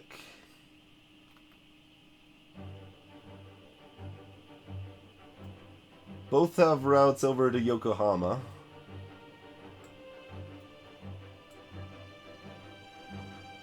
This one is super safe and we can go, like, now.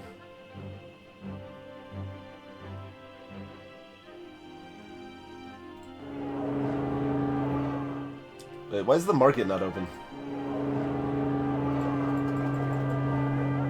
I don't know why the market's not open.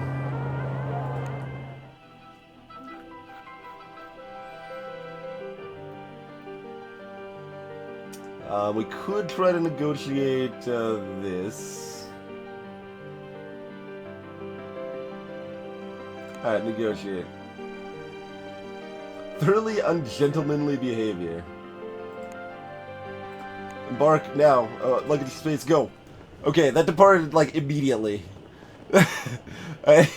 Okay. Young Queen.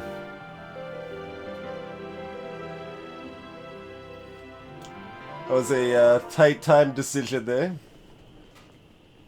We boarded the Jiaqing, a Chinese junk with billowing patterned sails and a red and gold phoenix painted upon its prow, bound for Vladivostok.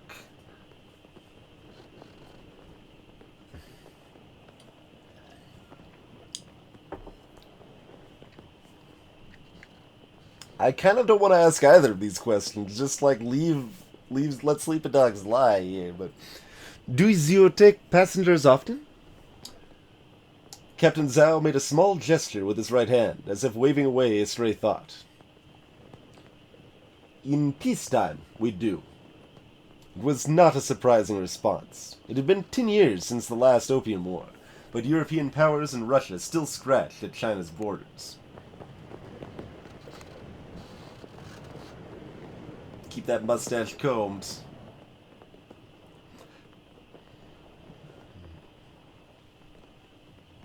See, I feel like obligated to be Dominoes when I've got like the special Dominoes to trigger it, man. I guess this is from the cards too, though, right? So we gotta pick one of these. Don't. I mean, I guess we don't like have a chess set or a Go set, so there's not like a better game option. Canasta's okay, right? I don't know. I always confuse it. Like there's like Euchre and Pinnacle and Canasta. There's like at least one more, and they're all a blur in my mind. I played 2 of them, and I don't remember which is which. I think Canasta is the one where if you happen to cut the deck on a jack, you get like 2 bonus points to start. It's just like complete arbitrary nonsense. I think that was Canasta. I spent the first day aboard playing Canasta with the first officer, who turned out to be a fearsome opponent. Interesting that it gives me this choice. I broke even after some difficult rounds, during which I learned that the T-clippers running between Colombo and Singapore were less than safe. As night drew on, incredible stars filled the sky. It was a most peaceful, beautiful moment.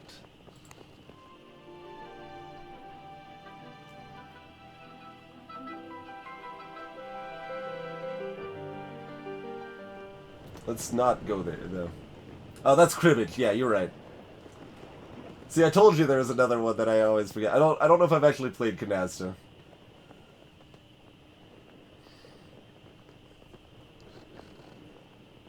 I saw Captain Zhao reading a Chinese newspaper at breakfast, and asked if he would tell me the news. He pressed his lips together. It is out of date.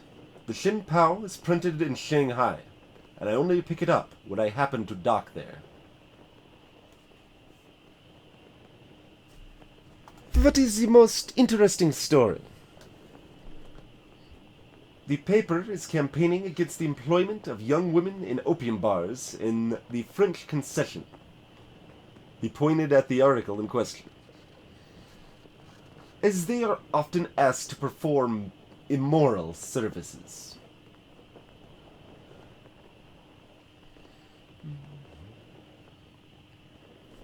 The French traders must be up in arms. Captain Zhao nodded seriously. It has turned into quite an uproar. I spent a stimulating afternoon in discussion with the captain, as the wind filled our fully battened sails and sped us up on our journey to Vladivostok. Hey, Zapragandi. Red Eyes Wing. Greetings.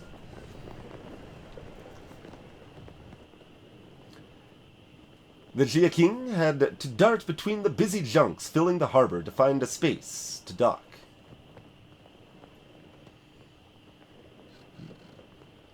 I was keen to see what Vladivostok had to offer, and stepped off the boat eagerly to hurry after my bastard into the city.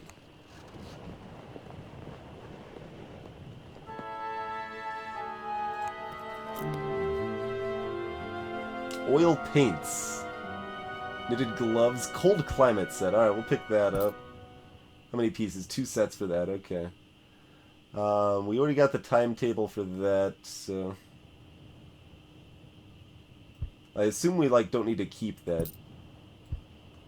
So we'll grab the oil paints, because why not? This is valuable. Batavia, San Pedro.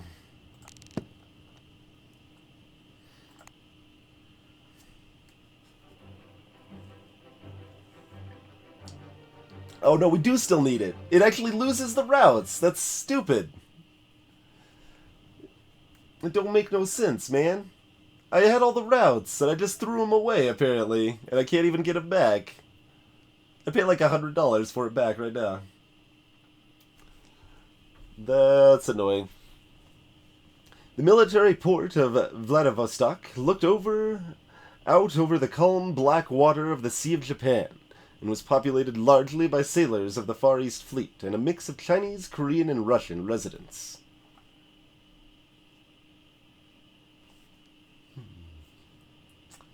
So that's unfortunate. We threw away our map. Hey, Gilner, Chainsaw Unicorn, spooky donations. Thanks for that raid and host, Gilner. How was your stream tonight? Greetings, disciple of Yawgmoth. We're playing a game called 80 Days, based on the Jules Verne novel by the same name, where we're trying to circumnavigate the globe and survive along the way, I suppose. Apparently, Jeff Kraken, we can remember the other routes though. Like, look, if we like zoom out, like, look at all these other routes that we just remember. These routes still exist, but since we threw the map away after studying it, they don't. Those routes don't exist anymore. So that's unfortunate. But we should be able to go to Yokohama and maybe find an airship over to San Fran. Is the hope anyway.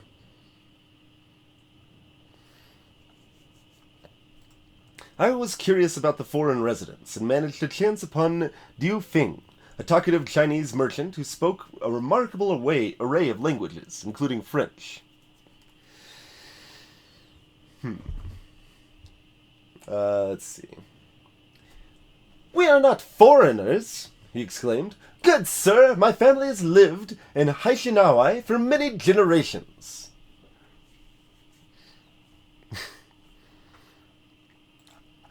"Haishin what?"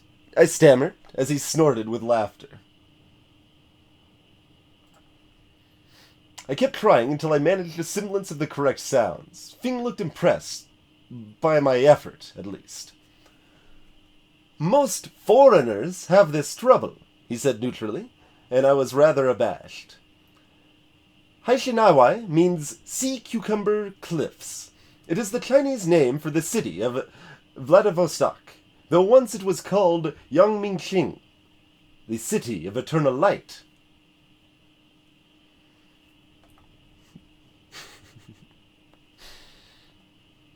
"The earlier name is more evocative," I opined, and Fing agreed. "Yes, my friend, much is lost with time." The hour was getting late by the time I made it back to my hotel, but my adventure here was far from over. An imposing Imperial Army officer accosted me in reception and subjected me to a thorough search.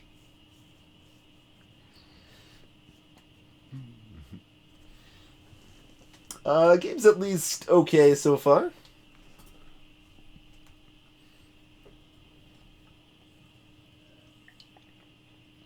Had some interesting moments. I gave no objection, and he studiously went through our cases in my pockets, although of course he found nothing seditious. That's not how you pronounce that word, is it? I feel like I've almost pretty much only seen that word written, and not heard it spoken. Seditious? That sounds wrong too. "Vladivostok is a closed port," he declared. "You'll be held while a decision is taken in your case."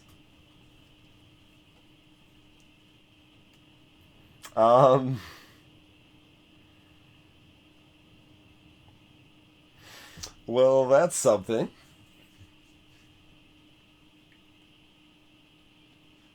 Seditious. Yeah, there you go. There you go.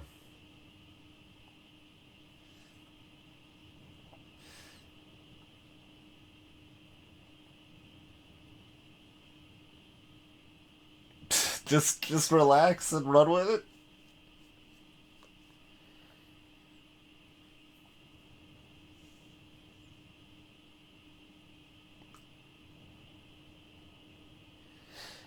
Alright, just run with it, I guess. Frankly, I was glad of the... Oh, Jesus! That took like 4 days! I'm no longer glad of the rest, but we've been rushing around the world far too fast for my lies. Slow, too slow, we gotta go faster. It was time for my soul to catch up with the frame. And so it was that we came to spend 4 nights in a Russian military jail. Not an experience I would recommend, even for the hardiest of travelers. When we were finally released, it was without much discussion. We were pointed to the docks and told to leave, and quickly. Alrighty then.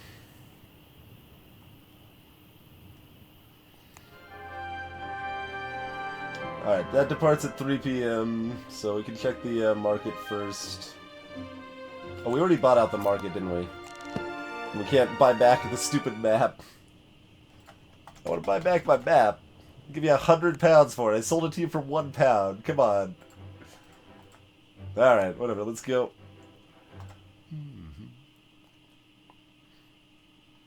Nice. Magnetic compass is doing work.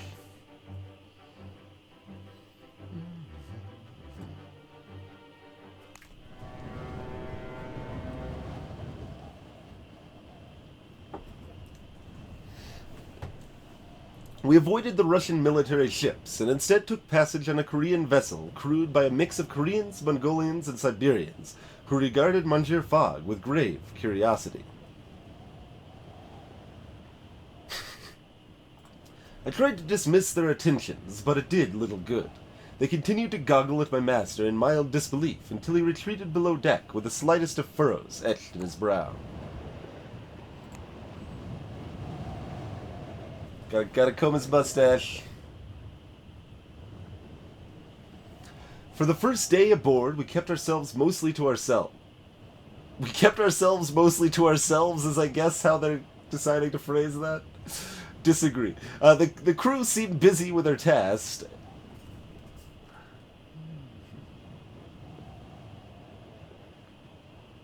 And I was happy to have fewer of those myself. Monsieur Fogg was his usual impervious self, however, and made his calculations and read his newspaper. Meanwhile, the boat steamed onward. Yeah, keep playing games and combing mustaches. One of the cabin girls, Elena, spoke good English and was attached to us as a translator, though she created as much conversation as she explicated.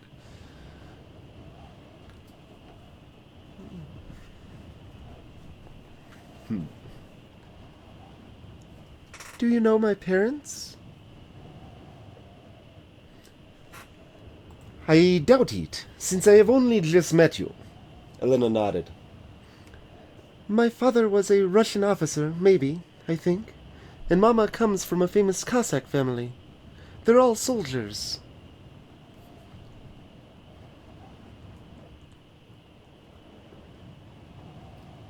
A Russian officer, maybe? I raised an eyebrow. Well, Mama met him when she was dressed as a man and joined the Cossack host. He was very surprised, I think. Elena shrugged. Mama says he died of shock, leaving me as a present. But I think he probably ran away because Mama is so fierce. She looked proud rather than distressed at this prospect. I blinked down at the little cabin girl, rather at a loss as to how I should respond.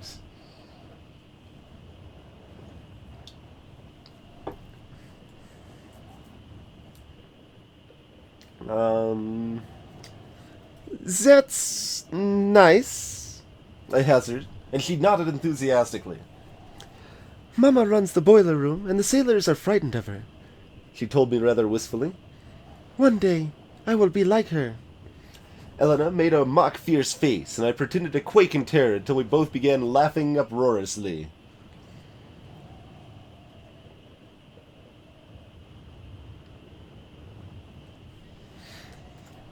I would like to meet her, I said, and Elena giggled with delight. I will ask, she replied.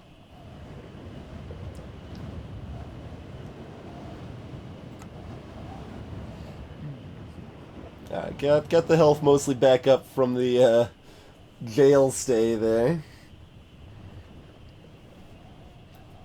Elena knocked on my door unreasonably early in the morning, eyes bright. Mama says she wants to meet you. She seized my arm. Will you come? Lead the way, mademoiselle. We descended into the bowels of the ship. I felt the heat and noise of the engine before I saw it. The rumbling whistle of the boilers, the shouts of the men shoveling coal, the thumping of the pistons, and the groan of metal. A woman with muscular arms sheen with sweat and hair shorn to her ears presided over the activity with well-worn confidence. She glanced over to us and grunted.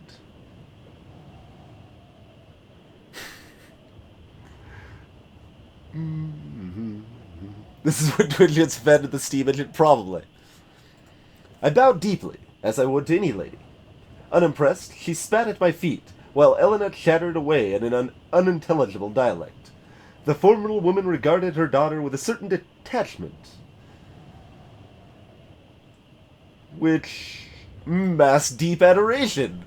The girl bloomed underneath her mamma's merest glance. We took our leave soon after, and Elena smiled at me radiantly. Isn't she wonderful? She breathed. I nodded enthusiastically, and Elena bestowed another bright smile upon me. You didn't need the nod leaf? Are you sure? Oh, we needed the nod leaf. There seems to be dissenting opinions as to the necessity of the nod leaf, which is probably one of the dumbest items in the game and should probably not exist, in my opinion, because it doesn't actually inspire gameplay that's fun. But it does let you beat things when you need it, because sometimes you need the nod leaf to be able to win. Holy crap!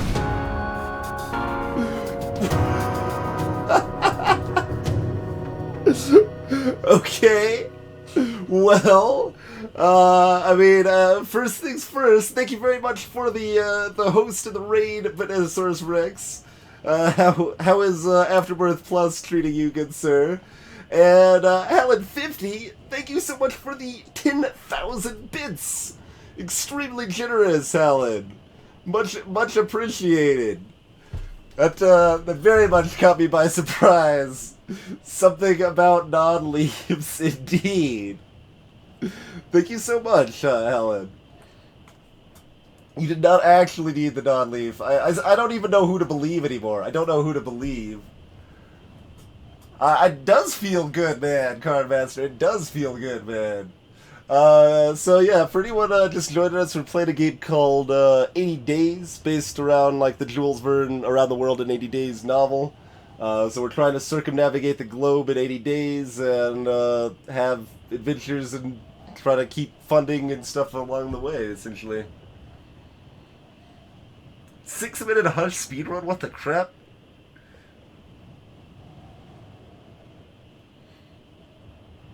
You only had 450 damage? That's pretty good. Didn't even need the nod leaf. Okay. So it's clear that you definitely didn't need the nod leaf. I gotcha.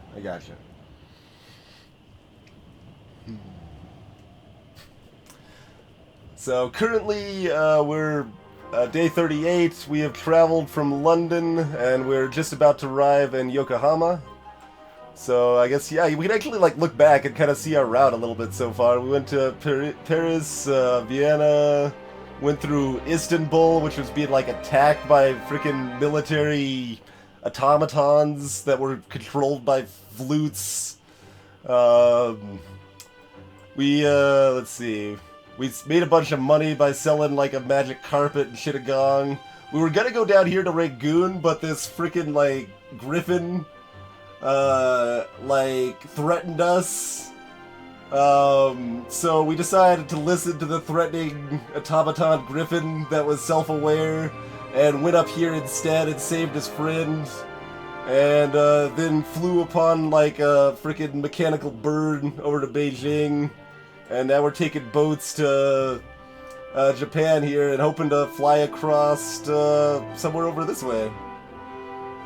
So that's kind of where we're going.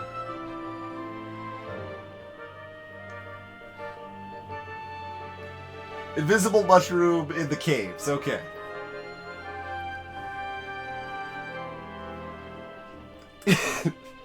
Look, I didn't understand that we needed to keep the map to keep those bonus travel locations on the map. Like, we already had a route, like, planned out here, but they got cut off. But hopefully we can find another route. We were just chatting with this young girl that's, like, got a bomb in the boiler room and stuff, and I guess so thematically we're the kind of valet or butler for the rich Englishman that is going on the bet that is to go around the world in 80 days or whatever, and adventure ensues. Oh, absolutely historically accurate, Mastermind. I mean, I'm sure most people here have learned about the walking city of, let's see, what was it again? Walking city of Agra. That's a city that was built, you know, it's where the Taj Mahal is. And it's a city that was built so that it could walk around and move. We actually rode the city from over here over to Calcutta. And, I mean, that's pretty common. I think that's usually covered in most history classes. Elena laughed as I hung over the ship's rail to get a better view of Yokohama as we neared the port. She gave me a hug goodbye, which surprised me, though her mother watched me with hard eyes throughout our exchange. We weighed anchor as the sun set. It lit the foreign flags in the harbor with bright fire as it dipped below the horizon. Hey, Bloody Seraph. Alright, let's check out the market. We're like carrying all sorts of luggage right now, too. Amethyst. We can buy cheaply here, sell other places. We can sell our cowboy hat for some extra money, but we want to keep it so we have a part of our American wardrobe. Like, we've got plenty of money. We sold the magic carpet, like I mentioned. Carrying all sorts of luggage. Let's just grab this elastic wallet. Why not? That might come in handy. Like, we were pickpocketed once. That might have saved us from that. Not that we lost much money, but so far we've just been carrying a lot of luggage because we can't have a sixth. I actually wanted to add a sixth suitcase if I could, but it looks like I can't. Because it seems like it's pretty cheap to just, like, add more luggage space most of the time, and, that works pretty well. Hey, Chibiani, nice! Okay, we do have, a route across the sea here. Over to San Fran, I believe. It was hard to believe that Yokohama had only relatively recently opened to foreigners. There was an entire foreigners' district not far from the waterfront, where it was as common to hear Chinese or Russian as Japanese. There was a melding of cultures and clothing styles. Russians arrayed in their rich colors, hoop-skirted British ladies lately of Bengal or Singapore, Americans who had adapted the coat-like haori over their shirts and trousers. This game has like a bunch of crazy terms that are local to places and some very flourishy vocabulary. So this game's a vocabulary lesson and an experience of hearing me horribly butcher and mispronounce words you might know. Like if you actually live in Japan, I probably butchered the pronunciation of haori, for example.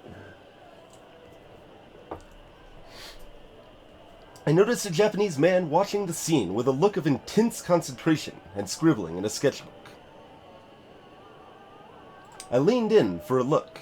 He was drawing a stylized picture of the foreign quarters with quick pen strokes, which stopped abruptly as my shadow fell over the drawing. He looked up, clearly irritated.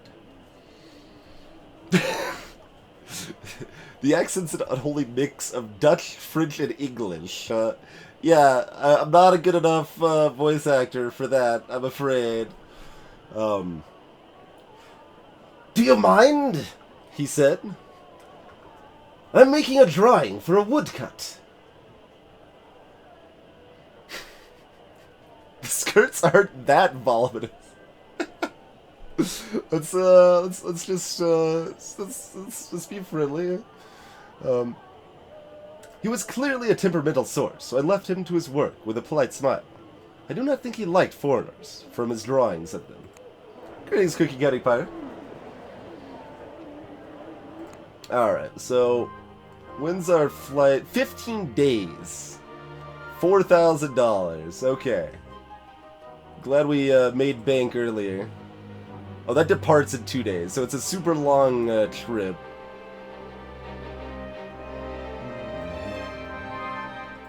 We could make it go a little bit sooner, probably, if we wanted. Amethyst was the only thing left here. I don't think we... because that just makes us money. We don't care that much about having more money. Oh, someone... you could actually go to the North Pole. Someone just arrived at the North Pole. Or something. Like, you could actually see little pop-ups of, like, other people that have played the game and stuff. It's kind of neat. Alright, let's see if we can negotiate a sooner time here.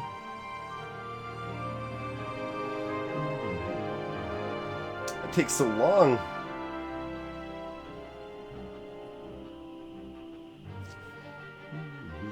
Alright, we'll make it leave tomorrow for an extra $800.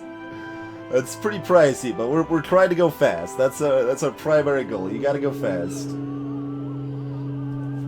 Nice, Pirate. I think I did a mostly good job hosting, announcing during AGDQ.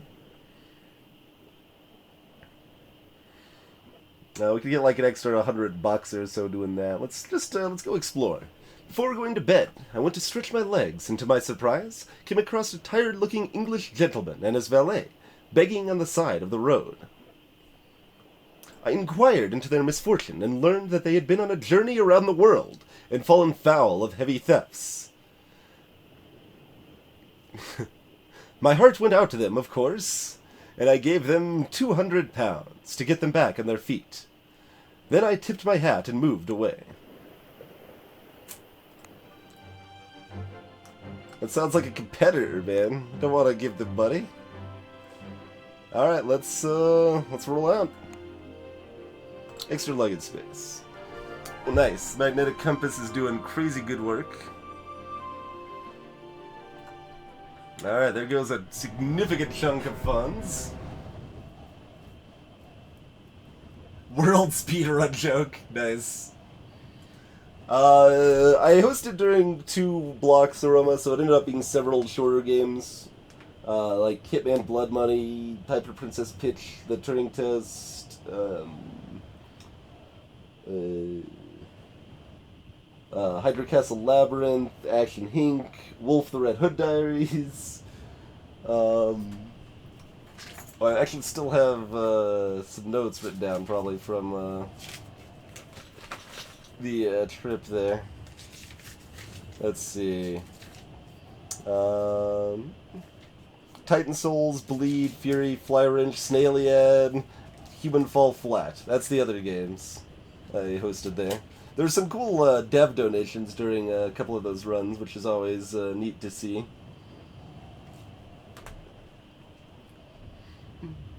Arismar, greetings! Not sure quite what you're asking there, if it goes to other players. Oh, the money! I don't think so. But it would be amazing if so. That would be amazing if so. I would love it if so, but I think it's very unlikely. I don't think there's actual multiplayer to that extent. The Water Lily was a sleek iron-hulled ship-to-submarine prototype, captained by a severe American by the name of Wicker, and crewed by a mix of Americans, Chinese, and Japanese, who all spoke a kind of salty, curse-studded sailor's English. In addition to the usual complement, the Water Lily carried an entire corps of brass-goggled engineers, and a brace of submariners on standby, should the captain call the order to submerge. The rumor was that she had been a slave ship, and had only been refitted for passenger transport a good few years after Lincoln's Emancipation Proclamation. But I saw no trace of dark past aboard. The crew seemed a happy family, and welcomed us into their iron-hulled bosom. Ha! So that's the guy I helped escape. And, yeah, the, Captain Chalmers resigns after I, help that guy escape. Putt-Putt has never been at a GDQ yet, I'm afraid, cooking gutting.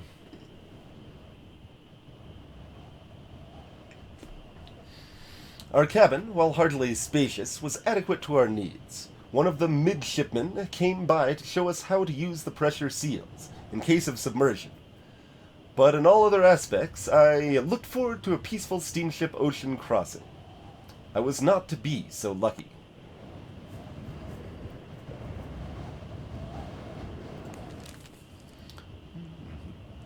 Rumblings intensify of Russo-Japanese War. The salty air blew cool and sharp against my face as I opened the door onto the top deck. It was painfully early, and the only passengers awake were a group of Chinese laborers hunched miserably near the stern. One of their numbers was vomiting copiously into a bucket. I offered him... We've actually got like a seasickness thing, don't we? Maybe? As much space as I could give him. I offered him my own secret remedy, which I had brewed up for just such an occasion. He swallowed it down with a certain dubious desperation, but immediately improved in both complexion and temperament. He thanked me most profusely. Zizi! Oh, I said. okay. I thought that was him, like, introducing himself or something. Zizi! I said, using one of the few Mandarin expressions I had picked up in my travels. They laughed uproariously at my pronunciation, but seemed altogether pleased by my attempts to render thanks in their tongue.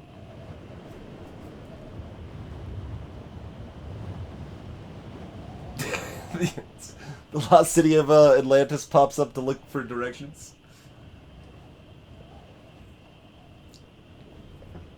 I accompanied Monsieur Fogg to a game of whist with a family of American missionaries who were traveling back to San Francisco for a family wedding.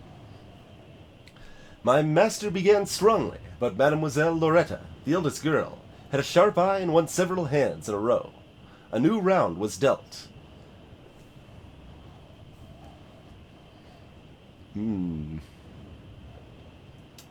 we call out the cheater or just run with it? American missionaries, like how much trouble could we really get in here? Like I kinda just don't want to cause trouble. Just I don't know how likely it is that things go horribly wrong and bad stuff happens, but it seems likely enough that I just don't want to rock the boat too much. I noticed Mademoiselle Loretta smile triumphantly at my master and play another winning hand. The minister's daughter accepted Monsieur Fogg's congratulations demurely, though I saw a flash of something altogether unsporting in her eyes as she lowered her lashes.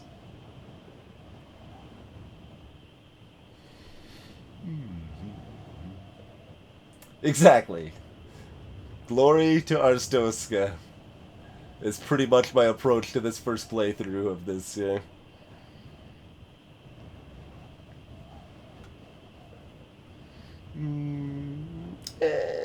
I added my congratulations, though I felt something was amiss with a seemingly pious Mademoiselle Loretta. Pious.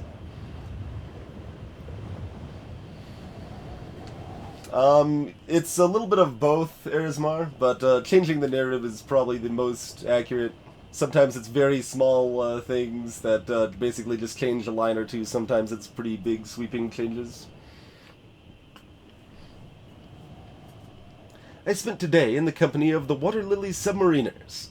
They were all hardy men and women who preferred the dim and closed space of the hold to the top deck. Too much sky, one of them said, squinting suspiciously. Her crewmate nodded. All that fresh air. They shuddered collectively, and suggested a bracing race in the boiler room.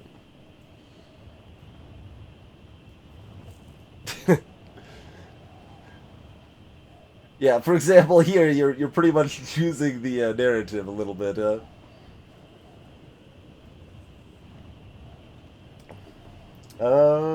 I mean, we've got, like, cards and dominoes and stuff. We got other games.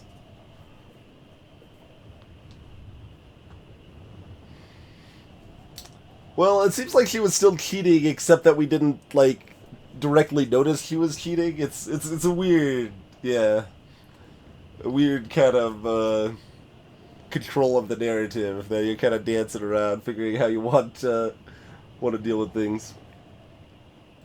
I offered an alternative, having no great desire to sprint through the ill-lit, echoing ship's corridors. Their commander, a short Japanese-American woman, gave me a look of scorn. What do you suggest? Neither of those things were what I was hoping to suggest. I demanded a test of acrobatic skill. Though the submariners were all fit as horses, they had never attempted to, for instance, form a pyramid, or walk the length of a corridor on their hands. I hustled them. No, this is cool. They competed with me gamely, but admitted themselves outclassed. Commander Davis even applauded. It's Zumi to my friends, she said, clapping me heavily on the shoulder as I took my leave. You're not so bad.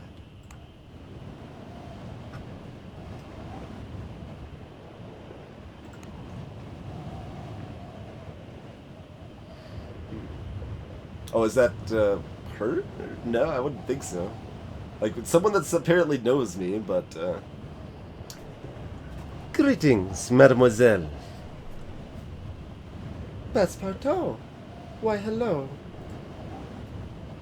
I've heard there are many Chinese immigrants in San Francisco. So we're looking for more, routes.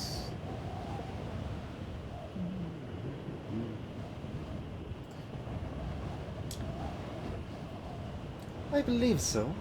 I know a man who once took the Transcontinental Express from San Francisco to Salt Lake City. I feel like I played like Ticket to Ride now. Salt Lake to Omaha.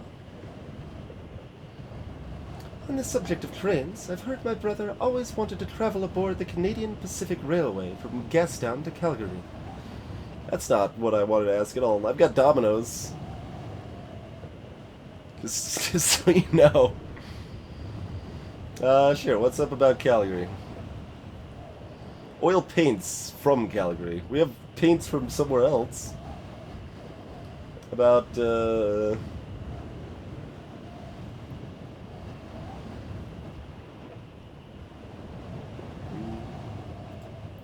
Sure.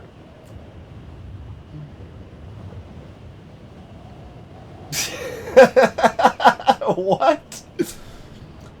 I don't think there's a route from Calgary to Duluth, friend. Now, anyway, I think I will marry a Frenchman. What?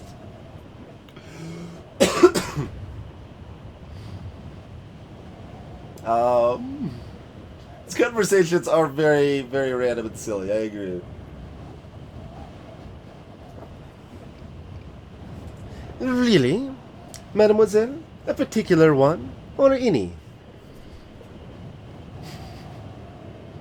Oh, any will do, so long as they have the vowels. All right then. Where else can we go from Salt Lake? Oil paints from there's oil paints from everywhere apparently. Salt Lake to. Probably don't care too much about those routes, but let's check Dallas. Here's something I do know. Dallas hasn't recovered well from the Civil War. Who cares? I don't care. Play cards. Dallas. Dallas connected to Houston by rail. Alright, cool. Dallas to Marrakesh? Where actually is Marrakesh? Maybe it is not where I thought it was. Hey, Cathodic One. Thanks for the continued support. This is kind of a learning game. There's a lot of vocabulary, and there's a lot of mispronunciations and shenanigans.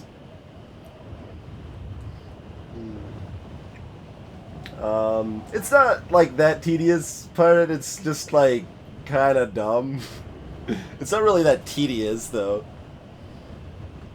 Like it's mostly superfluous. You don't really need it.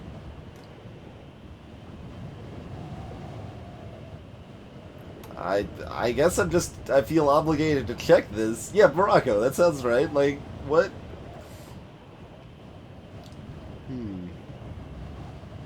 What a question. Okay, let's basically dismissing it, which I feel is correct to do. Yeah, okay, it is in fact Morocco.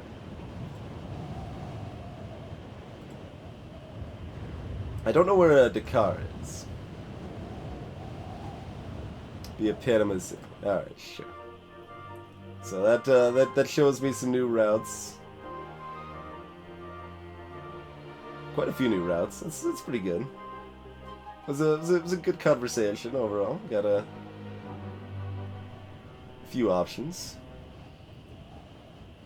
I was climbing the rigging, entirely innocently and not at all for the purposes of spying on the crew to appease my own rapacious curiosity, when I heard two of the crewmen arguing in a Pidgin mix of English and Japanese. I am not sure I have seen either of those words. Well, Pidgin I feel like I've seen used in like, as like a proper name or something. What was this like all-in-one freaking AIM client way back in the day? I think that was Pingin or something. That was a little different.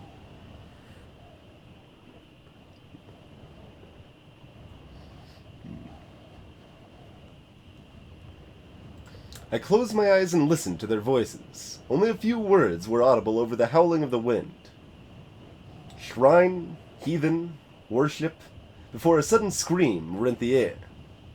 One of the sailors was falling from the platform's edge.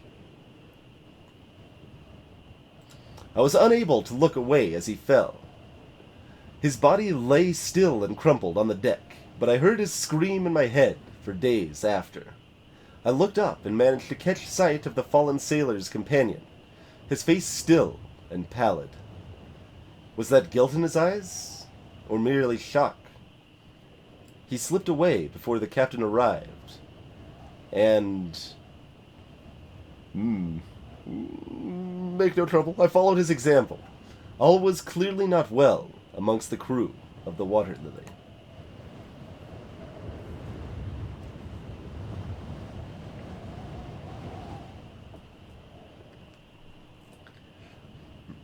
The Water Lily's crew held a funeral for the dead sailor. I was not specifically invited, but was curious about the incident. The funeral was an excellent opportunity to learn more about the crew. Captain Wicker led the Christian service with customary grimness. I was surprised by the absence of the sailor's companion, who had been arguing with him just before his fall. Yet he was not the only one missing from the funeral. Oddly, only half the crew had come to pay their respects.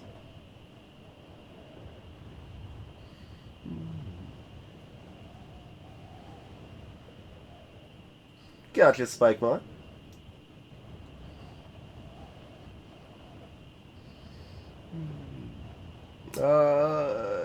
Make no trouble. I suppose that death at sea was commonplace, and the crew had too much work to do? How we doing? We still got a ways to go. We're trucking though. We're trucking.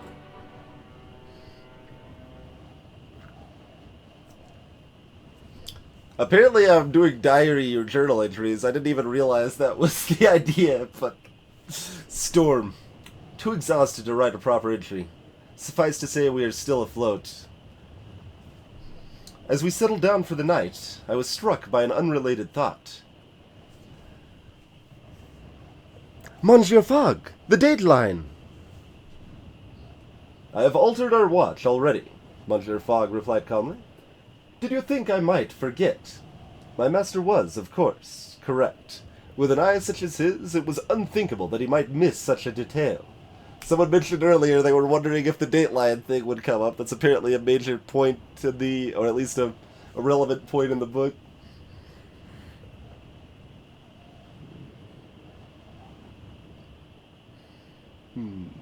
Oh, so we're only halfway there, and we're over 40 days.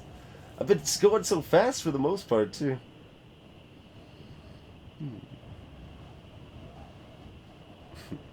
We'd reached the point directly opposite Greenwich, where the hours we had lost in traveling around the Earth were added back. A whole extra day. He said that was added automatically. Oh, well, I didn't get one of those options because I didn't click it fast enough. That's fine. Yesterday's storm hit us with little warning. One moment I was preparing Monsieur Fogg's shaving water to exactly the right temperature. The next we were being tossed from one end of the cabin to the other. We were only lucky that the bed was securely nailed to the floor. The ship shuddered and moaned as the sea flicked with lightning. The storm lasted nearly 6 hours and blew us far off course. The captain spent most of the day peering at his charts, trying to locate our position. There is no land anywhere upon the horizon. Oh god, we're going down this way.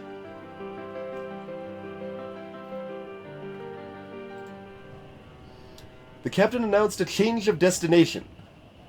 The Water Lily would now make for nearby Hawaii rather than San Francisco.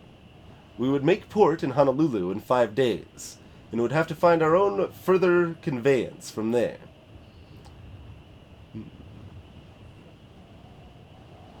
That sounds slower.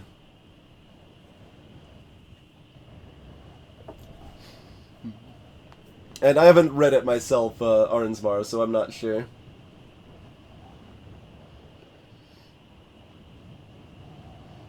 Stay optimistic. Honolulu sounded wonderful to me, but Monsieur Fogg was not of the same mind. This, my master said, will not do. Indeed not, sir, I agreed, not even daring to calculate the delay and expense our unexpected diversion would cause. Monsieur Fogg gave me a cool, appraising glance. Captain Wicker has reneged upon his word as a gentleman. His? I thought Captain Wicker was the woman. Oh well. He said curtly, before lowering his voice to an almost furtive undertone. Our course is clear. We must mutiny.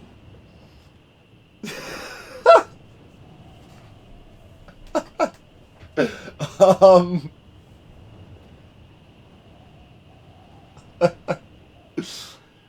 um...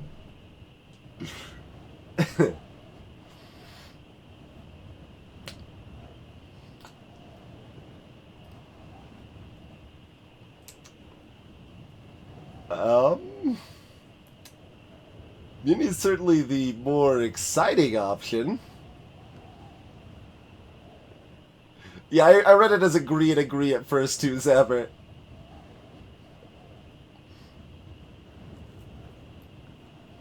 Two-person mutiny. I mean, we could probably get a couple people on board. Like, clearly there's some shenanigans and chicanery, but a lot of the crew seem pretty, like, together. Like, they weren't, like, at arms with each other. And, I don't think this is a good idea.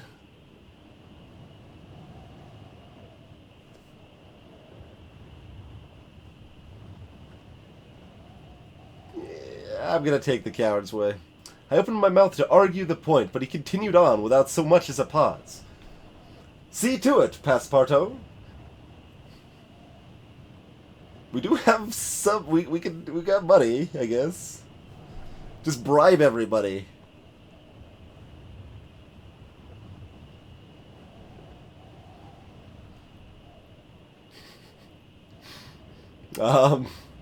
Sure, why not? Use your funds? I replied it. I replied, apparently is how I'm going to pronounce it. Replied, nodding. Quite, he said, with the agreeableness of a gentleman who had just given his valet a near Herculean task. We will mutiny in 5 days when we reach Honolulu. Make your preparations as you see fit. What? If we're doing it in 5 days, what even is the point? We're losing the time anyway. Only strengthened slightly. Alright, let's chat with some people. Talking to the captain.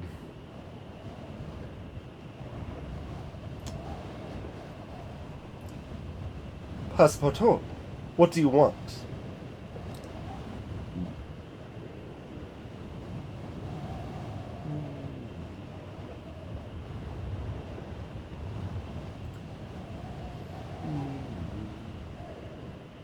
Honolulu to Acapulco. Okay.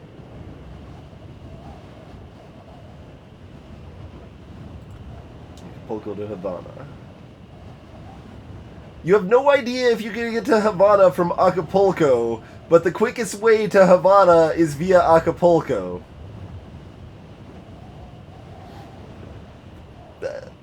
Alright, never mind, I agree. We should clearly mutiny. This guy has no idea what he's talking about. Let's give him a peppermint.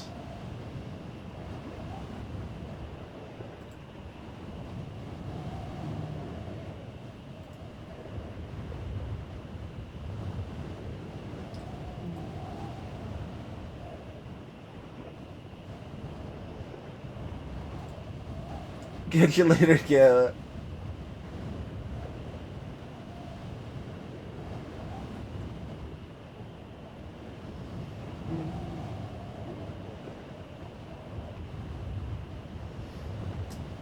Like, this is a freaking geography game. Like, I know, like, vaguely where everything is except for Pitcairn Island. Yeah, alright, let's pick that one then.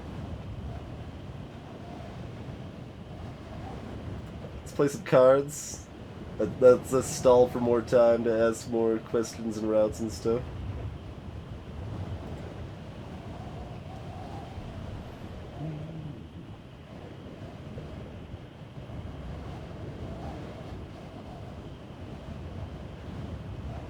Okay, I don't think I actually care about Pitcairn Island, based on these things here.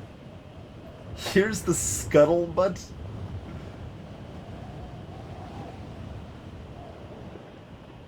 We probably aren't going to end up going to Peru, but that's still better than asking more about Pitcairn Island, I think. Fine, goodbye. Look, we don't even need a mutiny. There's totally an airship route we already know about in Honolulu. No need to go crazy.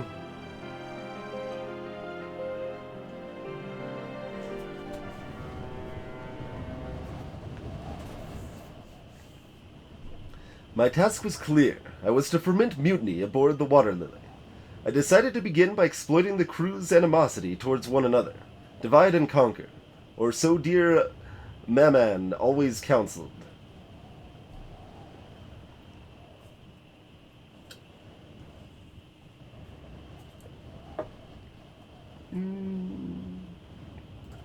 Gossip and rumors would be a good way to start, I thought, though such subtleties might also be lost on a crew of sailors.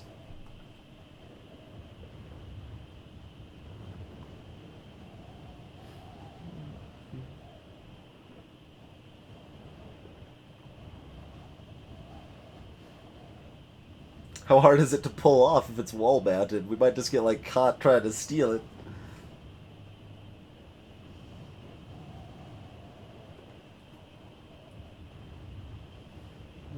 Gossip about the captain. Planning to forcibly convert all the Shinto crew when we reach port. Some of the younger members seemed alarmed, but others merely laughed off the possibility. Alright, not terribly successful. Mystery of Manushia grows. Manushia is the sentient griffin, basically. Talking griffin automaton with free will. It was with satisfaction that I noted a certain increase in tension aboard the Water Lily, a situation I would carefully have to exacerbate if my master's mutiny were to have any chance of success. Next, I attempted to ingratiate myself. Like, I'm pretty sure the airship's faster, even, than stealing the boat. Like, I don't... This doesn't seem like a great idea, man. Oh, Davis was the female commander of the submariners, I think. Maybe that was who I was confusing it with.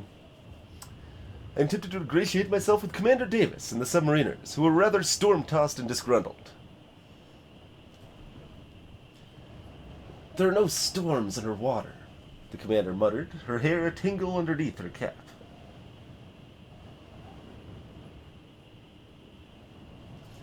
We should have submerged, I agreed.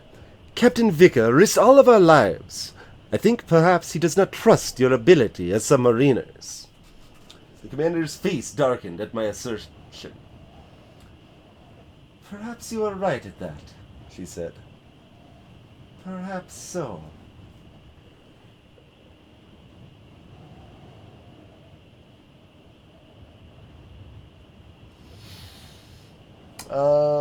My work here's done. I took my leave, giving my seed of doubt time to sprout in my absence.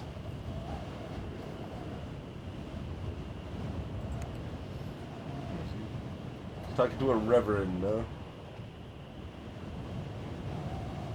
Did we already get that one or not? I'm not interested that I could pick up hunting rifles in Acapulco. I don't actually care about that, it turns out. About Tabatinga. That's through Panama City, apparently.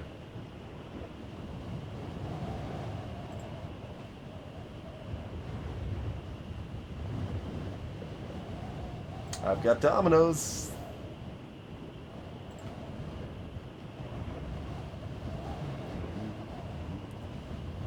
That is quite the fare. Then again, we paid $4,000 for this boat ride.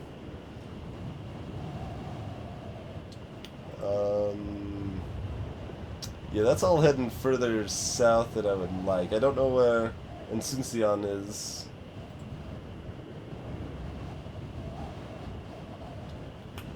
So, sure.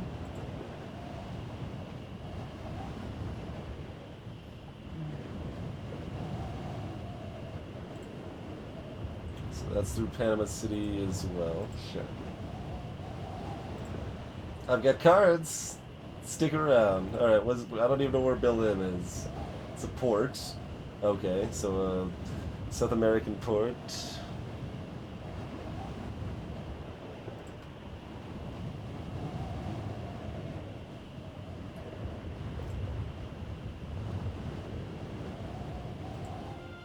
I don't care if I could buy stuff in Lima to sell in Budapest.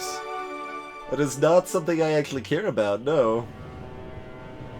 I don't even know where that was. By the way. We just saw, oh god, that's way up, no, that wasn't here. Where was it? Where was that route even at?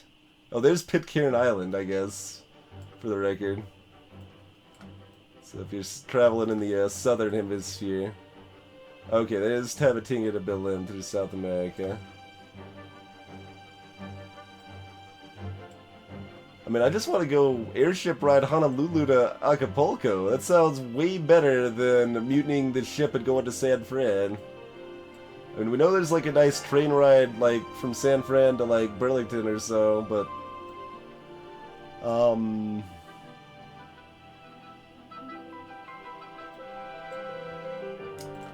I don't like this mutiny idea, man. I had attempted to suborn the obvious targets aboard the Water Lily, but wars were often won by the unexpected. With that in mind, I turned my attention upon the ship's artificer, a tall, rather imposing woman in a short jacket embroidered with the guild's copper lily. Artificers were notoriously neutral in the matter of conflict or civil disruption. Right, we even found that out kind of earlier, but... I don't think any of those things will work. I should have tried to appease Batman instead. Clearly my mistake.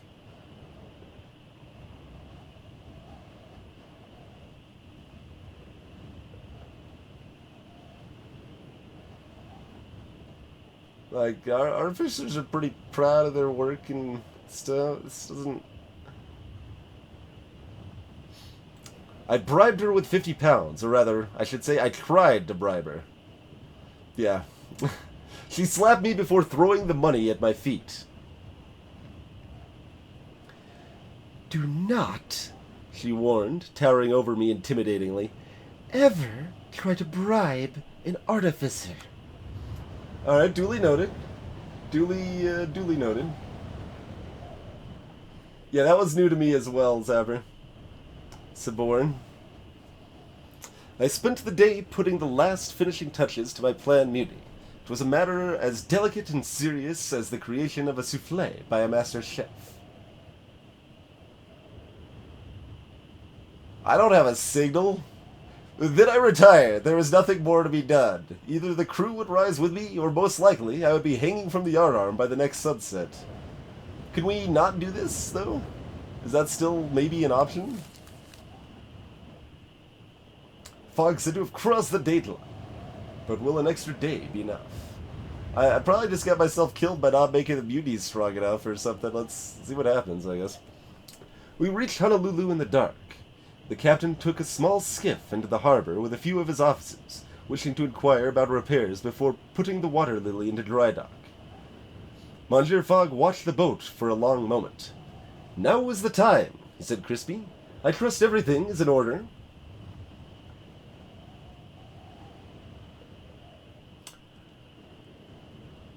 It was an impossible idea, and I was certain of it. I did not have the support I required from the crew and other passengers.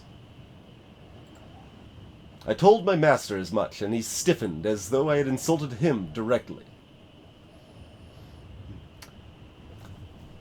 "I expect that you will wish to try all the same," he replied, coolly.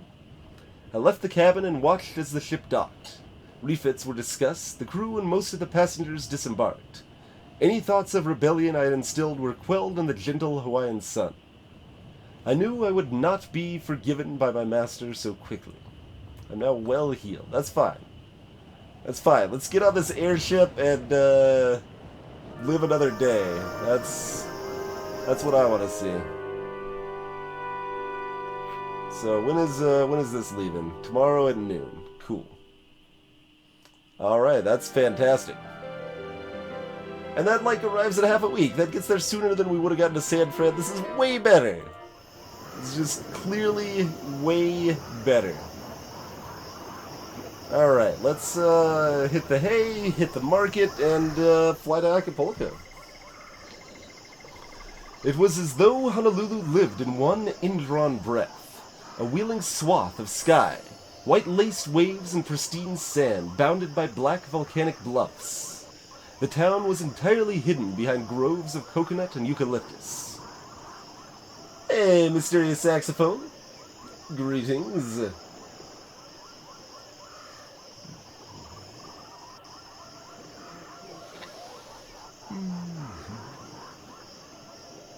We took a short tour. "You look," said our coach driver, Hila, "like city folk." And what do they look like? I wondered aloud. "All bent and crabbed over with your eyes fixed on the horizon. Always in a rush." He murmured something to his horse, which looked well-fed and high-spirited. "As a young man, I went to San Francisco to make my fortune. I too ran and scrabbled." No, that's actually right. Thought I mispronounced that. "And scrabbled in pursuit of the almighty dollar." We are not pursuing wealth, monsieur. I corrected, though indeed Monsieur Fogg's fortune hung in the balance of his wager. Was our entire adventure merely a glorified pursuit of coin? Our adventure thus far had been somewhat harum-scarum. Barely had we placed our toes on dry land than we were looking to depart.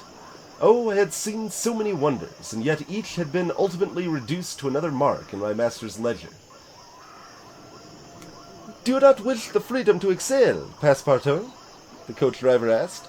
To stop running, and simply feel the wind upon your face and the sun warming you, and the sound of the ocean like a heartbeat. I will take my moments where I may, Hilla Hilla.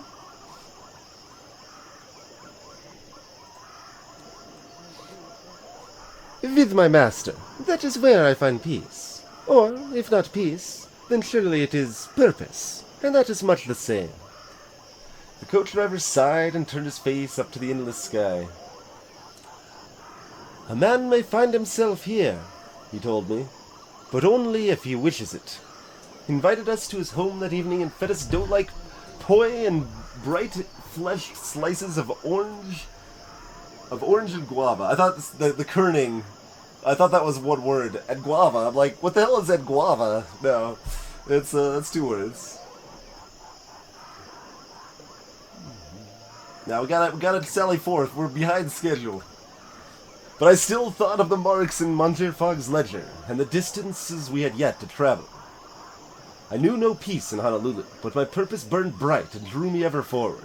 We finished our night in Honolulu with a souvenir, a swirling conch shell, collected from the beach as we walked back to our lodgings. Do we have room for that? Is that... Oh, I don't think we had room for that. Oh, here it is. Did that, like, get rid of something? You can sell it in Dallas, apparently. Alright, well, let's check out the market.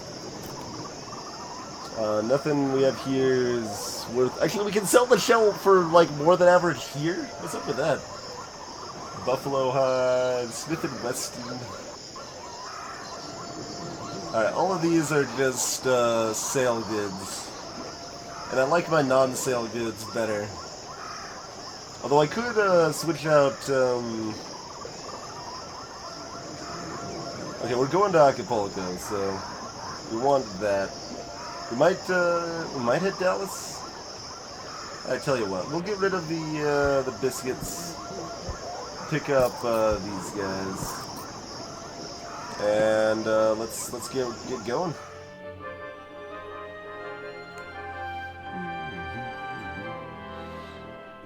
All right, so that'll be a bit rough. We make it a little easier with our neck cushion.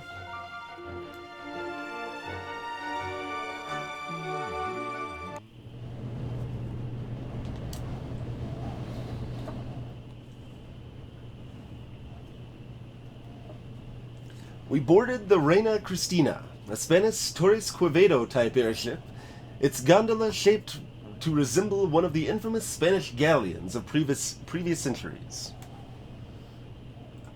and is richly outfitted with Philippine hardwood furniture, Fijian silk curtains, and lacquered ornamental automaton imported from China. My cabin resembled a fashionable salon more than an airship berth.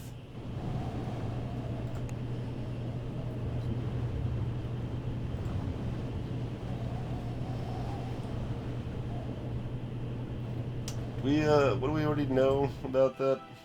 Anything?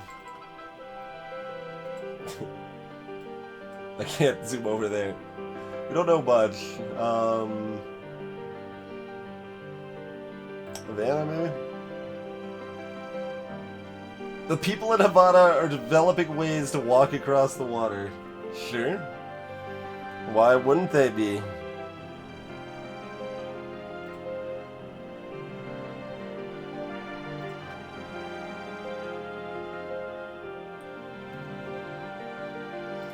Alright, let's get some more about Havana then.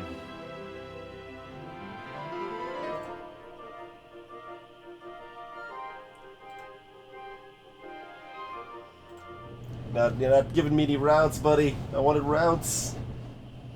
The captain of the Torres Quevedo type airship swapped the Spanish flag flying from the prow to Hawaiian colors.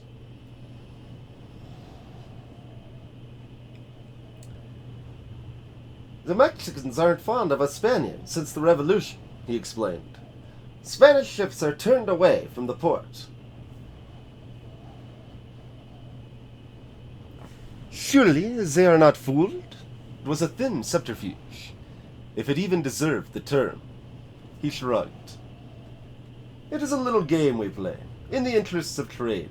We send our Filipino crew members to negotiate for us, and the Mexican customs house adds a hefty surcharge to our taxes. The captain clapped me on the shoulder. Do not worry, my friend. This is not my first run. Hey, Bloodark. Not quite real time, no. We smelled the smoke first, and then gunpowder sweetened by blood. Acapulco was just visible in the distance, wreathed in lightning-flashed smoke.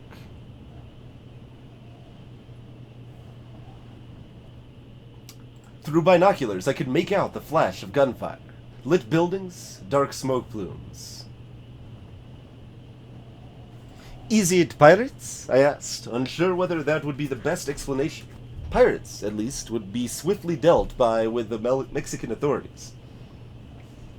I don't know, he retorted, before he gripped the brass-handled telescope swinging from his belt.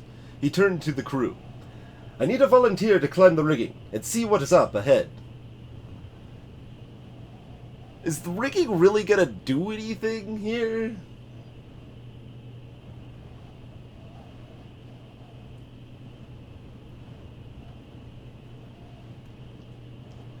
We're...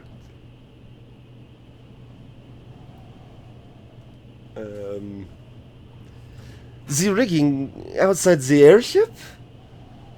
I gasped when he cast me an irritated look, but said nothing.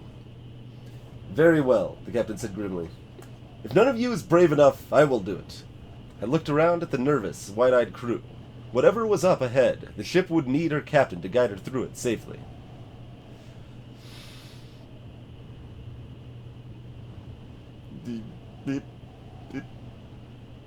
Look, I've got air sickness pills, so it's, everything's fine.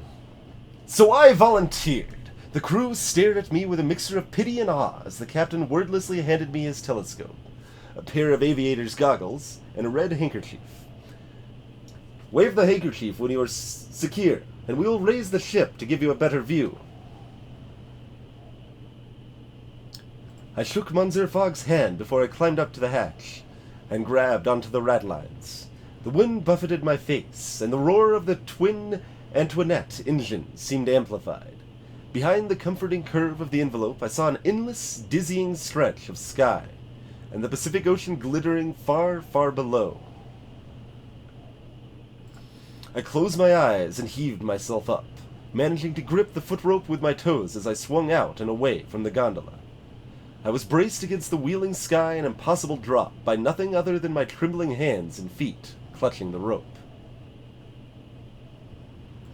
I looked up and planned my route, measuring the distance between the knots, and noting gaps or frays in the hemp ropes before I placed my weight upon them.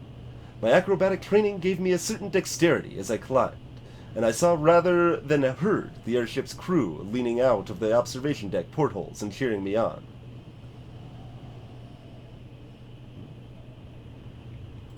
I ignored their howls of encouragement and focused upon my task. I felt, in the moment, as if I were born to climb airships, and laughed, sky-mad, as the rough hemp ropes dug painfully into my palms. I made it to the widest cross-section of the envelope and waved my red handkerchief. I felt the hum of the engines grow sharper as the airship began to climb. Each shudder and yaw was more pronounced.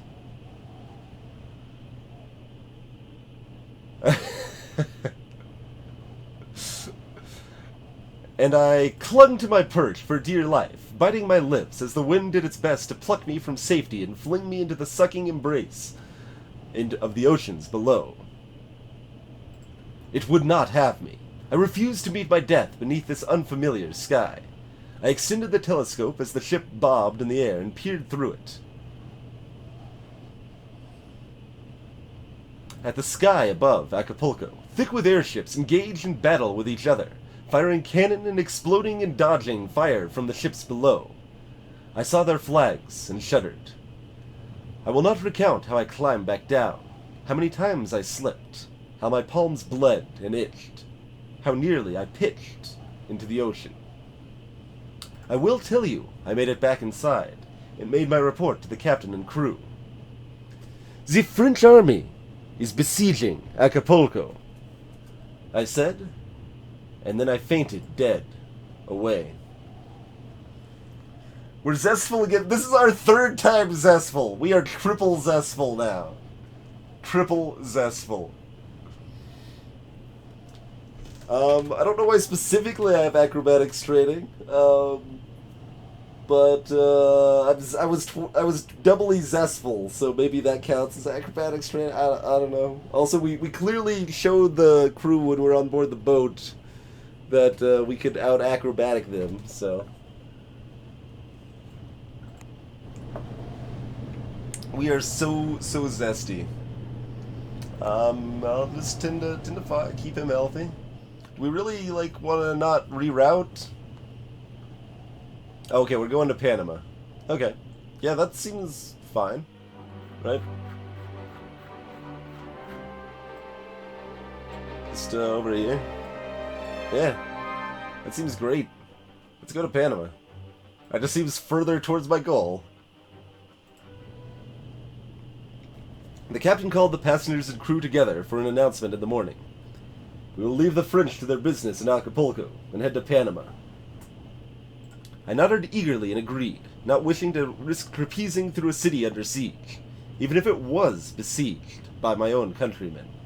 Monsieur Fogg was less sanguine about our change of destination, but made some calculations in his ledger and seemed satisfied. "It is a detour, but not a catastrophic one," he declared. We tethered at Panama in the mid-afternoon. From the air, I could see the snaking, gutted length of the canal under construction. I mean, with the airships already this prominent, is the canal that important? It's still probably pretty important. Yeah, it's still important.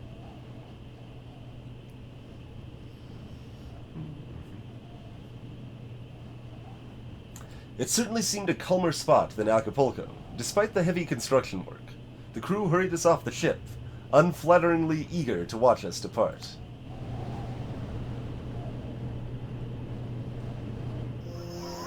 Alright, that's a good time, I would say. Let's take an exploration. Neither of those go to the right. I would rather not go to Lima.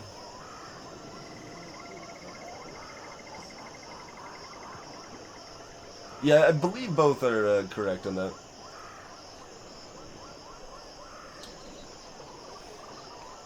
Panama City seemed a town perpetually on the edge of disaster.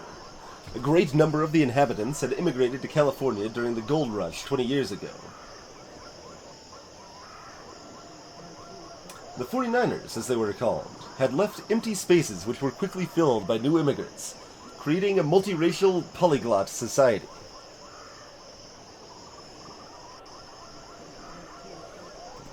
I went exploring to see if I could find anything useful to our journey, and stumbled upon the construction of the Panama Canal. How do you just stumble upon that? Great quantities of stone and dirt were being thrown into the air, undercut by the whistle of steam escaping and boilers rumbling. Fine machinery, elephant-sized and steam shovels painted bright in red and blue. Dyed rooster feathers adorned the boiler, and a single operator sat in the carriage to control the winch, boom, and the bucket.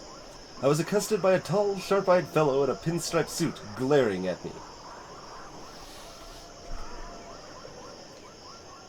"You here watch or to work?" "Get you later, Spikemore."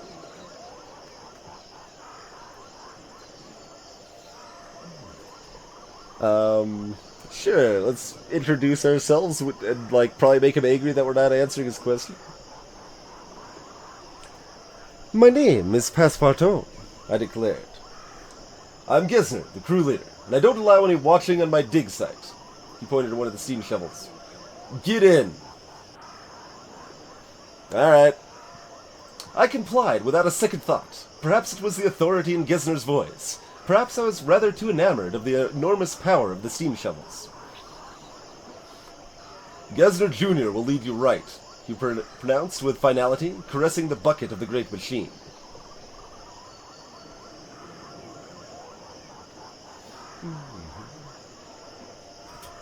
Did you create him then? I confess myself impressed. I desired all the steam shovels, but Fankan gave them life. She's headed back to Haiti tomorrow morning. I don't know what I'll do without her. He nodded towards a tall black woman who was checking the fuel barrels, occasionally dipping a finger into a teary black substance and tasting it. But enough talk. Time to dig.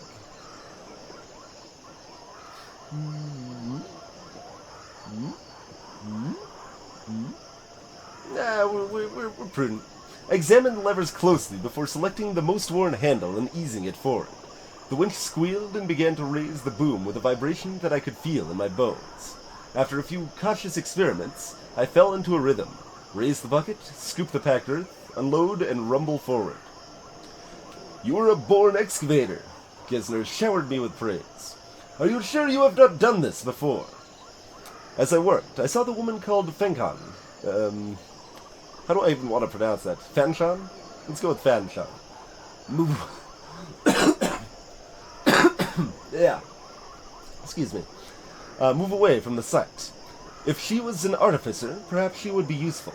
But my shovel would not be stopped or slowed, and I worked until evening. That's all we got. We could take a frickin' road down to Lima, or go back to Acapulco. I guess we're probably going to Lima then. Let's take a look at the market.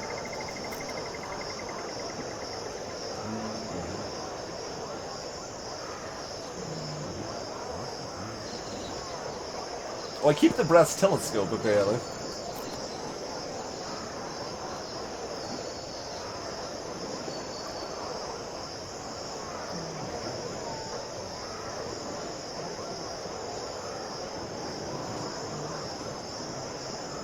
Sugarcane, false passport, yeah, we want that. Iron ore to resell.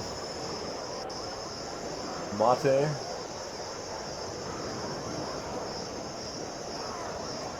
Do we already have air sickness pills, or did we use those up? Yeah, we still got those, so I don't think we care about getting more of that. Let's just grab this stuff, I suppose. I mean, Dakar? Where exactly is Dakar? Well, let me check when this is departing, by the way. So, oh, it departs now. Let's go. Let's go. Oh, we can only carry. Okay, we can't carry. Oh no. We don't have time. We don't have. I knew this was gonna happen eventually. We don't actually have time to sort out our luggage. Parts tomorrow, that's Wednesday. Because they can only hold exactly 3 bags. They cannot hold more. Alright. That's awful. Let's spend a few years in the market, like, selling everything we ever owned. Okay.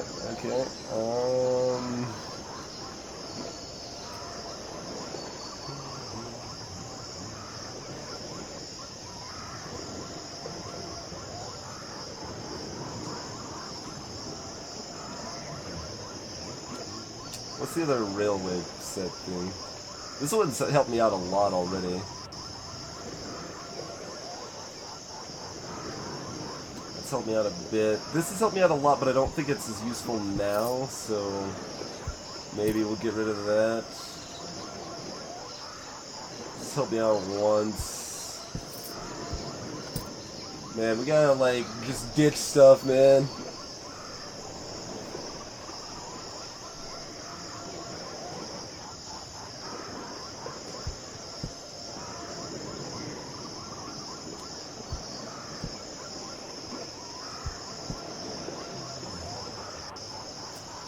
Looks like I'm getting rid of my awesome picture of myself. We're probably not heading to colder climates, so let's sell off that. Let's sell off the harmonica.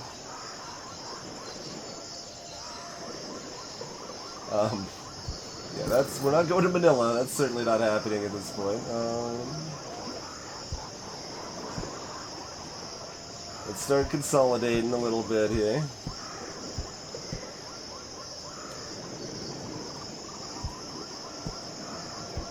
Probably have to get rid of that telescope, too. Okay, we're down to 5, or like 4.5 bags now. Need to get down to 3? Yuck.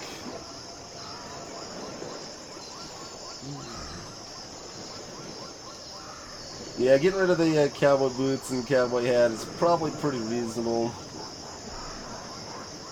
I mean, I kind of want to see if I get to the point they do something, but I don't have time to be fancy here. I don't think I want to sell the Traveler's Cloak. That thing's been helpful so many times.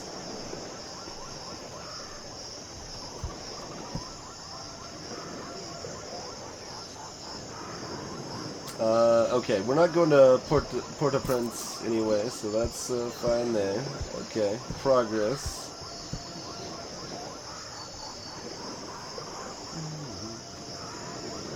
This map doesn't give me a new route. This one's just a decorative map for selling value. Let's get rid of that.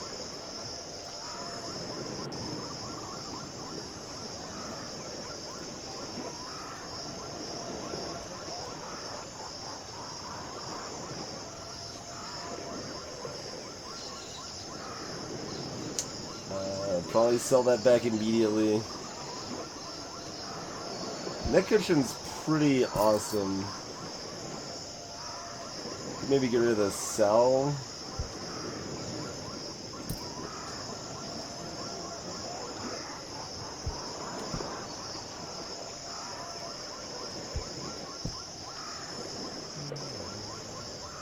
Oh yeah, we can get rid of the conch cell too. Maybe I don't want to get rid of the sugar cane after all.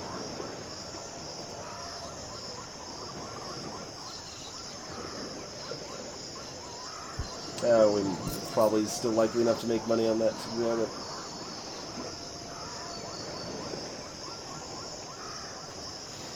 Alright.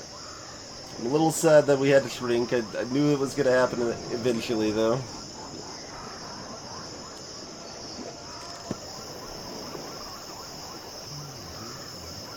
Superb haggling. I don't think so, but I don't want to go down to Lima, man. That's not what I want to do. Everything could have been so much different. That evening, I strolled the streets, only to find myself face to face with Fanshan, the engineer Gessner had pointed out to me at the works. Ah, a visitor from France. She smiled lopsidedly. Have you come to take back your canal? It will not be so easy. She raised her fist playfully.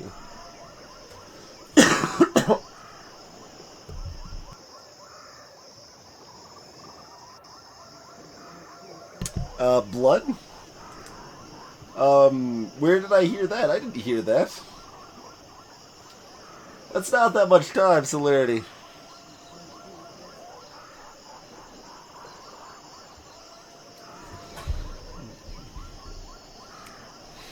I was told you were leaving town, I said. She nodded. I am indeed. I have, she smiled, a little craft of my own devising, but it needs a few parts. You know how these things are.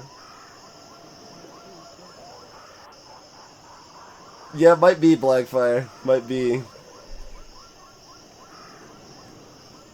Is it a fast craft? The fastest, she nodded. When she works.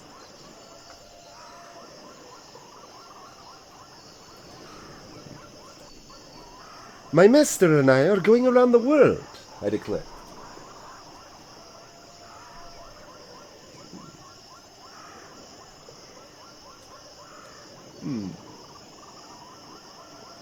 I wonder why she's so uninterested in that.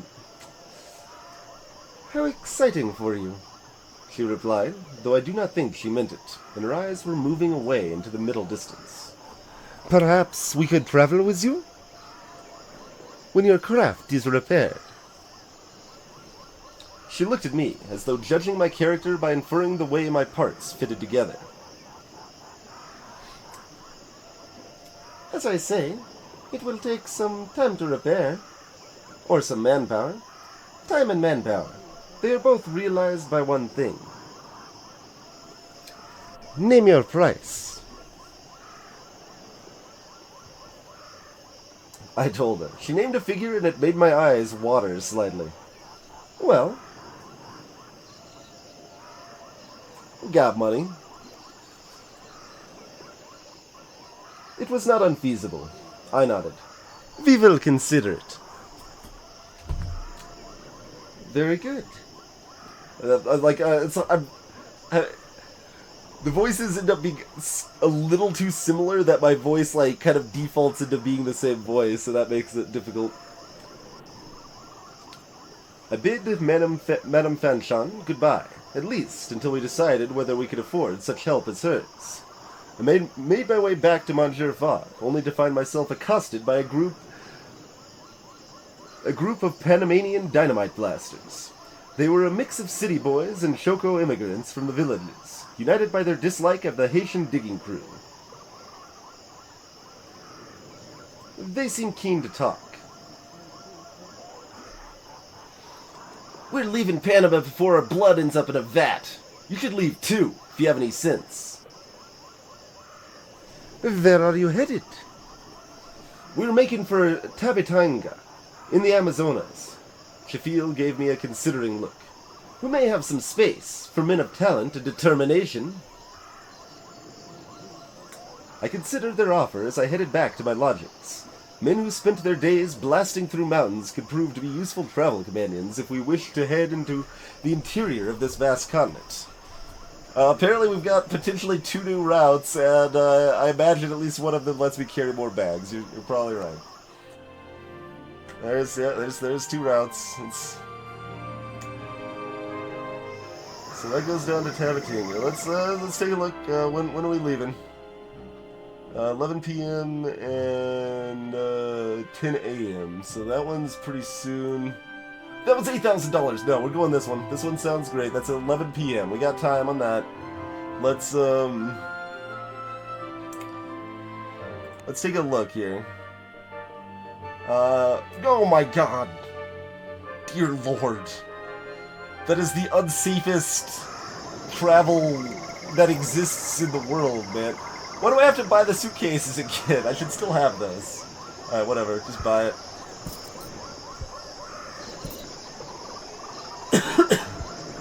And buy more sickness pills. Why not?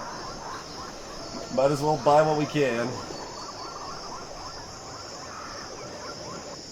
I mean, that's definitely my kind of fastest sort of route, but dear Lord. That is so unsafe. Wait, it arrives Saturday? It's that slow?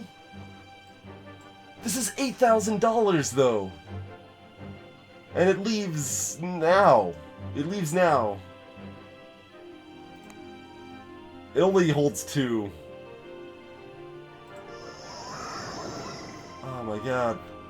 Wait, what about the original route to Lima? How long does that take? Thursday? This arrives Saturday? This is safer? Alright, we're just going to Lima. Screw that. That offer was terrible. Yeah, let's negotiate. Let's roll.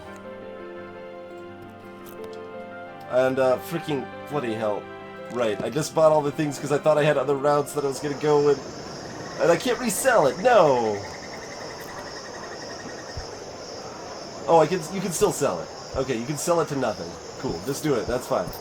That's faster, just do that. Let's go. Alright, I think we're still going to Lima after all. That seems the least terrible option. Every option's terrible. Apparently we should have got a Canada, man. We found a Peruvian woman who was making the journey to Lima in an unsteady-looking gyrocopter. Still, once we paid her a small fee to let us on board, She seemed to know what she was doing, and had the craft in the air within a few rather heady moments.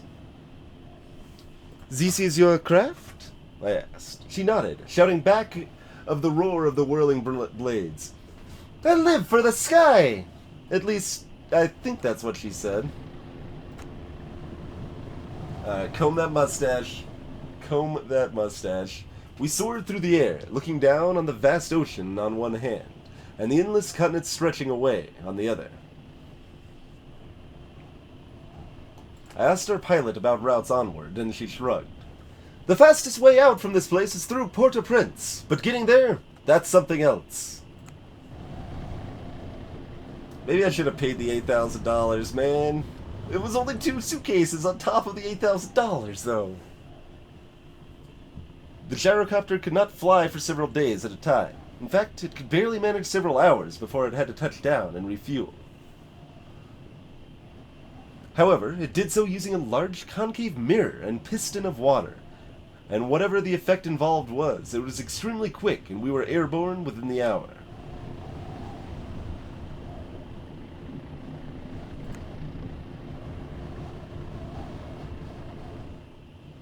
We arrived rather abruptly, circling twice over Lima before dropping, rather like a dog sitting down. Our pilot patted me on the shoulder as we disembarked. "Enjoy your rest of your time in this part of the world," she declared. "There's much here to be wondered at."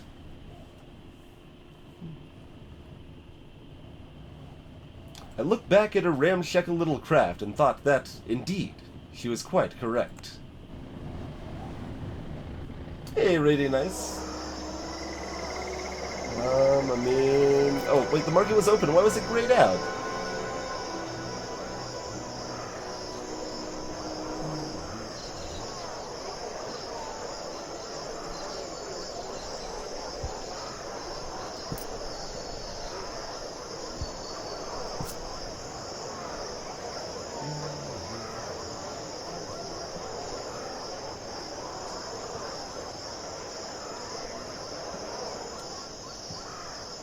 I mean, I hope I don't end up in Marrakesh, but I probably, will at this rate, so sure. Let's just buy all the things again. I like buying all the things. Let's explore. What do we got? Hey, Elsie.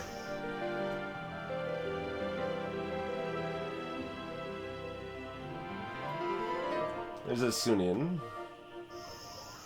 I walked the streets for a while, discovering the possibilities for how we might make progress. Alright, what's soon? Departs tomorrow. I would really rather not go to Santiago. Arrives Sunday?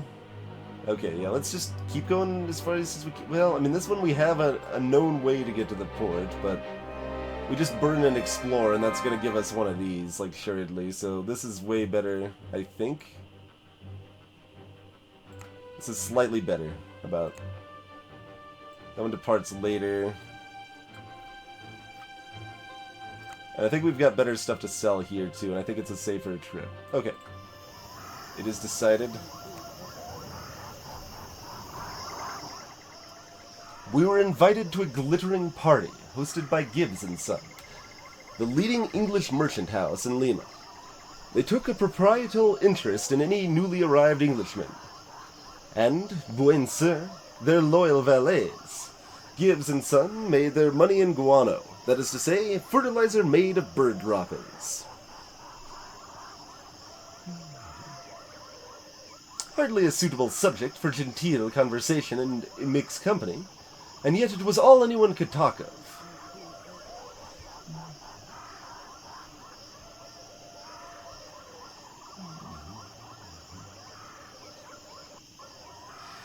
That's by train though, Limitoop. I can pay for extra space. I fell in with a group of artisans complaining about European textile imports, which were putting them out of business. All due to, yes, my friends, guano money. A tall woman by the name of Madame Helt coughed. "We have people rioting in the streets. Unemployment is turning good people into criminals."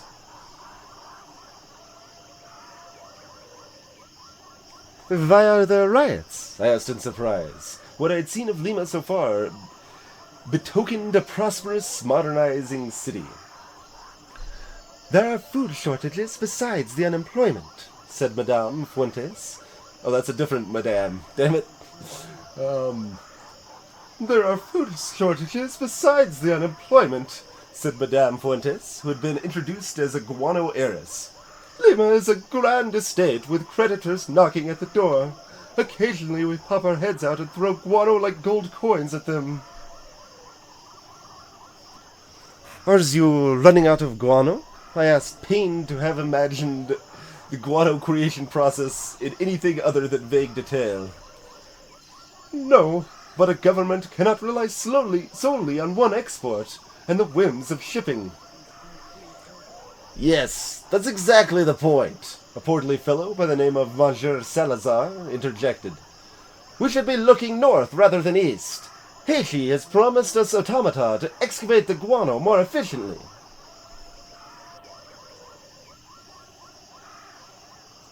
I did not interrupt. I had little interest in the detail of the guano business, and even less desire to pretend that I did. Let's see. That's Fuentes. The United States of America has promised us money, Madame Fuentes put in, to general approval. Madame Help coughed and added another option. Or we could borrow from the Chinese banks. We use their labor enough. The debate raged on, and I took the opportunity to, let's try to keep him healthy. Retreat to our hotel. My head spinning with the political complexities of agricultural fertilizer in Peru. I am pleased to say that I did not dream of birds, or their precious nitrogen-rich excrement. Alright, let's roll.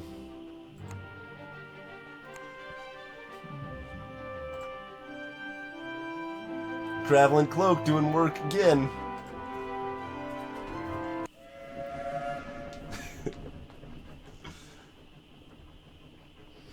A handful of protesters flung guano at the gleaming new steam train as it pulled out of Lima Station, but our carriage windows were thankfully spared. Waste of good guano, the stately matron across from us murmured, rearranging her improbably large, brightly feathered hat. I am not the sort to get my hands dirty, I agreed with a shrug. The woman looked over with surprise, as though only just noticing our presence. Her eyes were intensely dark and lively with intelligence. And who, pray, are you? This is my master, Monsieur Fogg, and I am his humble valet, Passepartout. I am Professor Gabriela Sanabria. She inclined her head rather grandly. Let me guess. You're a mammalian sort of fellow, aren't you? California? Or Feliformia, I wonder? Oh, Caniforma. I was like, California, what?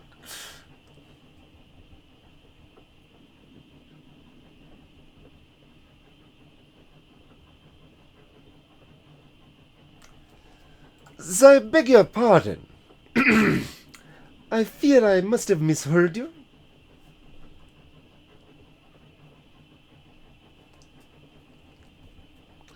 The professor seemed to resist the urge to roll her eyes, but only just.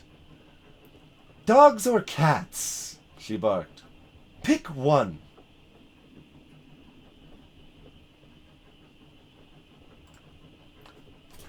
Cats! I answered in a panic, offering her a weak smile. The professor sniffed. Doesn't surprise me one bit. Just then, the guard entered to check our tickets, granting me a brief reprieve from a strange conversation with an even stranger woman. We're now dependable again!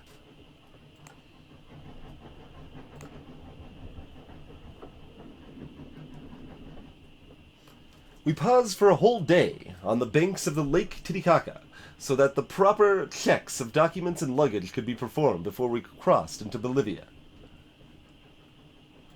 I made tea for my carriage mates, though I could steep an excellent cup of tea in a hot air balloon buffeted by storm winds.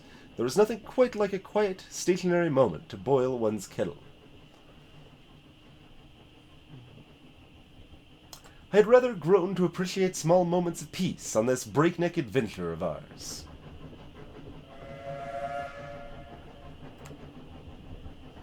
Oh, I should maybe converse if I get another chance. So that's, we need to figure out routes out of Ansuyan. I passed the time on our second day.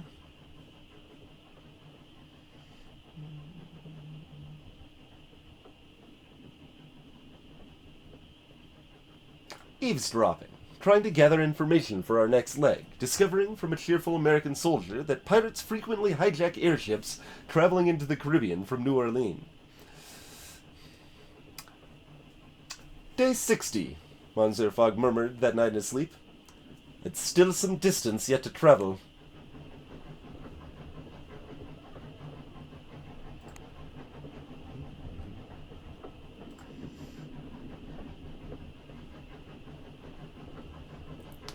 Salvador I don't really care about. Rio de Janeiro. Okay, nice. Maybe not the best, but an option.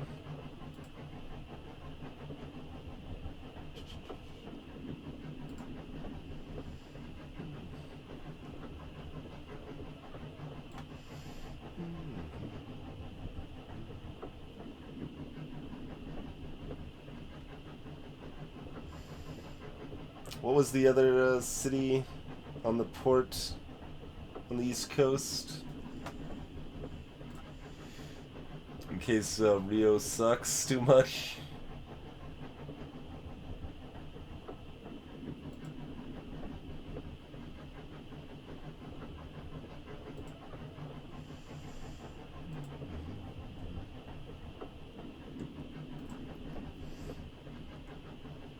Oh, well that's not terribly helpful.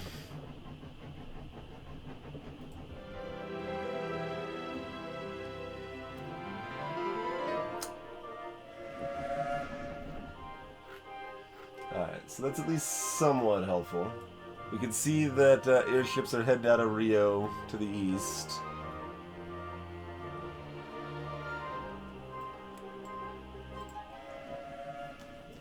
The professor came to stand beside me at the window as we traveled slowly upward in the mountains. "What do you make of the country?" she demanded. "In a word, if you please."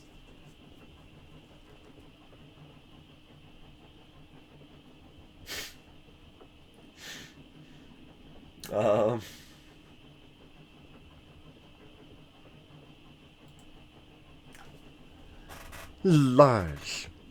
"That is no way to describe a country," she replied coldly. "The size is an entirely passive element."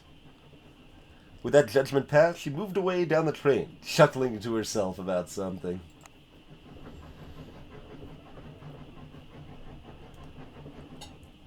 Strangely enough, we did not stop at the Paraguayan border, though a pair of artificers came through and checked the train. I asked their purpose politely, and they gave me identical looks of surprise before glancing pointedly outside the windows. "Paraguay just lost the war, of course." I looked outside, and instead of green fields and villages, I saw churned-up earth, piles of rubble and ash.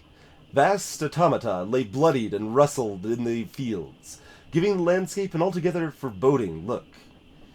I could only imagine what we would find when we reached the city of Ansuncion.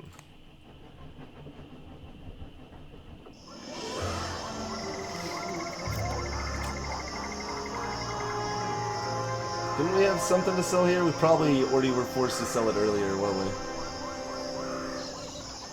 Oh, there's the other half of the recuperation thing we got rid of. Alright, we'll take it. We got rid of these earlier too, yeah, let's grab those back. Let's just grab all the stuff, it's fine. Keep it until we have to get rid of it. Check the timing on my departure to Rio, 4 p.m. Okay. Probably just look at going now. Arrives tomorrow? Yeah, that's... We can't hope for too much better than that, I don't think. Hey, Cutie Shark. I'm glad you're enjoying it. I feel like I'm doing at least, like, a passable job, but, it's rough. Oh, bloody... Okay, we've got a couple hours to sort that out.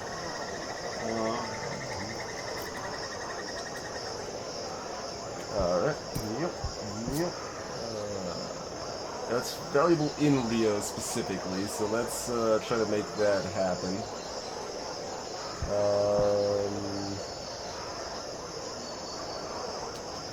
Okay, we still got time, So we still need to empty one thing here. Let's get rid of at least one of our sugar canes.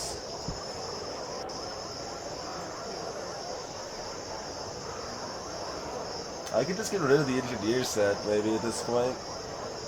It hasn't helped us in a while. Let's go. We gotta figure something out here. Alright, that probably is good enough for me.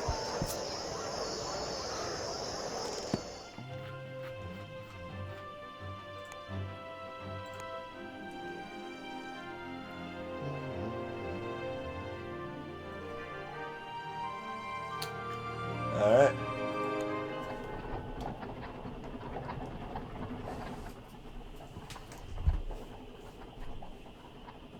I'm not sure you could cancel the trip once you, like, start it, like, as far as being able to check if you can get extra space, though, so that's pretty awkward. You probably can. We paid to travel in one of the calaches plying the regular route between Asunción to Rio de Janeiro.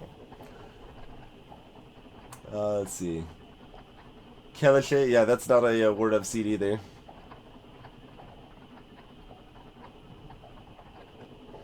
It was no great distance, and yet still took several hours.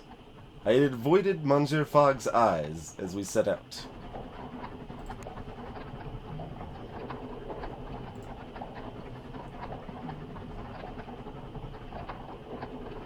Freetown.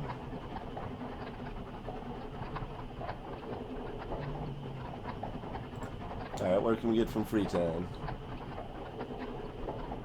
Is through near Atlantis? Atlantis is totally a thing, man. Someone was joking about that earlier.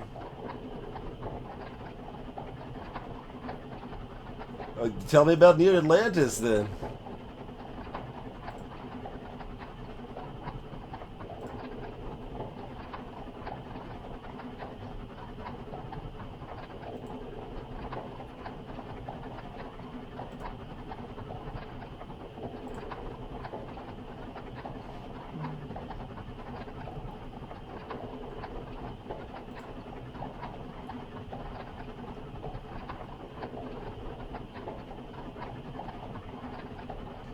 Caliche.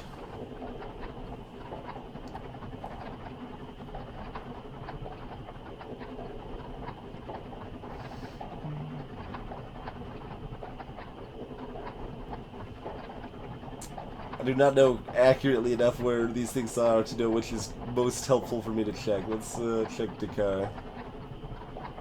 Alright, that at least gave me more info there. Oh, Dakar's local, not far. That's too bad.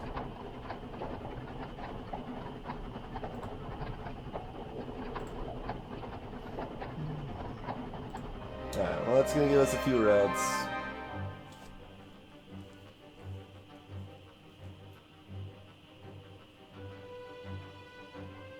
Yeah, Freetown is out there. That's approximately where I thought. Where actually is Dakar? Oh, it is right here. Okay.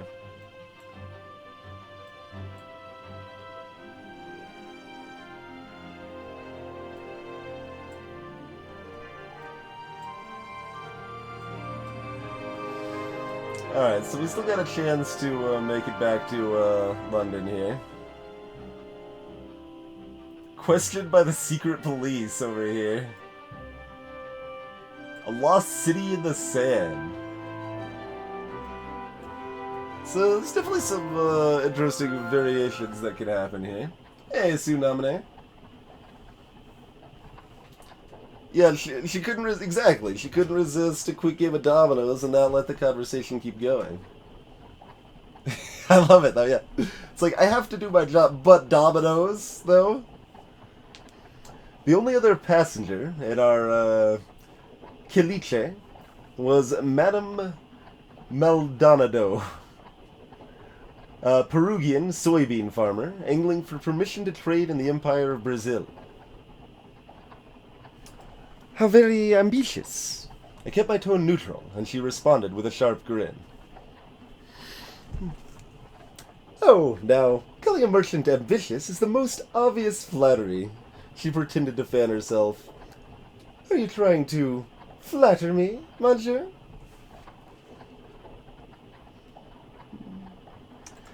Merely an observation, madame. She gave a sudden delighted laugh at my obvious discomfort, and to my surprise, we kept up a spirited conversation all through our first day's travels.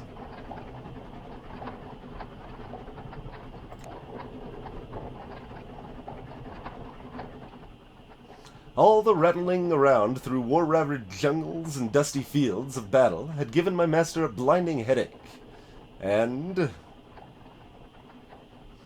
I occupied myself with Madame Maldonado, a distraction from his surly mood.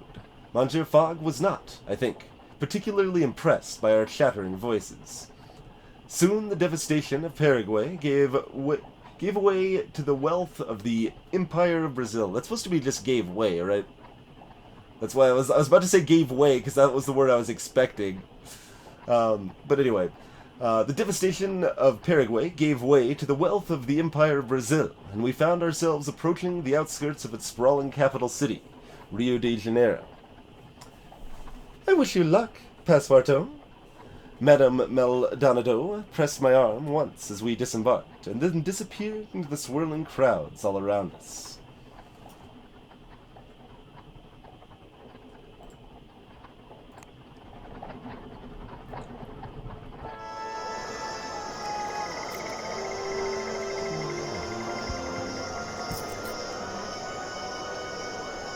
Scented candle.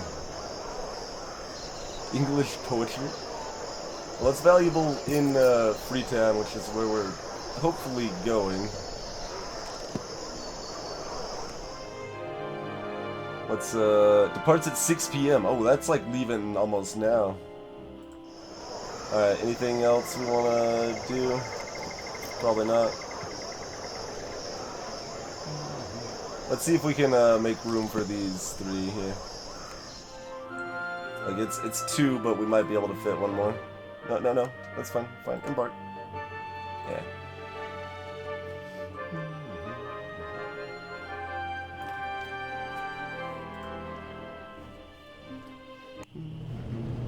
And as we depart for Freetown, let's see, when was that supposedly arriving? Oh, it doesn't say anymore. It said earlier, but I can't see that now. But as we depart for that, we will have to, I assume it auto-saves then, because there's nothing else to do anything but to quit. Okay. So it should be auto-saved, should be fine. But,